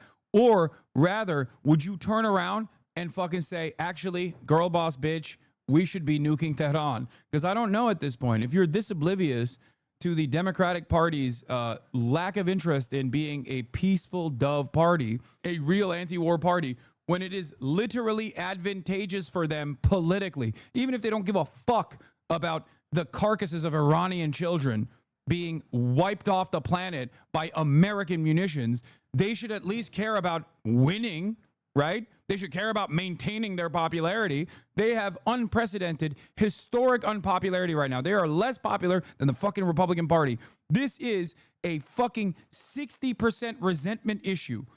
Nobody wants to go to war with Iran. Trump is going to war with Iran. His own base doesn't want him to go to war with Iran. And not a single fucking Democrat in a position of power is speaking out against this. Did Republicans take control of the both houses? You don't know that, Hassan? She's not in power. She doesn't control both houses. Jesus fucking Christ. That is precisely why she could make a fucking statement, you dumb moron. What the fuck is wrong with you? Where is your fucking brain? She's not in power, which is the perfect opportune moment for her to at least stand against Trump from a partisan perspective. And I'm not just talking about Kamala Harris. I'm talking about Hakeem Jeffries. I'm talking about Chuck Schumer. Chuck Schumer's only position on the Iran stuff was basically to come out a couple weeks prior and go, Taco Trump, he's not going to nuke Tehran. What a pussy. You better not be making a deal without telling us with Iran that causes you not to nuke Iran. How is that a fucking anti-war position? Democrats in power have only said things that are in favor of Donald Trump escalating tensions with Iran and going to a direct military conflict with Iran, as opposed to the overwhelming unpopularity of said position by the public, okay? Kamala Harris hasn't even said anything for optics. She's fucking powerless. She has no power. She could just as easily turn around and be like, just like she fucking acted like she was for Medicare for all when she had no power. She could turn around and just be like, oh yeah, this is really fucked up. Sorry, I should have voted for Jill Stein. Did I ever say that? Don't fucking cope. Don't fucking cope in here. How many times did I say Jill Stein is a non-factor in this equation? She's a grifter. Shut the fuck up. It is because of your dick riding of the Democratic Party that the Democrats feel as though they can get away with their ineptitude. You guys are so fucking stupid. Have some backbone. Care about the policies rather than people who have never shown you that they care about you. Point to one time where I recommended voting for Jill Stein, okay? And I'll end this broadcast. I'll give you my fucking stream key. Ironically enough, I even make the same fucking argument about Jill Stein. Where is Jill Stein? Kamala Harris is basically the Jill Stein of the Democratic Party. Hassan still thinks Democrats and Kamala would be no different. 9,000 upvotes. I'm glad that at least like these guys took the time out from dick riding Asmongold and like neo-Nazi shit on the LSF subreddit to finally fucking be annoying liberals, oblivious and annoying liberals. Kamala Harris and the Democratic Party right now would be no fucking different than the Republicans. It doesn't even matter because the Republicans are not in charge. I mean, the Democrats are not in charge. However, what matters is they're not even using this as an opportunity to create partisan divide. They're not even fomenting partisan divide on a fucking incredibly popular issue. Donald Trump is incredibly unpopular on this front. And the Democrats are on board, with the exception of like Chris Murphy. He's the only person that I've heard from that has said something even remotely close to, maybe we shouldn't go to war with Iran. And even then he goes, I think going to war with Iran is a terrible idea. But no one believes this 2 weeks bit. He's used it a million times before to pretend he might be doing something he's not. It just makes America look weak and silly. He's like, oh, please look stronger, sir. If you're going to bomb Iran, you should do it now. There are places where the Democrats are different marginally and not far enough. Not different enough from the Republicans, but at least still marginally better. Foreign policy is not one of those instances. Do not try to come in here and fucking criticize me over this shit. You're just operating like a fucking QAnon supporter, but blue instead. You're just doing blue-anon shit. Bernie Sanders, AOC, and like a handful of Democrats and Thomas Massie on the Republican side are the only people who have spoken out against going to fucking war with Iran. That's it. A total of like 10 fucking politicians. Disgusting. Disastrous. The H3 podcast, they're up to no good once again. They're doing more of that stuff that we've seen. Hila Klein, co-host of the H3 podcast. What is this, bro? Is this drama? How to girl boss a genocide? Is there a broader point here? Because I don't really care to fucking offer any sort of attention to. You guys should watch it on your own. You guys should watch it on your own. Noah does great videos, and you should watch it on your own. I personally don't fucking care to even entertain Ethan Klein at this point. I think every time the drama goes away, he purposely does something incredibly embarrassing with the hopes that he can maintain eyeballs. Like, the attention goes away even for a little bit, and then his goal is to try and use like whatever he has. In this circumstance, he has money. He still has money. I don't think Teddy Fresh is doing all that well, but he still has like old school YouTube money and some of the Teddy Fresh money that he had in the past. So he's using the last remaining fucking money that he has to basically create legal drama against people who are much smaller as content creators than he is, with frivolous litigation that will most likely be tossed aside by any competent judge. And it's twofold. On the one hand, he wants to do this because he wants to get a fucking W, because he just got owned by billionaire Brian Kavanaugh. On the other hand, he wants to basically create some air of attention around him, because even the fucking slop tuber orbiters that he has cultivated at this point have been turning around and saying, this is really boring. Don't watch, move on. World War III time terrorist merge? What is terrorist merge? Yeah. I believe in the copyright lawsuits that he has launched against Denims, Frogan, and Caseytron. He mentions my name, I think 150 plus times. Even calling me the Grand Mufti of Palestine that was like homies with Adolf Hitler. What the fuck does that have to do with copyright, man? Those with money in the legal system have the ability to destroy and bully and just defeat people on the grounds of, I have more money.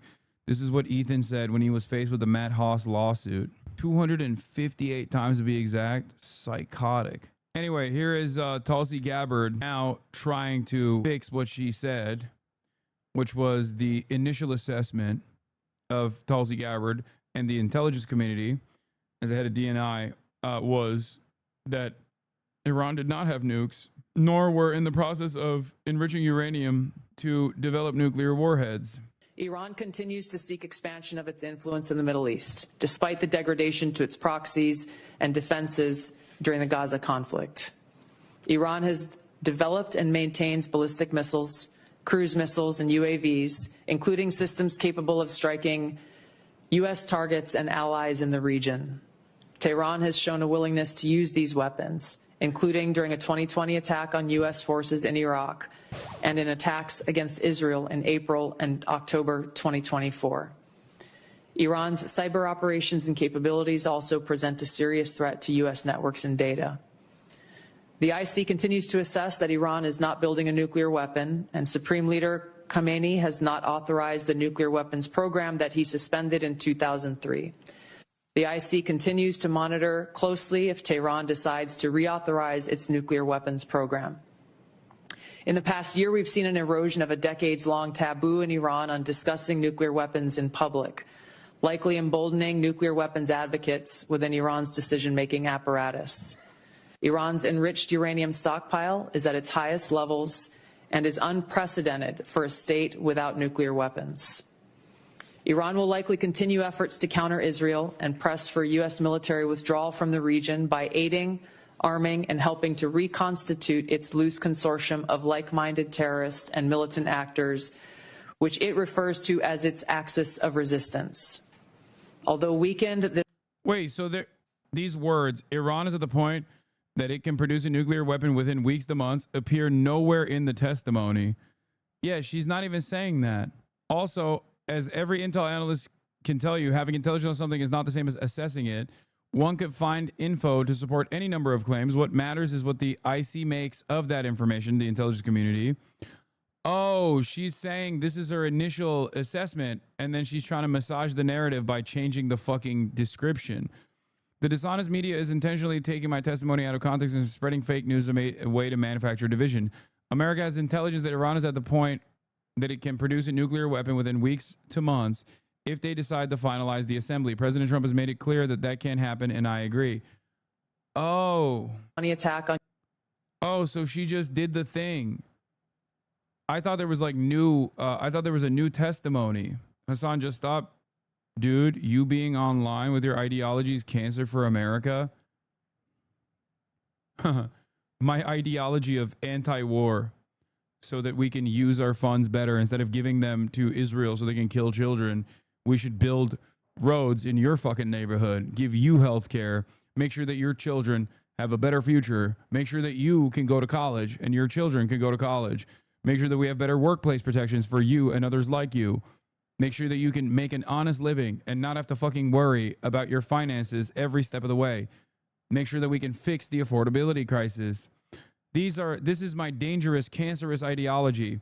This man says, no, we must give all of our money to Israel. We must give all of our money to endless bloodshed overseas. We must kill everyone. We must vanquish all of these people that I now believe are my foes. I can't understand how someone could be this fucking cucked. Hassan, you're so fine. Are you stupid? Don't do this double debate. Ban me. I don't support terrorists. Iran need to go. Yes. I'm not going to ban you, but you are a terrorist. You speak about a foreign nation with 92 million people in worse ways than that foreign nation even talks about you. They fucking burned. They say death to America, right? They said death to America, death to Israel. You freak out about it. The reason why they say that is because we're already fucking in the process of bombing them. We've already destabilized them. Iran has done nothing to you in return. And in the process, also your name has FNAF on it, so I suspect you're a child, and I'm literally fucking talking to a child who is just repeating a talking point that he saw from someone with a child brain, probably an adult with a childlike brain. Oh, Maya's here. I can hear myself. FNAF fans are 30 now. But in any case, have fun. Have fun being drafted. Y'all are literally brain wasted. Dude, you can't even write brainwashed. You're saying brain wasted. I think it is not I or this community that is brainwashed. You are the brainwashed one if you think that going to war with Iran is a good thing for you. Every dollar spent on weapons to kill people over there is a dollar that could be spent on you and your loved ones to improve your living conditions here. Okay? There is a finite amount of money out there, and you have been brainwashed into thinking that that money is better served killing random children overseas rather than here to improve your living standards. Americans are the most brainwashed country on the fucking planet. You literally think we have to fucking bomb Iran. You don't even think about like how consequential that might be for you. The reason why I'm taking the time out to talk to you directly is because I hope there are people like you in the chat who might have these, might have for the first time ever watched me and maybe have silly positions like you do that will quickly shake themselves away from this fucking stupor. You have what I like to call serf mindset. You have the brain of a peasant where you say, my lordship controls my life. I will fight for my lordship. My lordship must not die. I will put my body on the line for my lordship so he can eat all the tasty treats and develop goiter when I suffer and my family dies from famine. What's your favorite streamer? Stan the FNAF man? Well, what the fuck? There's no way he got banned. I think he just like got so embarrassed that or not goiter, sorry, gout. You're right. I said goiter. Popular subtle propaganda tactic of late is crediting U.S. intel that Iran has not decided to make a nuke and would be years away even if they did to just Tulsi Gabbard. She was repeating uniform consensus of the intel community since 2007. This wasn't in dispute until 10 minutes ago. Even the New York Times makes it clear repeatedly that the White House and Israel's new conspiracy theory is not based on a shred of new evidence, but merely a new analysis of existing work, which is to say that they're just making shit up in contradiction to uniform consensus of the CIA, DNI, etc. Yeah, I think we made fun of him for FNAF too much, so he changed his username. What I'd love a reporter to ask Schumer, Jeffries, or any Dems is, do you believe the established U.S. intelligence consensus version of events or Trump and Netanyahu's claim that Iran has both decided to build a nuke and is 15 days away from doing so? Would be very informative. Because all of these AIPAC crib statements coming out sure sound like top Democrats are buying Trump's version of events and not the U.S. intelligence communities. And since Trump is a Russian asset, this would seem ill-advised in my opinion. What? Is it actually effing? I'm confused. It's not on my end. I didn't experience anything on my end. I think that's a Twitch side issue. False flag F. Putin today says, despite the risks, we built a reactor in Bushehr and signed a contract for 2 more. We are not evacuating personnel. We raised this issue with Israel and President Trump. We act within international law and demand safety of our staff. A quiet but clear warning. Russia isn't leaving Iran, and if Israel or the U.S. puts Russian lives at risk, the consequences will escalate. Why are people saying this is a massive F? I'm so confused. I didn't experience anything. Most people did not. Why the fuck is everybody freaking out? Just refresh. I don't know if you did. General, your take, what would you say right now if the president said, I need you in the Oval Office to talk to me about what my options are? What would you emphasize? Yeah, well, a few things. I think, first of all, I think he's had 4 or 5 meetings on this, and we certainly don't know, where he is on all of those meetings. But I think from the policy perspective, from when you look at it, from Marco Rubio's responsibilities. He changed his username from Stan the FNAF Man to Stan the Man. Ain't no way. Ain't no way he changed his name from Stan the FNAF Man to fucking Stan the Man. Oh my God. I guess he was like self-aware enough and has the capacity to feel shame. Perhaps maybe this is the start of something beautiful. Perhaps you can use this moment of self-reflection and extend it beyond simply changing your fucking username. What up? I'm almost done. I'm about to. Maya's here. This is a huge strategic opportunity here that we haven't had in 45 years. We're talking about removing and ending Iran as being the #1 adversary that has dominated the region in terms of instability. They've been at this for 45 years. And as you pointed out to our audience here, the history of killing Americans during that time frame is very significant, but their overall behavior.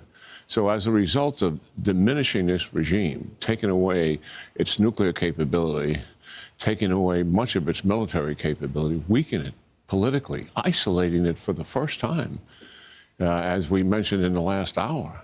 I mean, the proxies aren't helping them. Right. I mean, their allies aren't helping them. And China and Russia are not helping them. And he said ending Iran. Like, that's his consideration, is ending Iran. Sick, perverted, bloodthirsty monster. It is wild to me that no one in mainstream media is even remotely putting up a showing against this kind of statement. Even, like, does it not shock anybody that, like, Bernie Sanders made a statement? He released it on his YouTube page. Why is Anderson Cooper not talking to Bernie Sanders? Why is Jake Tapper not talking to AOC? Why is nobody talking to Thomas Massey? Like, there are people, like MSNBC had Chris Hayes, had Ro Khanna on, but that's pretty much it.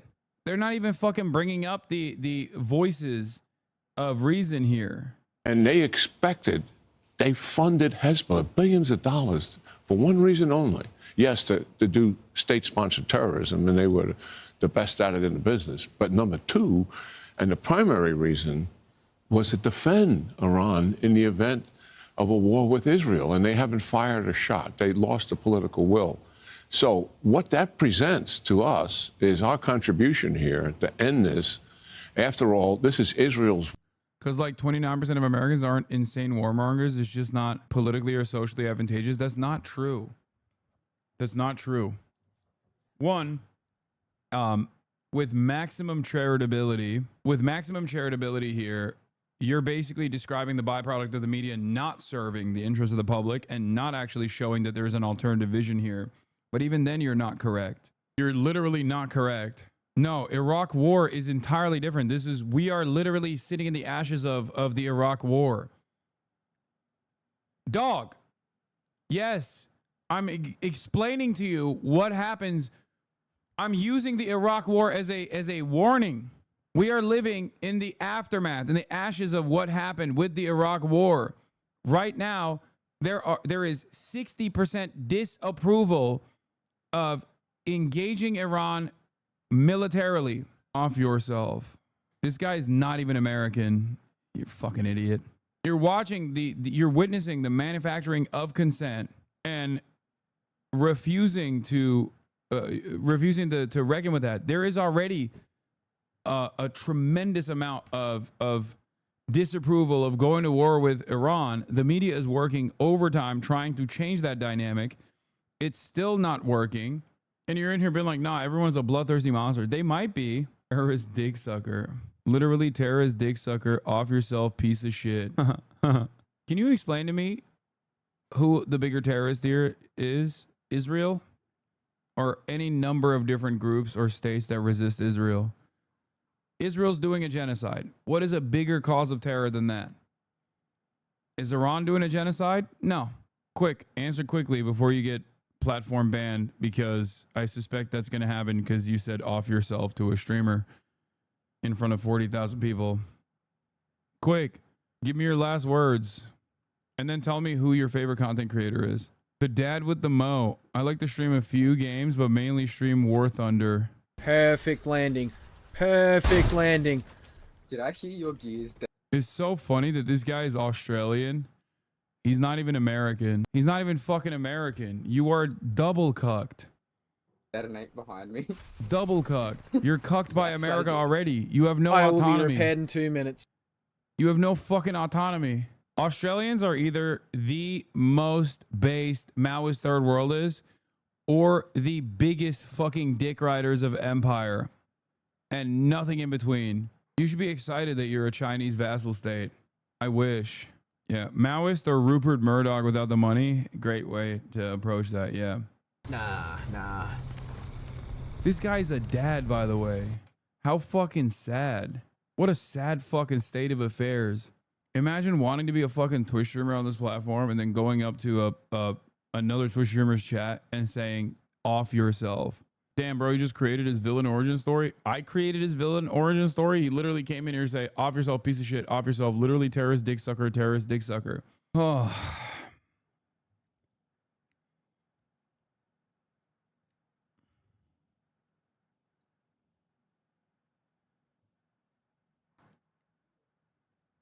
Yeah, that is a side-wide ban.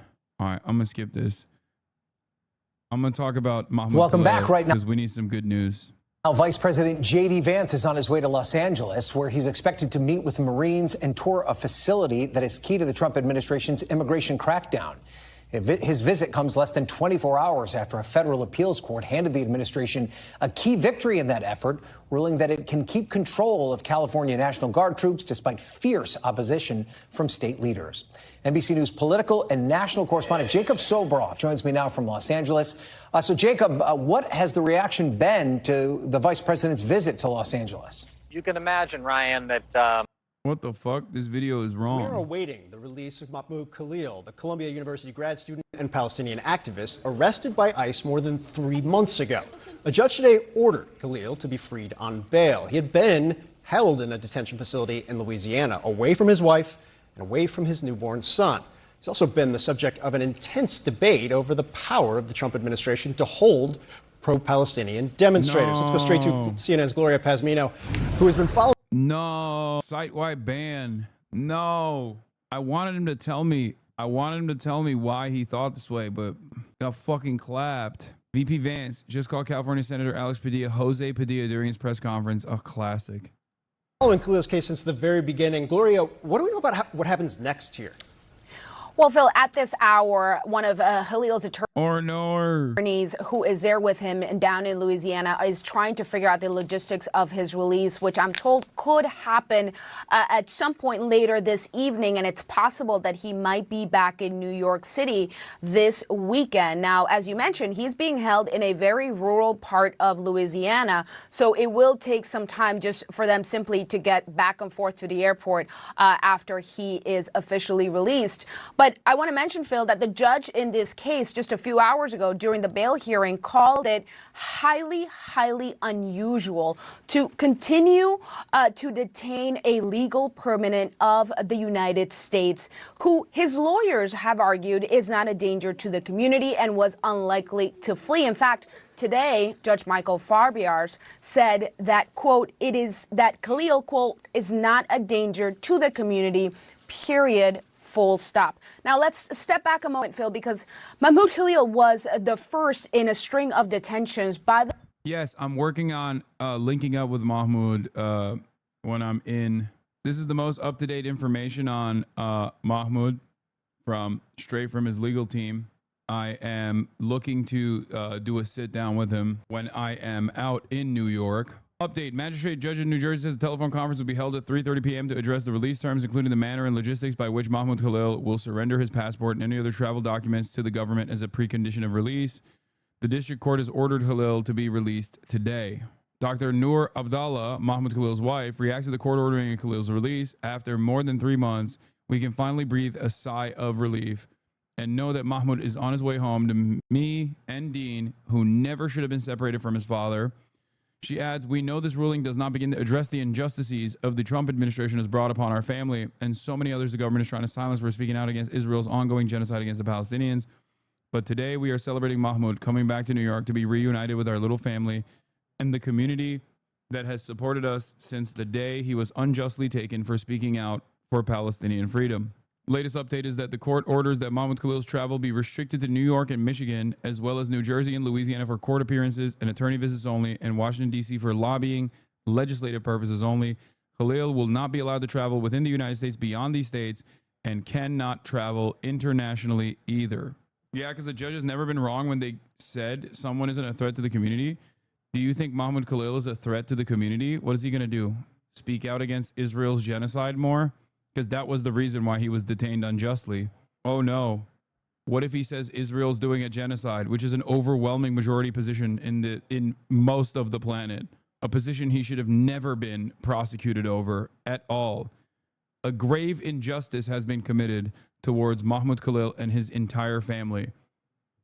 The idea that he should have ever seen the inside of a prison is spectacularly cruel, and only a dumb fuck that does not even understand how this kind of dangerous precedent could potentially harm them in the long run would ever entertain such a ridiculous act of aggression against someone who is just simply speaking the truth. Capital punishment of that terrorist Mahmoud Khalifak, Lamafayel, ha ha ha. Jailed that evil terrorist supporter, yay, yay. I'll tell you, Hasanabi, what happens. That evil terrorist propagandists get deported, and all the law says we have to fight because he is a danger. I think a lot of when I see stuff like this, for the record, when I see people say stuff like this, I don't get mad, and I don't think you should either. I mean, when it becomes overwhelming, it like really frustrates me. But when someone reaches a certain point of fervor, it's very obvious that they're doing that because of a severe insecurity. Only incredibly weak people look to an incredible encroachment upon all American civil liberties and says that's good and we want more of that. The only reason why they get this fucking angry is because they are repulsive to those in their immediate vicinity and incredibly angry all the fucking time. Everyone around them resents them, so they think, oh, well, as long as the government is actually doing this kind of awful shit, as long as the government is doing this kind of awful shit to people that I have perceived as my enemies, that I'm too stupid to recognize are simply just my neighbors, do I feel a crumb of power? Not recognizing that the government that does that to Mahmoud Khalil on ridiculous grounds, simply an exercise of the First Amendment, will inevitably do that to you as well. Do you think it's antisocial behavior? I agree. What?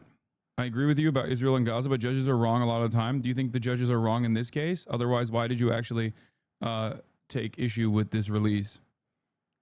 I take issue with the judges being wrong in even letting him see the inside of a cell for even a fucking fraction of a moment. Not with his release. You chose this I guess, inopportune moment to talk about, you know, injustice taking place within the criminal justice system, I suspect. Or maybe you're too much of a coward to say it with your fucking chest. Fuck. Frame drop. Yes, I know. There was a fucking brief F. It was a little bit of a stutter, and there isn't a delay. Calm down. Let's keep going. The Trump administration's immigration crackdown, which targeted pro-Palestinian protesters on U.S. University campuses. And since that push, which started 3 months ago, many of the students have actually been released, all of them except Khalil. In the meantime, he has missed his graduation, the birth of his son, and he's been kept away from his families and his attorneys. Now, 2 weeks ago, the judge in this case said that he was going to order Khalil's release, but the government appealed that decision, saying that there was an outstanding charge accusing Khalil of lying on his green card application, something that his lawyers have denied.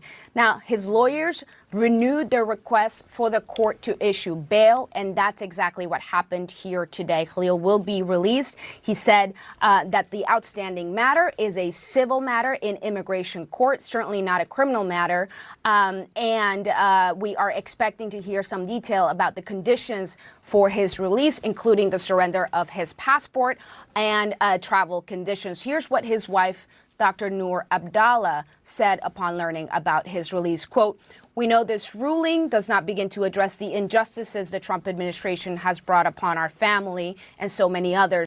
Republicans complain about the fantastical Democratic president arresting people for thought crimes. And when their guy actually unironically does that for a foreign state, not even like, he didn't even say anything against America, which still would be unacceptable, while simultaneously going, "Shalom, Mahmoud. This is what you get for speaking out against Israel." And these dumb fucks in unison try to find ways of defending this insane encroachment on civil liberties. One of the most consequential, one of the most important protections that the Constitution affords all of us unconditionally, citizen and non-citizen alike. This is an actual violation of the First Amendment, not like video game titties or I don't know, whatever you perceive as a severe injustice, like a black female protagonist in your favorite video game. This is it. It is like, I would say that online, this kind of sentiment is fairly broad, like broadly represented, overrepresented. I don't think in the real world there is this much support. There's this much support for deporting people. Guys, I'm going to have Maya in a second. I'm going to have her on in a second. Please stop being fucking annoying.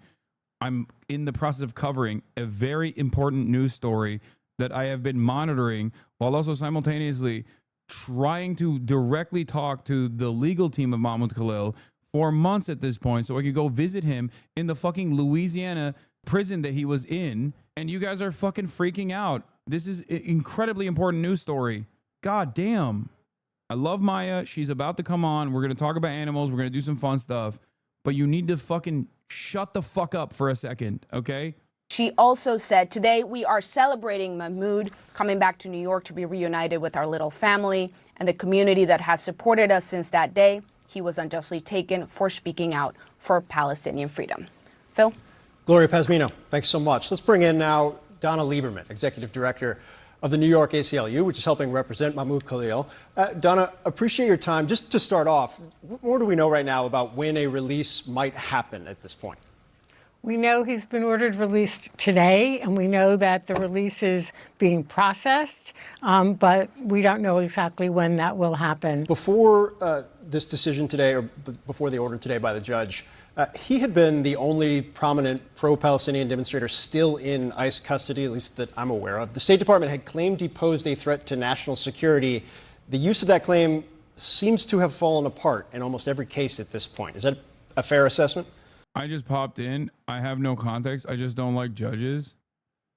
Oh God, guys, stop fucking talking to the moron. Okay? That's right. The Trump administration was trying to use this antiquated statute that was little used historically to justify detaining and deporting Mahmoud Khalil and others because they were ostensibly a threat to our foreign policy by virtue of lawful political expression. And the judge unequivocally rejected the government's claim and said that holding him on these grounds was unconstitutional. So today's ruling, last week's ruling and today's ruling combined are a vindication of Khalil's rights. They're a vindication of the First Amendment and our democracy, but the case is not over. We still have to get all the charges dismissed, dumped. These are trumped up charges, literally, figuratively, and we need to make sure that the Trump administration gets the message, and they should with today's ruling, that you cannot deport people based on lawful political expression. You cannot retaliate against people for exercising First Amendment rights, whether they're citizens or not. I wanted to ask you about kind of what happens. Wait, I'm confused. My favorite political commentator who lives in a fucking mountain of piss and shit told me that non-citizens don't get this kind of protection and that legal permanent residents should be deported for saying things that I personally don't like. I'm so confused. What is your academic pedigree, lady? Is what I would say if I was the dumbest person on the fucking planet, okay? I'm not. I'm the second dumbest person on the fucking planet. Next, because it was striking, the judge today saying, and I'm paraphrasing here, but based on what he had seen, there's at least something to the underlying claim that has been made in his defense, that this was all about... Yeah, where's Moldman now? Where the fuck is he now? I thought he was certain that this was based. Just trying to crack down on speech on some level, which was notable, but there is still a case that's not over. He faces charges that he failed to give required information on his green card application, still potentially faces deportation. What's your sense of where that goes? Well, you know, the team of lawyers is going to fight vigorously to get all the charges dismissed. But this will play out in court in a way that is consistent with our system of justice. Mr. Khalil will be free. He'll be with his community. He'll be with his wife, his new baby, and he will not be subjected to additional irreparable harm as a result of Trump's retaliatory campaign to make him a symbol and to deport him. So the case will go on, and we're hopeful that we will be successful. We're confident because he is right. He has every right to be here. He's a lawful permanent resident. He's got a green card, and he has done nothing wrong to justify the treatment. We will certainly be watching every step of the way. Donna Lieberman, New York ACLU, thank you so much. Thank you. Palestinian activist Mahmoud Khalil has just been ACLU, actual communist lawyer union, probably, right? That's probably, they clearly not an institution tasked with defending civil liberties or anything like that. Classic. Of course they would be saying such things, saying such silly things. Would you be down to interview him? Yes, I already talked about it. I'm working on it actively. ordered released from ICE detention. This decision from a federal judge coming more than 3 months after he was arrested outside his apartment on Columbia University's campus. Khalil expected to be released today. CNN senior legal analyst Ellie Honig joins us now. Ellie, can you just remind us how we got here and help us understand, why this is happening now? Sure. So Khalil was arrested back in March under an obscure part of a law called the Immigration and Nationalization Act of 1952. That law says that the Secretary of State can deport a non-citizen if the Secretary of State makes a finding that the person poses a serious threat to American foreign policy. And so invoking that law, Marco Rubio had Mr. Khalil detained. Mr. Khalil then hired attorneys, and he has filed a lawsuit challenging his detention and potential deportation. This is something called a habeas lawsuit. That's in federal court in the District of New Jersey. And as part of that lawsuit, Mr. Khalil has asked to be released while the lawsuit itself played out. And that led to today's ruling by the judge that he is to be released as the lawsuit plays out. So, Ellie Honig, we understand that he has posted bail or is going to be able to be out on bail here. That doesn't mean that this is all resolved, though. Exactly. So the continuing fight over whether Mr. Khalil can be deported, that will go on. But it's important whether somebody, of course, has bail or is locked up while it goes on. And the significance of the ruling by the judge, and I should mention, I know the judge, I was a former prosecutor at DOJ with him, Judge Farbiage. So there's a couple things that I think we can read into today's ruling. One, the judge made specific findings on the record, and you have to do this anytime you're going to bail someone as a judge, that Mr. Khalil is not a flight risk and that he poses no danger to the community. Judge Farbiage said that on the record. The other thing is, it indicates that Judge Farbiage believes in Khalil's constitutional attack on his detention. Judge Farbiage has said that. He said he believes the law that I mentioned before is unconstitutional because it's too vague, and it allows the Secretary of State to discriminate against someone's free speech rights under the First Amendment. So it's a good indicator for Mr. Khalil as this case moves forward. All right. Good stuff. And I'll keep you posted with updates. No. Are you fucking kidding me when you said bomb alerts in Israel? That's a joke, right? We're doing animal time. Okay, calm down. We're doing animal time. Have you seen this? Oh God, my Israeli chatters are saying they're getting bomb alerts. No, it's fine. It's fine. We're doing it. We're doing animal stuff. All right, what do you have? What do you have for us today? What's the game about? Two truths and a lie, animal edition. Now. Hi guys. Hello, you ready for a little funsy breaksies? What do you think? Yeah. Hold on 1 second. Check this out. What are they checking out? ASMR. Oh, here it is. Wow, that's nice. Yeah, you like that? That's art. Wait, actually, I do like it.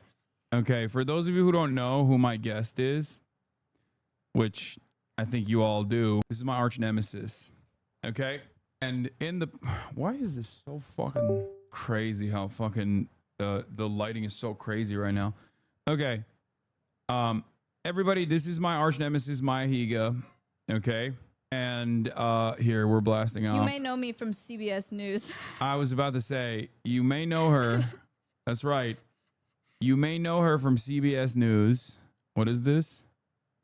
Hassan is ducking her for a reason. You may know her from this. Wide open. Chat, someone say bang.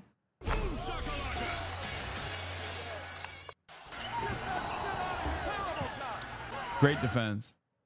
Thank you.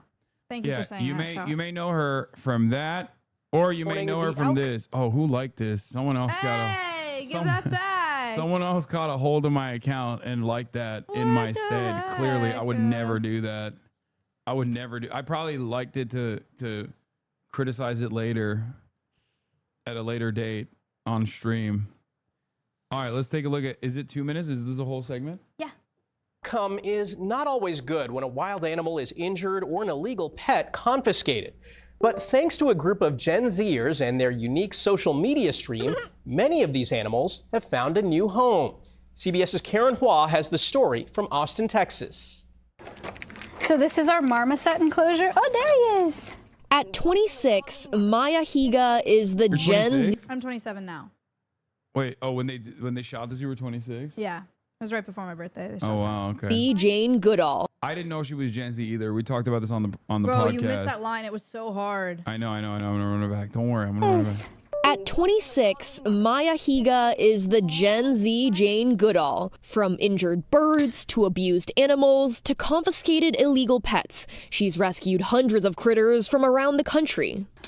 At her nonprofit, Alvea Sanctuary outside Austin, Texas, she teaches visitors about these unique animals. But this isn't a public zoo. You can only visit online. I don't know if we've ever seen before is the animal sanctuary all virtual and all funded from donors from around the world. Higa streams live on Twitch, the social media platform most commonly used for video games. We call it hiding the broccoli here. Look who it is! Our first guest! Lessons on conservation, education on exploitive trades, hidden inside fun demonstrations. They can't live in the wild. Their options are either, unfortunately, be euthanized or stay here and teach people. With 24/7 cameras in every enclosure, Alveus gets about 30 million online visitors a year, likely more than if they were open to the public. You can watch them eat, you can watch them interact with their enrichment and toys and stuff. Now, the sanctuary has grown to 11 staff, some who specialize in nutrition, others who edit videos and monitor Twitch. It's what advocacy looks like in the digital age. Getting young people involved in that is so... What is this area? Our new studio. I've yet to see this. Yeah, come when back. When the hell It's did you sick. guys... Our collabs have leveled up so much. Why do I keep hearing like a weird blip? So important, and it's the only way that our natural world stands a chance. So for now, this is a special sanctuary for friends like Siren here, but they're hoping to double in size in the near future. I'm Karen Hua, CBS News, Austin, Texas. That's sick. This is dope. This is dope. Good job. Thank you. You did great. Thank you. Sirens on the news. How'd you feel? It was cool. It was good. Yeah? Yeah, she was really nice. It was easy. We're famous. I don't know. You liked it? Good news? Yeah, no. News It guy? was great. Thank you. I've stolen 2 protein bars from Hassan in the past 2 days. Both of them were actually pretty good. Okay. Cool. Thank you for reliking it. Cutie Maya TikTok with you in it? What? Oh. I mean, I could, but why would I want to? She's a TikTok girly now. She's just like all over the place. She was laying on top of the desk last night after the podcast doing God knows what. I don't even understand it. Are you a TikTok girly now too? Bro doesn't even have the attention span to watch an 8-second video without pausing it. Okay. I'm sorry. At 3 seconds in, try again. That's crazy that you made me stop it once again by attacking me. Okay, it's quite ableist. I have ADHD. Did you know that? Yeah. Don't care. Didn't ask. Yeah, Play the video. I have attention deficit hyperactive disorder. It's a disorder. It's quite messed up. I struggle quite a bit with executive function. I'm a neurodivergent minor, and you're making fun of me. Minor is crazy. Wow. More anti-men behavior. Austin's faces whenever the cameras are on him are so funny. What is happening? I'm so annoyed. Why is this happening? If you say I smell bad one more time after filming me like you did last time, I'm gonna fight you with my fist. You know he's old when he thinks I'm going to do that filming horizontally. Idiot. Oh. I'm vlogging. Oh, you're vlogging? Okay, well, good. I would be filming vertically if I was doing that. Okay, good to know. What were you I'll be on the born in lookout frickin' 95. I'll be on the lookout for vertical filming. Okay. All right, so why are you here? I have stuff to teach you guys. Oh God, here we go. Freaking nerd. That's right. Maya Higa is here, everybody. We are gonna run this game of guess the animal by the sound again. The problem is I destroyed her last time. I can't believe you lied about the way I smell. That's crazy. Anyway, yeah, we have an animal game, but it's not. That was vertical. I had to hit that. I had to hit that line. It's this is 2 truths and a lie, so it's testing your animal knowledge. Okay. I sent it to you. On What if Discord. I'm fucking cracked Except at it? I don't know if it was actually you, if it was somebody else. Oh, huge! Okay. What if I'm freaking cracked at it? It's a presentation. You could be. You could be. Okay, here. I'm gonna give We'll you see. the. Oh wait, we need animal cum music. Who has the animal cum music? What? Oh, come on. You must know what I'm talking about. 2 truths and fake news. Someone just said, Maya, my dog is breathing weird. What should I? You should consult a veterinarian. I'm not a veterinarian. Also, I'm not there. Turning off the system sounds real quick. Sorry. Okay. Upton Hasanabi guess according to Hassan Piker subreddit. Wait. Maya is at number 4. That's yes. crazy. Wait, who are they? Oh, okay, Stavi. That's valid. Okay, That's number valid. 1 is Stavros. Number 2 is Boy Boy, the handsome lads. Unfortunately, they can't come to the United States of America out of the very real fear that they will be deported instantly the moment that they set foot on U.S. soil. Right. Number 3 is Felix Biederman. Number 4, I don't know who number 4 is. Who is Felix Biederman? He's a good friend of mine. I don't know him. He's a political commentator, comedian, UFC journalist. He used to write about the UFC. Do you like WrestleMania? No. Why? I do kind of, but I don't like really keep up with it that much. Number 4 is whoever this is. I don't know how she snuck in there. That's Goth Maya. Number 5 is, why did you do that? Thanks, guys. Why'd you do that? Probably a sub goal or something. I don't know. It's 2020 or something. Okay. You like the look? Number 5 is Austin. It's Animal Cum music time, by the way. What does that mean? This is a song called Ticklish by Kinsas Morera.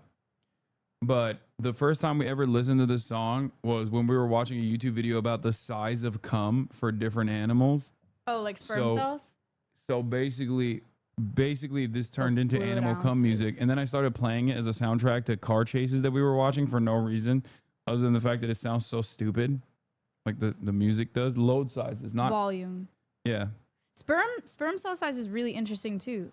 Here, there are some animals that have massive sperm cells. This was the video. I think you've shown me this song.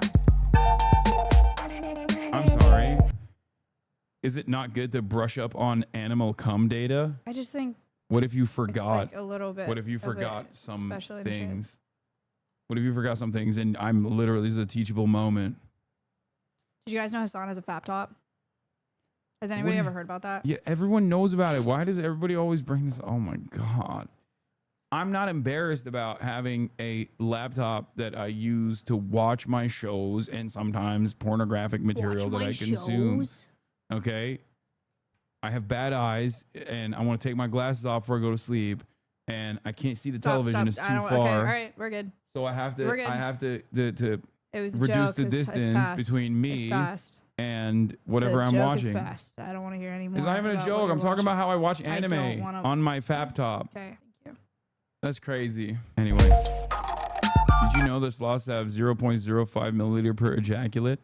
I did not know that. And their sperm count is 400 million per milliliter. Wow, that's pretty good. Yeah, well, exactly. It's not that great, actually. Damn. You're saying that sloths have weak sperm. I'm saying sloths are shooting blanks. Okay. Yeah, you were the number 4. Soon to be number 11, probably. Let's go.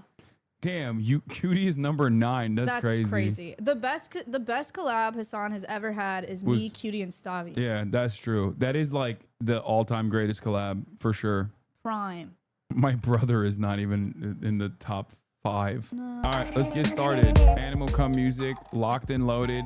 We're playing 2 truths and 1 fake news, right? As you said. 2 truths and 1 fake news, guys. This is a little quiz to see how much you guys know about animals, and how much Hassan knows about animals. So there are 2 things that are true, and there's 1 thing that's fake news. Are you ready to rumble? Number 1. Giraffes have a urine fetish. Lemmings commit mass suicide. Bees have exploding penises. Okay, bees do have exploding penises. I taught him that. I just knew that on my own. I downloaded that.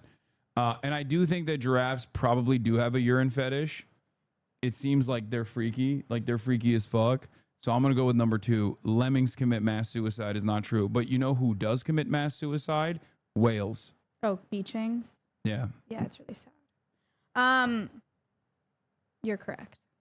I'm correct. So, yeah. So giraffes, saying they have a urine fetish is a little disingenuous. Male giraffes smell female giraffe urine to see about like fertility and whether they're in heat and whatnot. Bees have exploding penises. When bees boink other bees, their abdomen explodes off and kind of acts as like a plug in there, and it helps reduce competition. I knew that because into women. Lemmings committing mass suicide.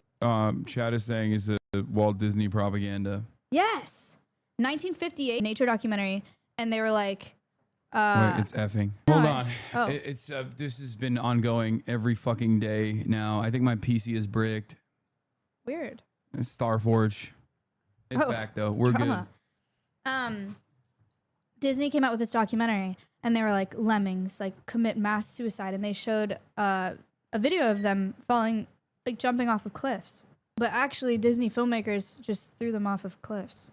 Hassan. That's fucking insane. That's what the crazy to laugh at. All right, I gotta pee. You keep him occupied. Okay. Don't say anything crazy. Oh, tell us everything. Okay, let me tell you Hassan's hot takes. Okay, ready? I feel like my voice is kind of going because I played basketball yesterday. Here's the #1 spiciest drama about Hassan right now. I have been trying to play basketball with this dude for years. And every time I try to play basketball with him, it's, last time I came to LA, it's raining today. It was raining at 8 a.m. and stopped raining at 9:30 a.m. And I wanted to play basketball at 4 p.m. was not raining. But it was raining that day, so we couldn't ball. And then this time I come to LA, we're supposed to ball. And you know what he does? He sends me feet pics. And he's like, I sprained my ankle. He purposely, how scared do you have to be of me to sprain your ankle before I get to LA to avoid playing basketball with me? Isn't that... Hello. Look at the tail go. That's a nice doggy. That's a nice doggy. Oh, yeah. Sorry. Back to business. So What are you saying? Nothing. Are you talking shit? I did not tell them what you said about Sabrina Carpenter last night. No, what you said off the pod. I didn't tell them. I said nothing off the pod that was different than what I said on the pod. I said that I watch the podcast to know what I said. It's cancelable though. All right. Back to the game that we were playing. Animal facts, 2 truths and a lie. She's not the only Carpenter judged harshly by critics. Oh, come on. That's definitely from Twitter. That's you did not come up with that on your own just now. Yeah. Frank. That's a great one. All right, let's go. Horror moths tranquilize females to mate with them. Domestic cats are estimated to kill around 800 million birds worldwide every year. Cockroaches can survive without their heads for up to 2 weeks. Number 2 and number 3 are correct. Number 1 is a lie. Even though number 1 seems to be true, it comes across as true. Or domestic cats are estimated to kill a lot of fucking birds, but maybe not 800 million. But I could see them fucking doing bird genocide to the tune of 800 million, honestly. And cockroaches can survive without their heads up to 2 weeks. That also sounds kind of... Wait, hold on. I'm going to fucking... We got to do emote mode only, mods. Yeah, he's cheating. No, chatters want to fucking come across like they're super smart, and they just like... Well, half the chat is spamming different shit. It doesn't matter, but I'm annoyed. Okay, I'm annoyed. I want to maintain the integrity of this game. Should we address the elephant in the room really quick? What? You're scared of me? Why? What do you mean? Ball? In general, because like you're a woman and I'm afraid of women. Is that what you were implying? Because it's true. You won't even talk about it. What? You won't even put it on the table and talk about it. What do you mean ball? Basketball? Oh my God. Do you want me to beat your ass with a broken ankle? Yes. Right now, live. I will cook you. In basketball. Yeah, sure. How long are you here still? I leave Monday. Okay. Do you want me to cook you tomorrow? I just feel like you're walking fine.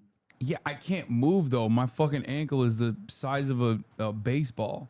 Like I can't move laterally. I can't make like quick snap decisions. I can't. You know what? I'll be back in July. No, I'm gonna cook you with the fucking ankle. I'm gonna hurt myself in the process, but I'm gonna do it now.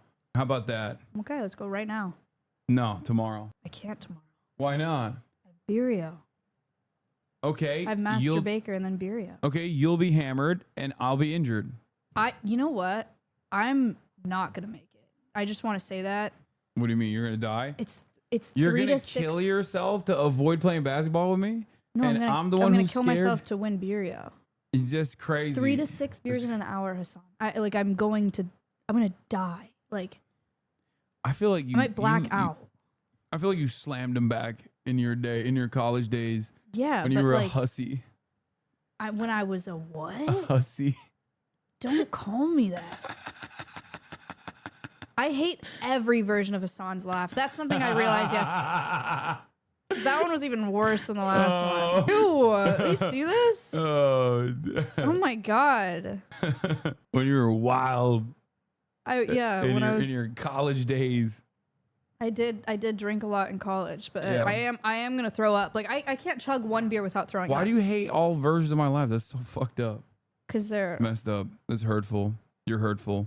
yeah. Well, you have to learn. Somebody's got to keep you humble. Yeah, I'm I your have to arch-nemesis or learn how to laugh, whatever. I guess. Show this to Maya to scare her. I don't laugh like this anymore. I don't laugh in general anymore. And hidden under a rock in Clark County, Nevada. Oh, God. Dude. Aloha.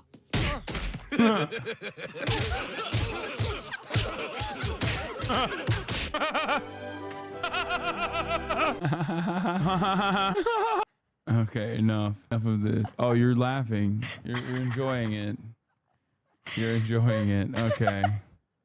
All right. Yeah. What I forgot what I picked, but I think I said horror moths tranquilize females to mate with them. I said that's the fake one. Okay, is that your final answer? I feel like that's not right, judging by your response. So yes, I'm still gonna go with it. Okay. Can I get the gun? No. Yes. I'm getting the gun. I'll shoot you when you're wrong. No. Oh God, no. What?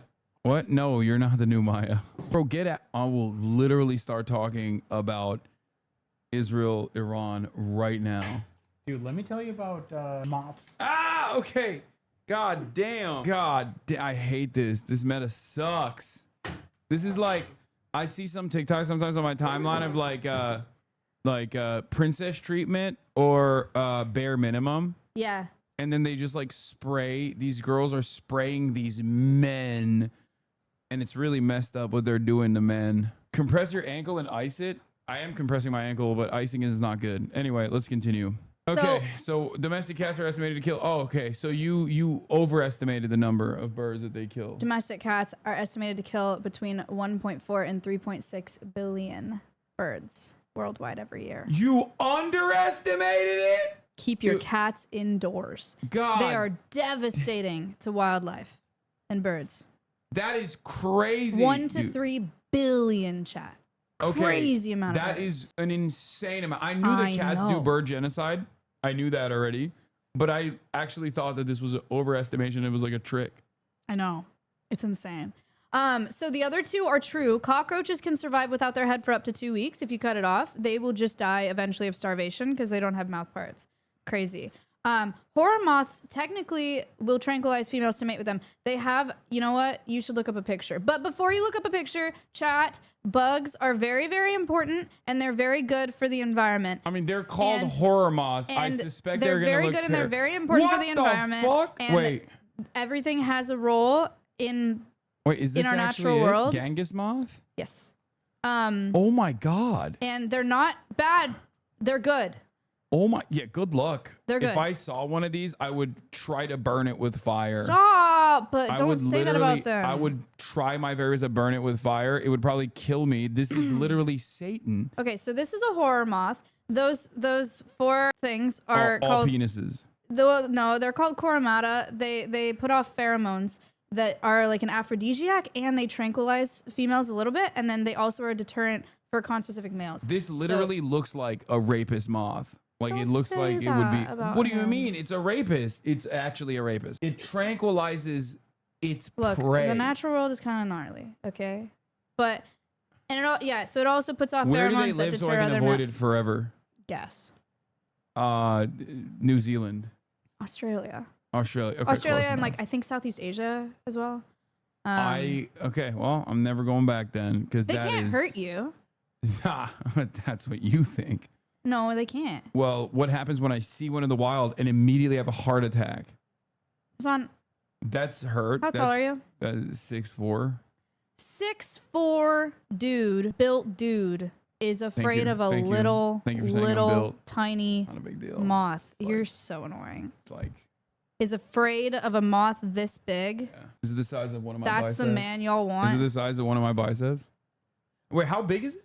They're little moths, dude. I don't want to even think about this. The fucking Baphomet. you're scared of a little fucking quarter. Get over it. I probably wouldn't have to burn it with fire. I'd have to wear a cross or something. I'd have to do a Hail Mary. Baby ass man, by the way. Okay, well, you know, this is fucking terrifying. So what are you even talking about? You are the weird one for this, not me.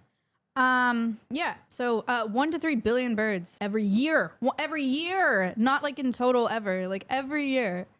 Insane. Keep your cats indoors. Please. It's literally Baphomet.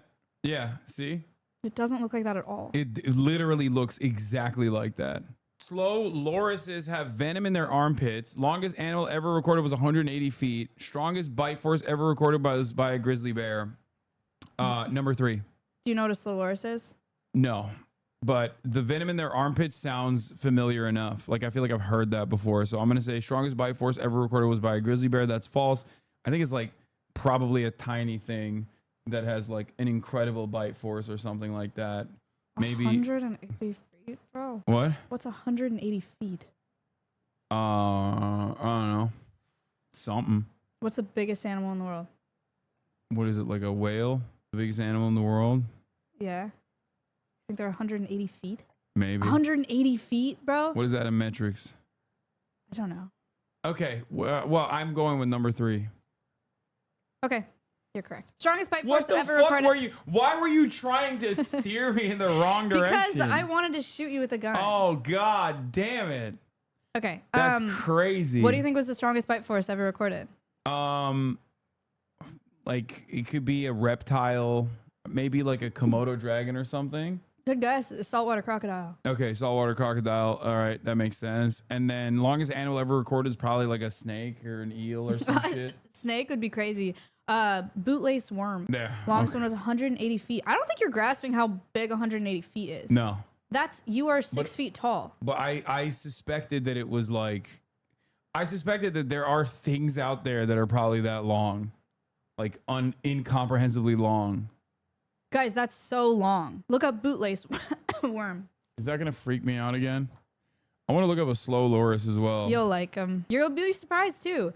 This is one of the, if not the only venomous primate in the world. Oh my god, it's so fucking cute. So as long as you avoid the armpit, like you can pet it? No, so if they want to bite you, they will lick their armpits and then bite you, and that's how they inject venom. What the fuck? That's They have a freaky. gland in their armpit. Yeah. That's freaky. What was the worm? Bootlace worm. Yeah. Ah! Ew. That's gross. Kind of cool. 180 feet. That's 30 Hassans. That's crazy. That's like lined up. That's crazy. That is nasty, but I'm going to go back to the cute one. Slow loris. I mean, I guess their eyes are kind of freaky. Yeah. Like they look like dangerous. They look dangerous. Like they don't look like they're inviting. They're cute. I would still pet it. They are How dangerous. bad is the venom? I Like, don't can I know. tank it? Can I tank the damage? I would have to look up how many, if anybody has died. I actually don't know the answer to that. But I bet you couldn't tank it. I probably could. Okay, whatever. They're saying looks like Maya. That does not look like me. Oh my god, it kind of does. No, it doesn't. Oh my god, what the fuck? I don't look like that. I don't look like this. Stop. Dude, do a similar pose. How do I do that pose? Strike a similar, like do one of these. It looks like a labubu. You look like a labubu. You look like an idiot. Okay. People are saying you're definitely related. I see it. Okay, let's continue. 1, cockroaches can survive a nuclear bomb. 2, crab-eater seals do not eat crab. 3, giant silk moths don't eat. I think number 3 is correct. I think crab-eater seals do not eat crab feels like a misdirection. And everybody knows that cockroaches can survive a nuclear bomb. However, maybe that's just like a meta and it's a lie, basically. So I don't know. I feel like I'm metagaming a little bit. Is that all right? Is that allowed? Metagaming? You can do whatever you want. Crab-eater seals do not eat crab feels like it's too obvious. Like it feels like that. Like that's what I want to go with. What are you doing? Oh no, she put it sideways. It's over. I'm fucking dead. You know what? Fuck it. I'm going to go with cockroaches can survive a nuclear bomb because I think that everyone says that, but that's probably fake. It's like probably like a common lie. Congratulations. You should shoot yourself every time I get something right. No, that's crazy. Why not? Because I don't deserve it. Oh, Cockroaches can withstand a lot more nuclear radiation than we can, but they could not withstand the impact of a bomb. That's why it's a myth.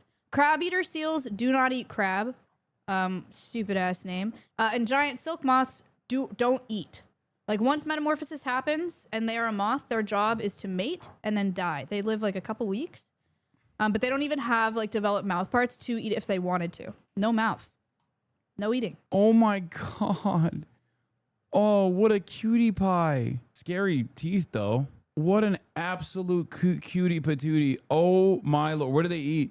Like krill. Oh my God. I would pet it. Can I vibe out a crab eater seal? No, probably not. Wait, why not? Because it's a wild animal and you can't vibe out wild animals. God, you are such a joy kill every time. Crazy for Hassan to call me a joy killer.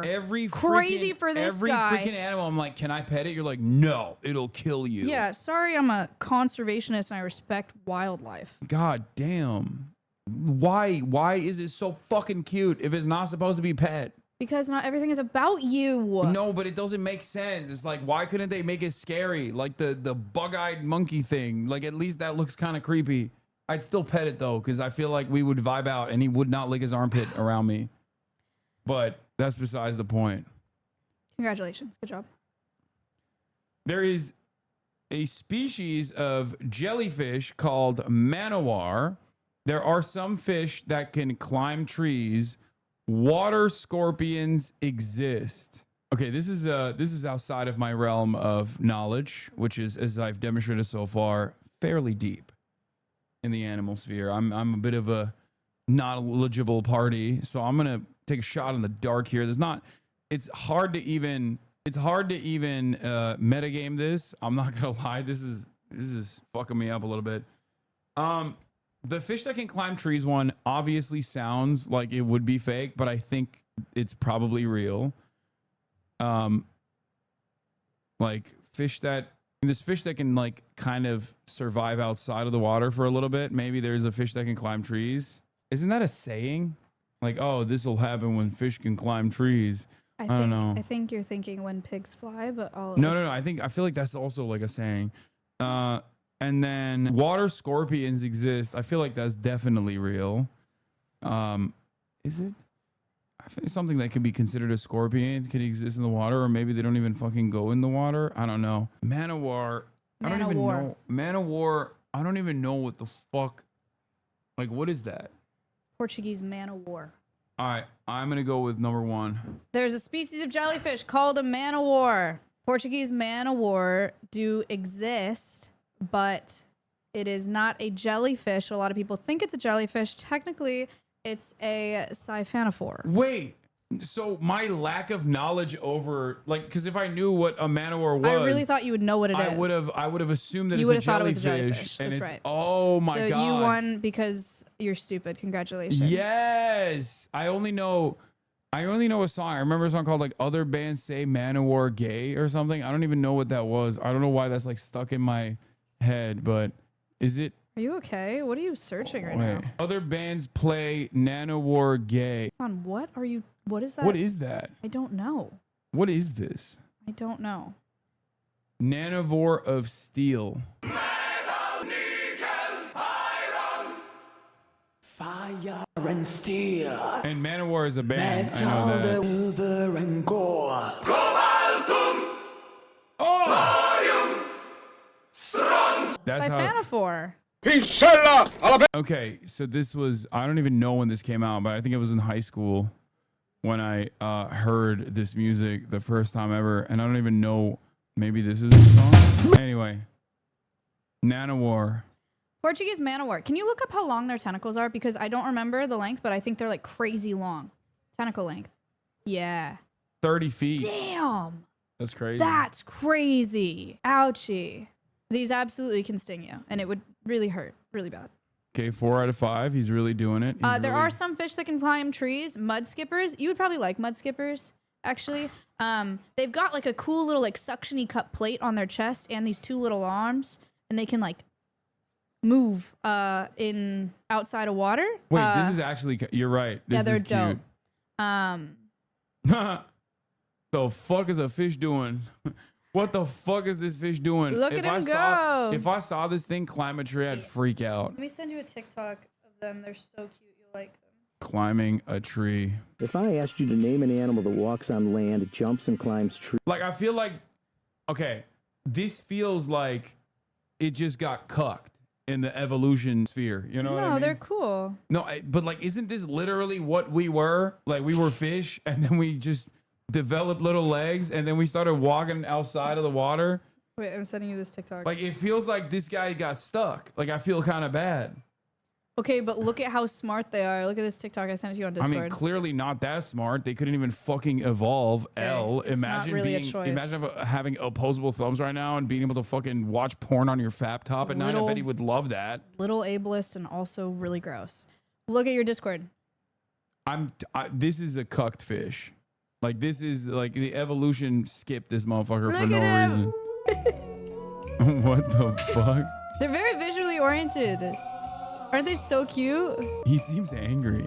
He just looks that way. I feel like he doesn't like it. He's like, yo, get that shit off of my face, bro. I'm very visually oriented. Oh yeah, they are very, very aggressive with each other when it comes to mating. Arguments they have this, like, can get very dorsal heated. fin. Wait, those look bigger. They can jump 3 feet out of the How air. big too. can this thing get?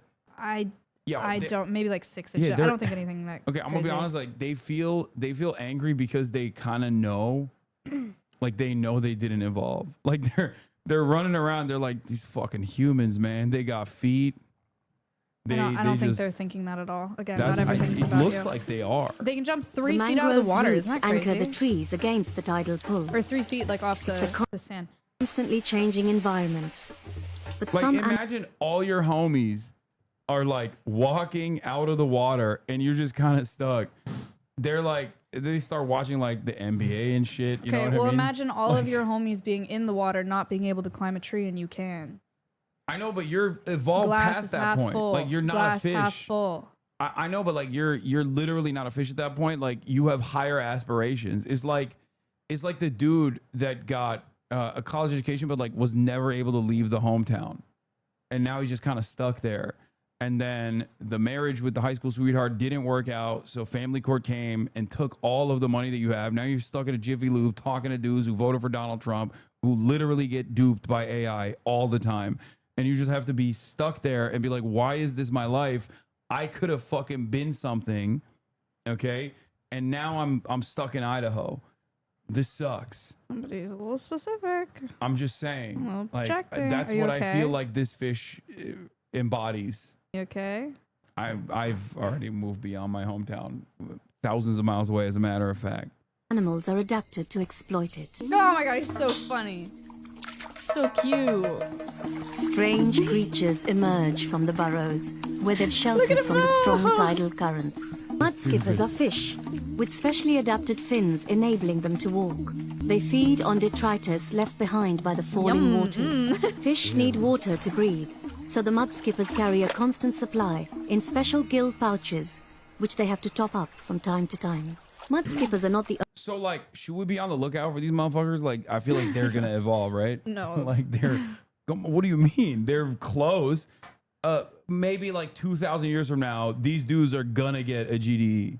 No, I think actually they have a very like specialized niche, and I think that they're chilling. I think they're good So at what's it. up? We're just done with evolution, you think? They have evolved into this species, and they're doing pretty well right now. Okay, maybe not 2,000. I was underestimating, but like they're next up. Okay, we'll see. They're. We'll wait I and feel see. like they're next up. They're making it out the mud. They're making it out the hood, chat. Trust. They're gonna make it any day now. only animals to take. This dude is gonna. This guy is gonna be working at Best Buy like in maybe a millennia or two. That's not how it works, dude. That's what you think. You feed on detritus. That's true. I do. Take advantage of the mudflat buffet. Fiddler crabs sift food particles from the mud, leaving behind neat balls of leftovers. The male crabs What's have up with this fucking thing? Why does he have one fat ass Fighting arm? claw. It's like this is the one arm that he jerks off with. You're actually so gross, and it's like really annoying. How am I wrong for? It's a minute and 47 seconds if you don't finish the fucking video. How am I wrong for thinking this? I think other people thought One huge this. claw to impress females and see off other males. Oh, it's not that. Mud skippers try the same trick with their brightly colored fins, but sometimes intimidation is not enough to scare off What will I rivals. say? Oh my god, here he goes. Talk about the Arguments can get quokka. very heated. They're kissing. But the mud skippers lack the weaponry to do each other much damage. And besides, disputes can never last very long. Are they exchanging spit? With every rising tide, the mud skippers are obliged to return. They're blowing bubbles on it. They're blowing bubbles on it. What the fuck? Like, Ew, ew! Stop. So they kiss fight? That's kind of cool. I feel like that's a cooler way to resolve tension by just fucking being freaky. They're pervy. Bonobos do that. They're fucking pervy. They're perverts. Yo, this fish is next up. I'm calling it. Guys, lock it in, okay? Pre-watch Piker at it again. This fish is next up. Trust. To their burrows or risk being swept away. Wow. That All was right, cool. we made it through. That was cool. That was Mud cool. skippers. And then water scorpions exist. It's not a scorpion, though. It's just called a water scorpion. I don't actually really know why. I don't think that they really look like scorpions. To me. What the fuck? It might be because of that. Oh, they're called a nepidae. Well, okay. Okay, entomologist. They're probably called water scorpions because of this The tail? tail-looking thing. Do you know what that's for? You want to guess? Mating. No. But Finding crickets food. and stuff have an ovipositor, and they lay eggs through it. So it's a good guess. You think that's a penis? Maybe. No. Wait. Oh, did you tell me what it is? Is it a breathing tube It's from like his a ass? it's a scuba. It's like a scuba tube, or it's like a snorkel tube. Sorry. He's breathing out of his ass. Okay, Kinda this cool, one huh? not next up on the Not a evolution stinger. chain. Okay.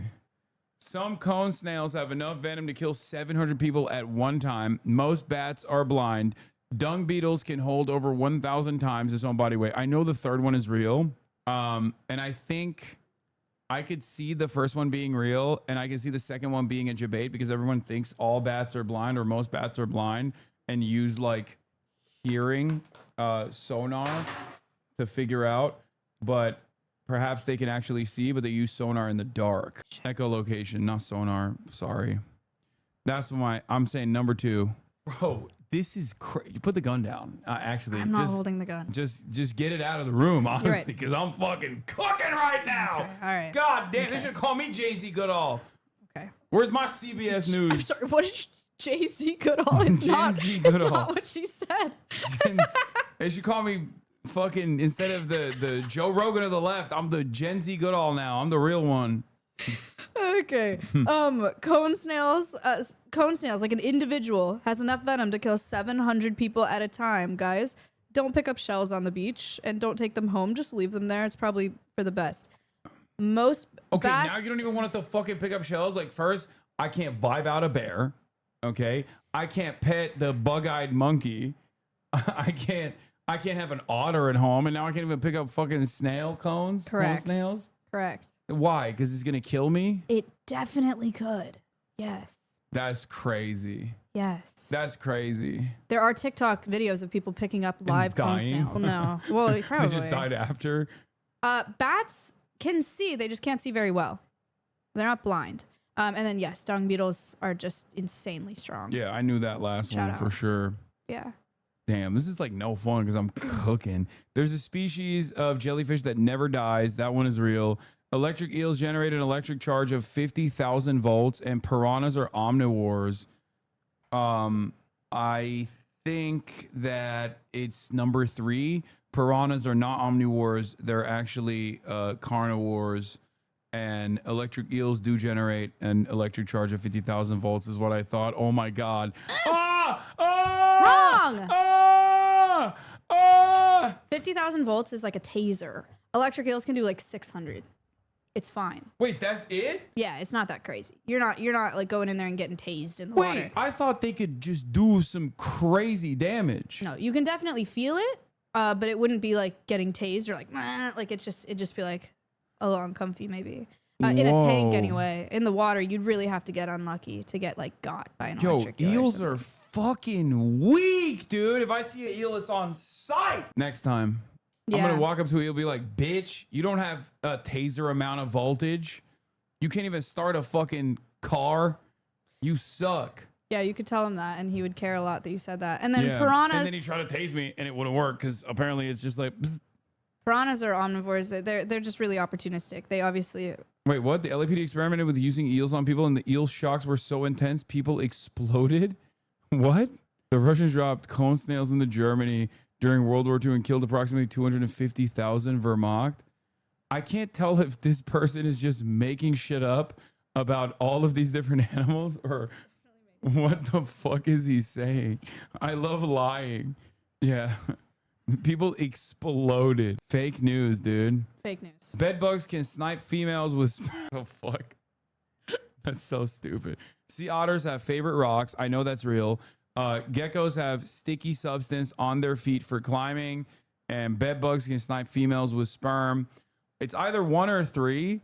And I feel like, while on the one hand, I want to say 1 is real and 3 is not. Yeah, I'm going to go with 3 is not real because geckos don't have sticky substance on their feet for climbing, but they do climb well. But I don't think they have sticky substance. Why are you disappointed? Why are you disappointed? I'm so fucking good at this. Gecko feet are you not worried sticky. I'm going to take over your job? They're not sticky. They just have good little grippers. They're kind of like a bunch of spatulas on their feet that stick to things. Sea otters have little pockets in their armpits. They will keep a tool if it works well in their pocket. Yeah, sea otters are cute They as have favorite rocks.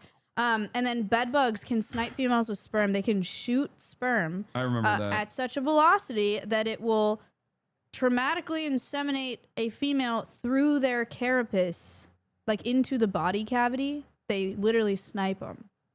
It's called traumatic insemination. Men. Yuck. Yeah, it's crazy. Men. Pull up some otters, bro. True, we should. Sea otter favorite rock. I don't know if that's going to give you anything. Did you hear about that sea otter in Santa Cruz? The one that's like harassing surfers? I did not. It was big on the news for a bit. There's a sea otter in Santa Cruz and she harasses surfers as she knocks them off the board and then gets on the board. Did you know otters have a pocket in their skin to keep their favorite rock in? Some keep the same rock their entire lives. God, can I have one? No, bro. Why Also, that's not even not? a sea otter. Okay, well, just the otter is fine. Like, any kind of otter will do. God, they're the fucking best. I feel like some of the information that you put in this quiz, you've already taught me. Yeah. And I feel like this is this is the test if I've actually paid attention to the things you've told me. Yeah, you're doing pretty good. Yeah. There's an animal called himbo beetle. There are butterflies that drink blood. That's probably true. There are cocaine sharks off the coast of Brazil. That sounds too stupid and therefore probably real. I'm gonna go with there's an animal called himbo beetle. Okay, tell us the story about the butterflies that drink blood. There are a lot of butterflies that will drink not like mosquitoes. They won't like pierce you and then drink your blood. But mosquitoes will eat butterflies will eat carcasses and carrion and drink blood. And then cocaine sharks off the coast of Brazil. Stupid headline. They have found traces of cocaine in sharks because our sewage systems can't handle filtering cocaine and like other narcotics out of our pee and poop. So it goes into the ocean. There's cocaine in our oceans. Do you think they go crazy and then attack people because they're like high on cocaine? No, they don't. They haven't found die? any. I don't think they found anything on like how it affects behavior. At first, they thought it was like people throwing drugs overboard or something, and like that put a bunch of drugs in the water. But I think the best theory that I've seen, and I think the one that's most widely accepted, is just from urine and feces. How much fucking cocaine are they doing in Brazil? Enough. That's crazy. Yeah, it's crazy. That is wild. Really sad. That is shark propaganda. Okay. 1, all mosquitoes in the U.S. bite people. Manta rays can be pink. There's an animal called cockchafer. Okay, 3 is real because that's too fucking insane not to be. And I feel like I've heard something maybe. Manta rays can be pink. maybe like a albino manta ray or something, like a version of that. All mosquitoes in the U.S. bite people. I think that's number one is the wrong one. All mosquitoes in the U.S. bite people. Are you laughing? I'm so fucking cracked. I think I just thought you were dumber, which I don't know if that's a compliment or if that hurts your feelings. Why did you think I was dumber? Spent a lot of time with you. I do political commentary for a living. Manta rays can be pink. They found one pink manta ray. Look it up. It's actually really cool. Look up pink manta ray. So it's called erythrism. It is kind of like what he was saying. Am I like the only and first victim of the himbo objectification where it's like, this guy's fucking stupid. What is happening? This is sick. Yeah. So at first I thought it was like diet or an infection or something. And then they realized that it was, or they did some skin biopsies on it, and it's not. It's called erythrism. This is like, this individual is over 10 years old. It's like 11 feet long. So it's doing really well in the wild, and it's been seen like a dozen times or so. Do you think like all the other manta rays are like, damn, you're fucking sweet? Maybe. It's a shiny. Yeah, it's beautiful. Or do you think they're like, ew, gross? Like, you're fucking gross, like the ugly duckling. I don't think they care like that. What do you mean? I feel like the way animals look is a pretty big part of their mating That's structure. fair. I don't actually know how visually oriented Does manta rays this manta are. ray fuck or not? Yeah. We need to investigate. The first time it was Does seen... he fuck more than other manta rays? Well, that we don't know. But the first time it was seen was in like a mating Oh, event. so he was piping, and people In a were like, mating damn, event, my yeah. boy is piping. Mm-hmm. What does this manta ray stroke game look like? I don't know. Okay, Hassan. why don't you know this? I don't know. Sorry. Hi, behavioral ecologist here. Not all animals use visual cues. Shut up, nerd. To be fair, I did say I don't know how. I will never be relevant again. No! Yeah, I did say I don't know how visually oriented they are, so I don't know how much it matters to them, if it matters at all. But really cool individual. I like him. I like him a lot. He's a male. Okay, we gotta look up what a cockchafer is. Guess what it is. Like a bug or What? something? Okay, well, you looked Yeah. it up before you guessed. No, I mean, I was... They are so cute. Okay, this is a beetle. Wait. What? Does it chafe your cock? Like, No. do they go into your pants or something? Why is it called a cockchafer? Look at that picture. Look at the bottom right picture. Oh, this lady, don't you have smoke for this lady? I don't know who that is. She's the one that like makes out with wolves, no? Or I is don't this a think so. different I white think you're just woman? being racist. Go back. Look at that cute picture of the cockchafer. Look at him. Look at him. Look at him. He's hairy. No, not him. Next to him. This? Yeah. Cute is No, that? it's still not. Hassan! You don't think that's cute? No, it's a bug. I slapped the fuck out of it. I would not do that because bugs are important. Bugs are important. Bugs are an important part of our ecosystem, and they play a very important role. And you shouldn't kill bugs. Bugs are our friends. That's a cute photo, right? No. This is a beetle, and the family is. It doesn't matter to you, but it matters to me, and I will remember it another day. Look at images. There's more cute pictures of him. She got her eyelashes done. Philophaga, I think. So what's Aren't up? they so cute? Why are they called a cockchafer? I actually don't know. That's a lot. Isn't that pretty? No.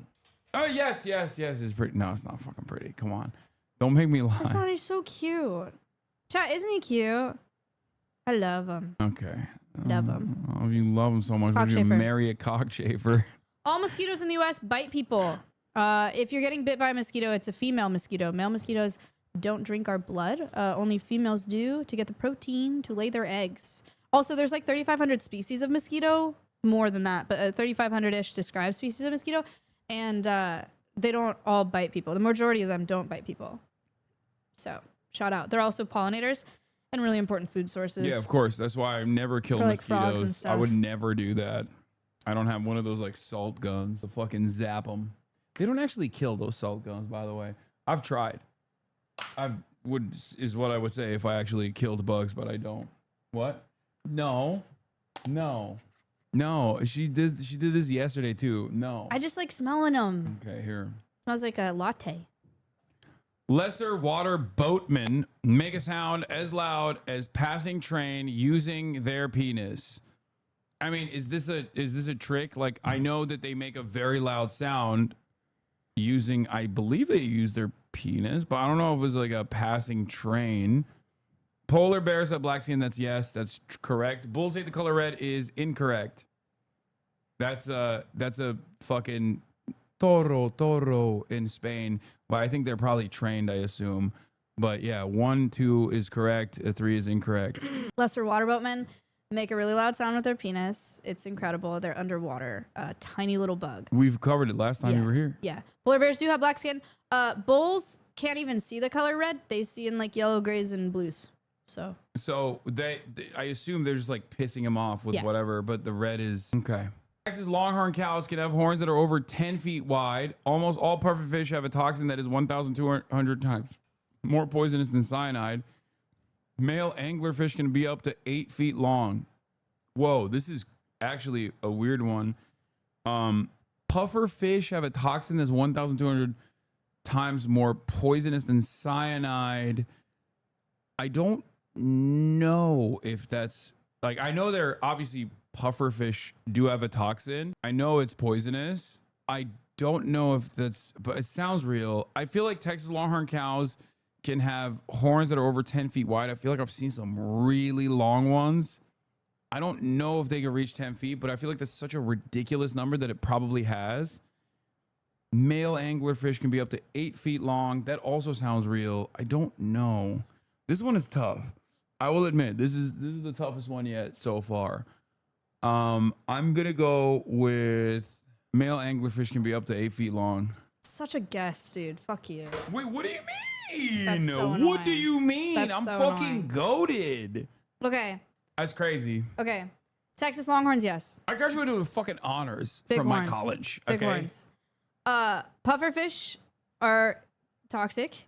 They have to be prepared like very, very carefully. And by people that are trained to do that, I would never eat pufferfish because it's kind of risky, kind of crazy.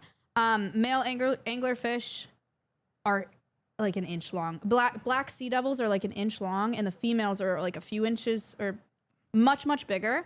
It's like a grapefruit and a jellyfish for males and females. Females are way bigger. And did I tell you about sexual parasitism? What? Oh, when they fuck, they burrow. Yeah. And then they're like a parasitic force while they're fucking. The males will attach to the female and fuse skin like with her and then share her bloodstream. So all the nutrients that the male gets is from, like that. Yeah, I remember. Is from the female sexual parasite. Yeah. And then he It's a good way to inseminates live. her. Yeah. I think that's how men are. Do that to me. Ew. Hedgehogs smell like almonds. I think I've heard that before. Monkeys plant trees. Bats are pollinators. Ooh. I think number 1 is correct. Hedgehogs smell like almonds. Do monkeys plant trees? I can see bats being pollinators by accident. I mean, I guess technically all pollinators are pollinators by accident, but I don't know if monkeys fucking plant trees. That seems insane. I don't know if they're that advanced. Do they have, maybe they have the capacity to do so, but do they like frequently plant trees? I don't know. Why isn't the guest laughing at his jokes? Dude, I'm trying to do girl content and we're funny. failing, dude. We're freaking failing, dude. I'm trying to face up. She's not even laughing. She's not even laughing at my jokes, dude. What the fuck? Phase. Monkeys plant trees. Bats are pollinators. Okay, I've already eliminated number 1. I'm gonna go with monkeys plant trees. No! Oh, they do. What the fuck? Oh wait, it was the one that was I thought it was correct. Well, so what do they smell like? So hedgehogs do this really nasty thing for mating and to avoid predation called anointing. And anointing is when they scurry around and they find the thing that smells the worst. So like poop or like cigarette butts or like just really trash or gross things. And they chew on it and then they make like a really yucky smelling thing with their saliva and then they get it on their hands and they rub their little like almonds? There's like millipedes that give off almond smell. Maybe that's what I was thinking of. I don't But know. it's cyanide, There's like but a it smells like almonds. Oh. But yeah, so they make like a really gross like saliva mixture and then they put it on their little hands and then they rub it. Okay, monkeys are not deliberately planting trees though. They're probably Monkeys, shitting seeds they're- out. Exactly. But their that doesn't- ecological role is seed dispersal. And so they eat a bunch of fruits and they swing around the forest and they poop and that plants trees. You they help. tricked me. They help You reforest our you forests. fucking tricked me because I was thinking like literally a monkey is deliberately going, oh, this will become a tree one day, and then just like deliberately planting trees. I understand that concept. Your brain size and capacity for reasoning is not my problem. That is crazy. You're coping. I've gotten like what 2 or 3 wrong so far. That's crazy. And bats pollinate. If you guys like tequila, you got to think of bat. We only have agave because of bats. They pollinate. Pretty Cool. dope. Elephants drink from their trunks. Mountain goats are not goats. Some butterflies migrate 3,000 miles a year. That sounds insane, but I'm going to go with the butterflies. They probably like, do they even have the lifespan to fly 3,000 miles a year? I'm going to say that sounds insane, and therefore it's probably true. And it's actually, elephants don't drink from their trunks. They drink from their mouth, but their trunk is the delivery mechanism to bring the water into their mouths. I already knew that was the case. Why would you even bring that up? So elephants get water in their trunks, so they spray it in their mouth. Why Mountain would you goats are even- antelopes, and monarch butterflies migrate. Isn't that crazy? Monarch butterflies They just fly, can right? migrate. Like, I mean, they just go with the wind, I assume. No. They no. deliberately Bro, fly 3,000 miles? Migratory monarchs go from Canada to Mexico, they overwinter, and then they come back to breed. 3,000. The longest clocked one was like 2,800 miles or something like that. Crazy. And they all migrate to the same, look up monarch butterfly overwintering site. They all go to the same place. How'd they choose that? I don't know. And how do they know how to get there? Crazy. They do a 2-way migration in their lifetime. They only live like 9 months or so. Look at that. Look at this overwintering site. It looks like they all go to the same spot. That's crazy. Isn't that nuts? So if you're in the US, planting milkweed is really important for monarchs because that's why we plant so much milkweed in Canada. Yeah. Okay. So they go from Canada down to Mexico, they overwinter, right? And then they come back up to breed. And as they're coming back up, they have to find milkweed because that's what their babies eat to land on. So if we have milkweed in like Texas or something, then they can stop in Texas, lay their eggs there, and then hooray, monarch butterflies. If they don't find any milkweed, they just keep going, and then maybe they'll die. But you can make their migration much shorter and much easier if you plant milkweed. Similar thing humans do furries when they go to convention. Furry con, that's where they migrate and mate once a year. This is why I thought you were stupid. You can't like make the case. Not laughing at my that- jokes. Okay. This is fucked up. Funny stuff, man. Man, shut up. Okay. Tigers can go 2 weeks without eating. Lions are the worst hunters in the world statistically. Polar bears can smell prey through the ice. I think it's number 2. Tigers, I assume, can go 2 weeks without eating. Like, I feel like a lot of animals can go for long periods of time without eating.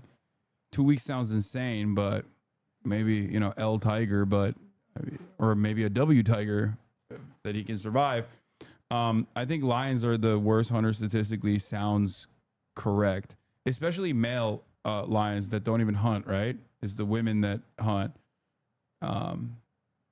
They do everything. Male lions just like sit around, vibe out, and then fuck for 24 hours once a year. They just literally pump semen once a year. Other than that, Type shit. They're also super gay. Yeah, I was about to say they do gay shit. They're gay as fuck. And yeah, they just wait for the ladies to go hunt, take care of everything. Wait.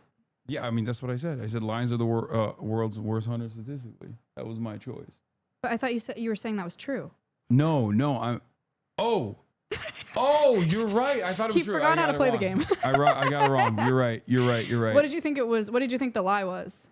I literally Didn't thought, pick one. No. I went with that, but I also thought that they were bad hunters at the same time. I had a brain fart. They're not great. It's like 15% success or something, but polar bears are like 2%. So that's what makes it the lie. Damn. Polar bears can smell the prey through the ice, but they still can't fucking hunt To be better. fair, it would be really hard to hunt as a polar bear. Like, it's kind of crazy that they're able to do that. European cuckoos don't make their own nests. I can see that. Hummingbirds have a heart rate of 1,200 beats per minute. I can see that. Stoats can run 30 miles an hour. It's number 3. Stoats can run like 20 miles an hour. God damn, I'm fucking cooking. I got the lion thing right by accident. That doesn't count. I think this is the end. Wait, that's it? No, That's the last there's like one. a couple more, yeah. Or this is the last Echidnas one, I have don't know. three-headed penis. Correct. Snow leopards can leap 50 feet. What the fuck? There are more than 300 breeds of goat. 50 feet? 50 feet sounds too crazy, but it probably is real. I'm gonna go with number 3. There are more than 300 breeds of goat. It's what? Ah! Wait, what the fuck? That was definitely true. I thought. Four-headed penis. Four heads. Four God heads. damn! My mistake for forgetting how many heads that the fucking bug's penis had, It's not a bug. or whatever the fuck it is. Echidnas. Okay, let's look up echidna dick. Four heads. Wait, why is it censored?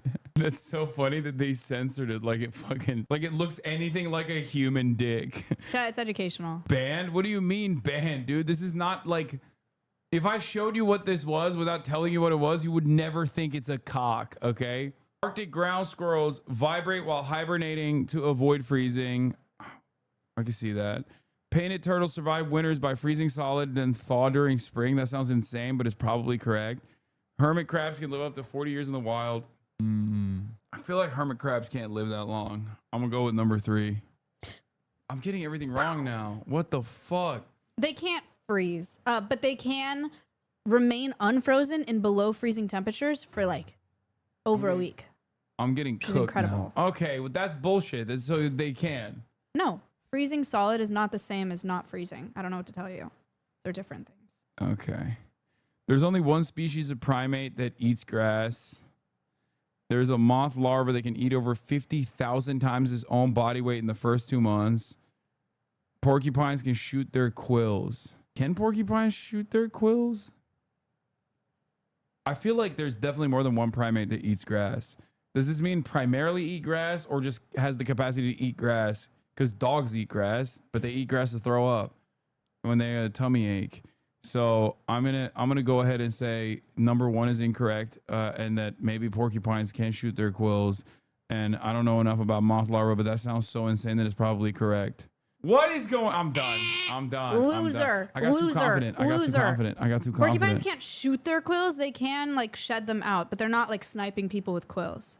There is moth larva that can eat over 50,000 times its own body weight in the first 2 months. The most insane growth rate on the planet. It's incredible. Yeah. Reminder: you asked a zookeeper in Australia about echidna dick and echidna pussy. Did you really say it with like those that? words? Yeah. Ew, Hassan. They thought it was funny. That's crazy. They thought it was funny. There's only one species of koala. Mourning geckos reproduce without males. Tasmanian devils give birth to 50 young, but only have 6 teats to feed them with. What? This is the last one. There's only one species of koala? I feel like that sounds wrong. These all sound crazy. Mourning geckos reproduce without males. Makes sense. Maybe they killed the male and then they mourned the death of the male, and that's why they're called mourning geckos. But so I'm gonna go with that one's real. Tasmanian devils give birth to 50 young, but only have 6 teats to feed them with. That sounds crazy. How do you give birth to 50? That's you gotta have a crazy strong pussy to be able to pop out 50. That's like Bonnie Blue shit. You know what I mean? That's like Bonnie Blue status. That sounds far-fetched. 50 is crazy. Like that is, how are you fitting 50 in there? You know? Like, how is that possible? Are they like little fucking the size of a little nut? Like, can you even nut out 50? So, what the fuck does that mean? It means they give birth in a pouch. Okay, can you fit 50 in a pouch? 50 of anything. 50 nuts. They're like very small because they give birth to them like it's not like a normal mammal that gives birth to something that can survive outside of a pouch. When they give birth to something, it's like the size of a jelly bean or smaller. Well, they're probably actually a little bigger than a jelly bean because how are they carrying 50 jelly beans in their pouch? That doesn't make any sense. Okay, so it's number 1. There's only one species of koala. Oh my God! You tricked me by giving me information. That was what? What? I was gonna say number 3. Tasmanian devils give birth to up to 50 young at a time, but they only have 4 teats to feed them with. That is you're a psychopath for this. What do you mean? That's crazy. They call me gaslighting Gail. What the? They only have 4 teats to feed them with. You fucking 50 young. That survival percentage sucks, dude. Bamboozled me. That sucks. Oh wait, how many of them? How many of them die? They give birth to 50. They have 4 teats, so 4 survive. That sounds so stupid from Yeah, a it blows. fucking evolutionary perspective. Yeah, it blows. 50. You did really good. I mean, I don't think so. I lost a bunch in the end. Well, I thought I I'm would have really done glad better. that you didn't get the last one so that you leave feeling like you didn't do good, but statistically you actually did pretty well. Yeah, I'm kind of cracked. It's not a big deal. I'm kind of they call me Steve Irvin. Yeah. Steve Irvin? Irwin. Steve Irvin and Jay-Z Goodall. Okay. Folks. Now how we do a This quiz is on your politics? streamer. Oh my God. Nope. Oh my God, I should. No, I'm good on that. Oh, really? I'm good on that. Okay, Thank let's you. do Guess the Animal by the Sound. No, I'm so bad at this. Yeah. Let's go. Quiz Channel presents. Welcome to a new quiz. I am Flores, the creator of the Quiz Channel, and in this video, your challenge is to guess the animal by the sound. Please subscribe to my channel for lots more quiz fun and share your score in the comments. Good luck with this quiz and have a lot of fun. Cat. Good guess, yeah. Wait, that last thing didn't really sound like a cat. I still think it's a cat. Okay, I'll go cat. I went cat first. You guys say something different. That did not sound like a fox at all. Oh my God, you literally have them. I've never heard them sound like that. But foxes have a crazy amount of vocalizations, actually. Don't try to fucking make up for it now that you got owned. I've said, look, I'm really bad at this, guys. Don't expect anything from me. Seagull. That's what I think. What do you I'm think? gonna go bald eagle, but I think it's a seagull. I'm only saying bald eagle because he said seagull. Oh, okay. No! I'm a genius. That's crazy. They sound very similar. I knew it was an eagle. I just wanted to get her to say the right thing because I knew she wouldn't, agree with me and feel better because I destroyed her last time. Is it a lion or a tiger or a jaguar? I think it's a lion. I think it's a lion too. It sounds like the MGM logo, the MGM tiger, but it's probably, or not a lion, but it's probably a tiger. Wow, you're a genius. I know. It's the debate. This one's baiting us. It wants me to think it's a fucking wolf, but it's gotta not be that because they've been doing that every single time. I'm gonna go coyote. I'm saying wolf. Yo, fuck this game, bro. Yo, actually, fuck this game, okay? I tried to metagame it. I tried to download it. It did not work. This is the fucking wackest game of all time. Hey, yo, fuck this game. That's bullshit. What are you, 2? You're at 2. I have no idea. Fucking goddamn it. Yeah, I got 1. You got 2. What do you think? Can you pause it? Oh, man. Wait, what did you say? I said bear. Yeah. Yeah, I always say bear. Do we have to pick different bears? No. I'll go grizzly. Brown bear. Bear. Come on. Donkey. I got a donkey, bro. Camel. Man, I don't know. Elk. Pre-watch piker. Did it F? It did an F on our end. Just a baby one is fine. Okay. 3-3. What the fuck is that? Well, hold up. What kind of bird? A falcon. Don't ask me what kind of falcon. The last part, I think, could be bird of prey. The first part, I don't know. I'm gonna run it again. Hawk. Okay. This is a falcon. See. It's gonna be something stupid like fucking geese. I'm gonna lose my mind. Oh. A cockatoo? Cockatoo? That Okay. last bit did not sound like a parrot. Nothing that exists on this planet. It's an alien. What kind of fucking what? What? It's a thing that does not exist Can you on play this it planet. again? I don't even know if I want to. It's scary. It's a rodent, but I don't know what it is. I'll go lemur. It's giving primate to me. Really? Yeah. Or yeah. Or I think it's like a fucking, maybe not like a possum, but like not a squirrel, not a possum. I think it could be a squirrel. Also. Could be a squirrel. I'll Like say a mad squirrel. squirrel. I'll say squirrel. Oh. A meerkat. I love meerkats. They're so funny. drone animals, right? One of them like stays out and watch. Yeah, they're good at that. What are you looking at me for? Impressive that I knew that. Okay, do you want a cookie? I mean, it would be nice. Do you have a cookie? No. I would like one, yes. No. Well, then why did you even suggest You're it? like 37. Now I want a cookie. What, 37-year-olds can't enjoy cookies? The fuck? I mean, he's an ape. Yeah, that's not an ape. But okay, Monkey. one of us has to go chimp and one of us has to go gorilla. Gorilla. Okay, I'll go chimpanzee then. Because I think it could be either. Oh. Hey, we got ape though. That's okay. Okay, well. These guys freak me out. They are Orangutans, crazy looking. They just look so wise. That's why I don't like it. They look like they know the secrets of the earth. Maybe they do. They always got a vibe to them like, I know what you did. You're like a bad person. You know? That's what it feels like when I'm around these motherfuckers. Like, they're scary. I like them. They got the Charlie Kirk face, eyes too close. It's true. Some fucking bird, I don't know. I'll go like squirrel monkey.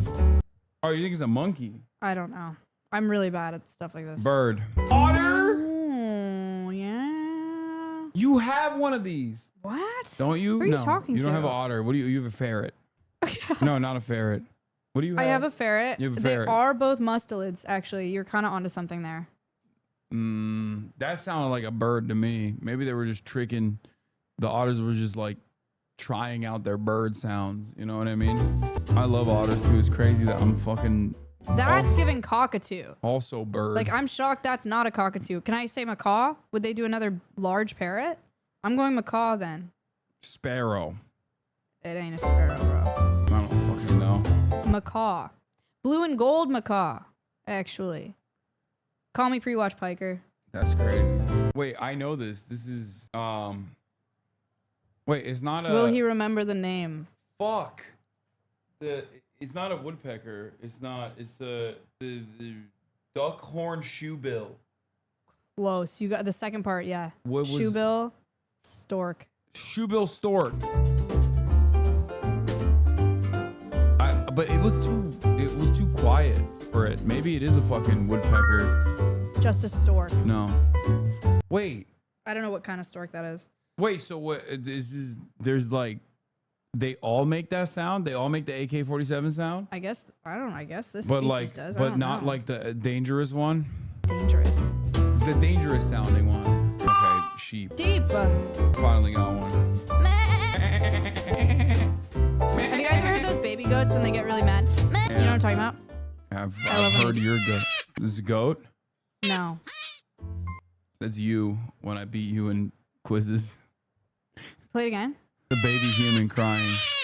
That's an XQC fan. This is Son when he reads a chat message. No, that's Cutie Cinderella when she's doing the baby sounds. What is hurting it? I'll say baby something. Oldest XQC enjoyer. I don't know. LeBron when he gets fouled. Deer. Sure. I don't know. Baby deer. Doe. Fawn. It's not a rabbit. Wow, it is a rabbit. That's crazy. Chatters, you're a suck. genius. That didn't sound like a rabbit scream at all. I know. Donkey. It sounded like a goat. Donkey. What the fuck? We could not have been further off. That's a panda? That's how a panda sounds? No wonder they don't fuck. The other pandas are like, bro, what the hell? You don't sound like what I envision a panda to sound like. And then they're like, I'm not having sex with you. That's what happens. All right. Okay, this quiz is like It's so long. much harder than the previous one that we did. Okay, finally. Cow. Donkey. Cow. Donkey. Donkey. It's a donkey. That's nice. I can't do birds. I don't think that's a bird. You don't think this is a bird? Mm-mm. What the fuck is it then? I Oh, think then it's it's a like a raccoon. night creature. Raccoon, I yeah. think it's a raccoon. I think I agree. Chad, a raccoon is not a rodent. It's a procyanid. I was gonna say marsupial. It's not a marsupial. There's only one marsupial in North America. You know what it is? What is it? Guess. Opossum. Yeah. Talk and to him. And it's not even called possum. It's called opossum. Talk to him. That's right. Now it's a lion. Saltwater crocodile. Or alligator. I actually... Alligator. God damn it. Crocodile. What the fuck? Okay, what is dude? What is happening? Go back and do it again. That sounds crazy. Was it me on my period? Maybe like a beluga? What? You think that's like... It's too weird to be terrestrial.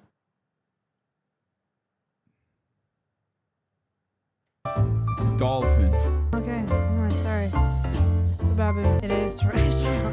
Dude, this is tough. Crow. Murder.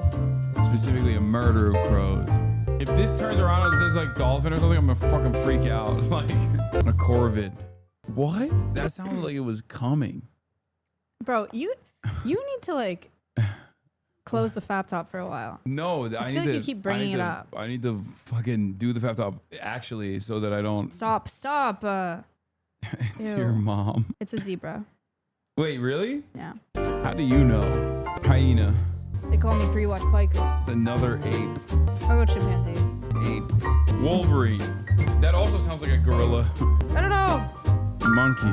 Oh, Kangaroo. wow. What the fuck? Okay, stop. That's a human doing a noise. That's a human going, oh, no. That's a human doing the grr voice. No, that's not. No. Someone, unironically, that's I'll a go human. like frog. No, that's a human. No, that's a human. For sure, that's a human. For sure. No, that's not true. That's not true.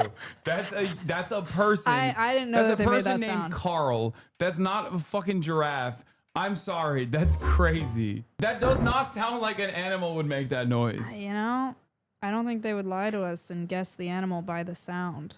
The YouTube video. I think they're fucking lying to us. That's a dude named Steven, okay? And he went, grrr. Oh, God. Mosquito.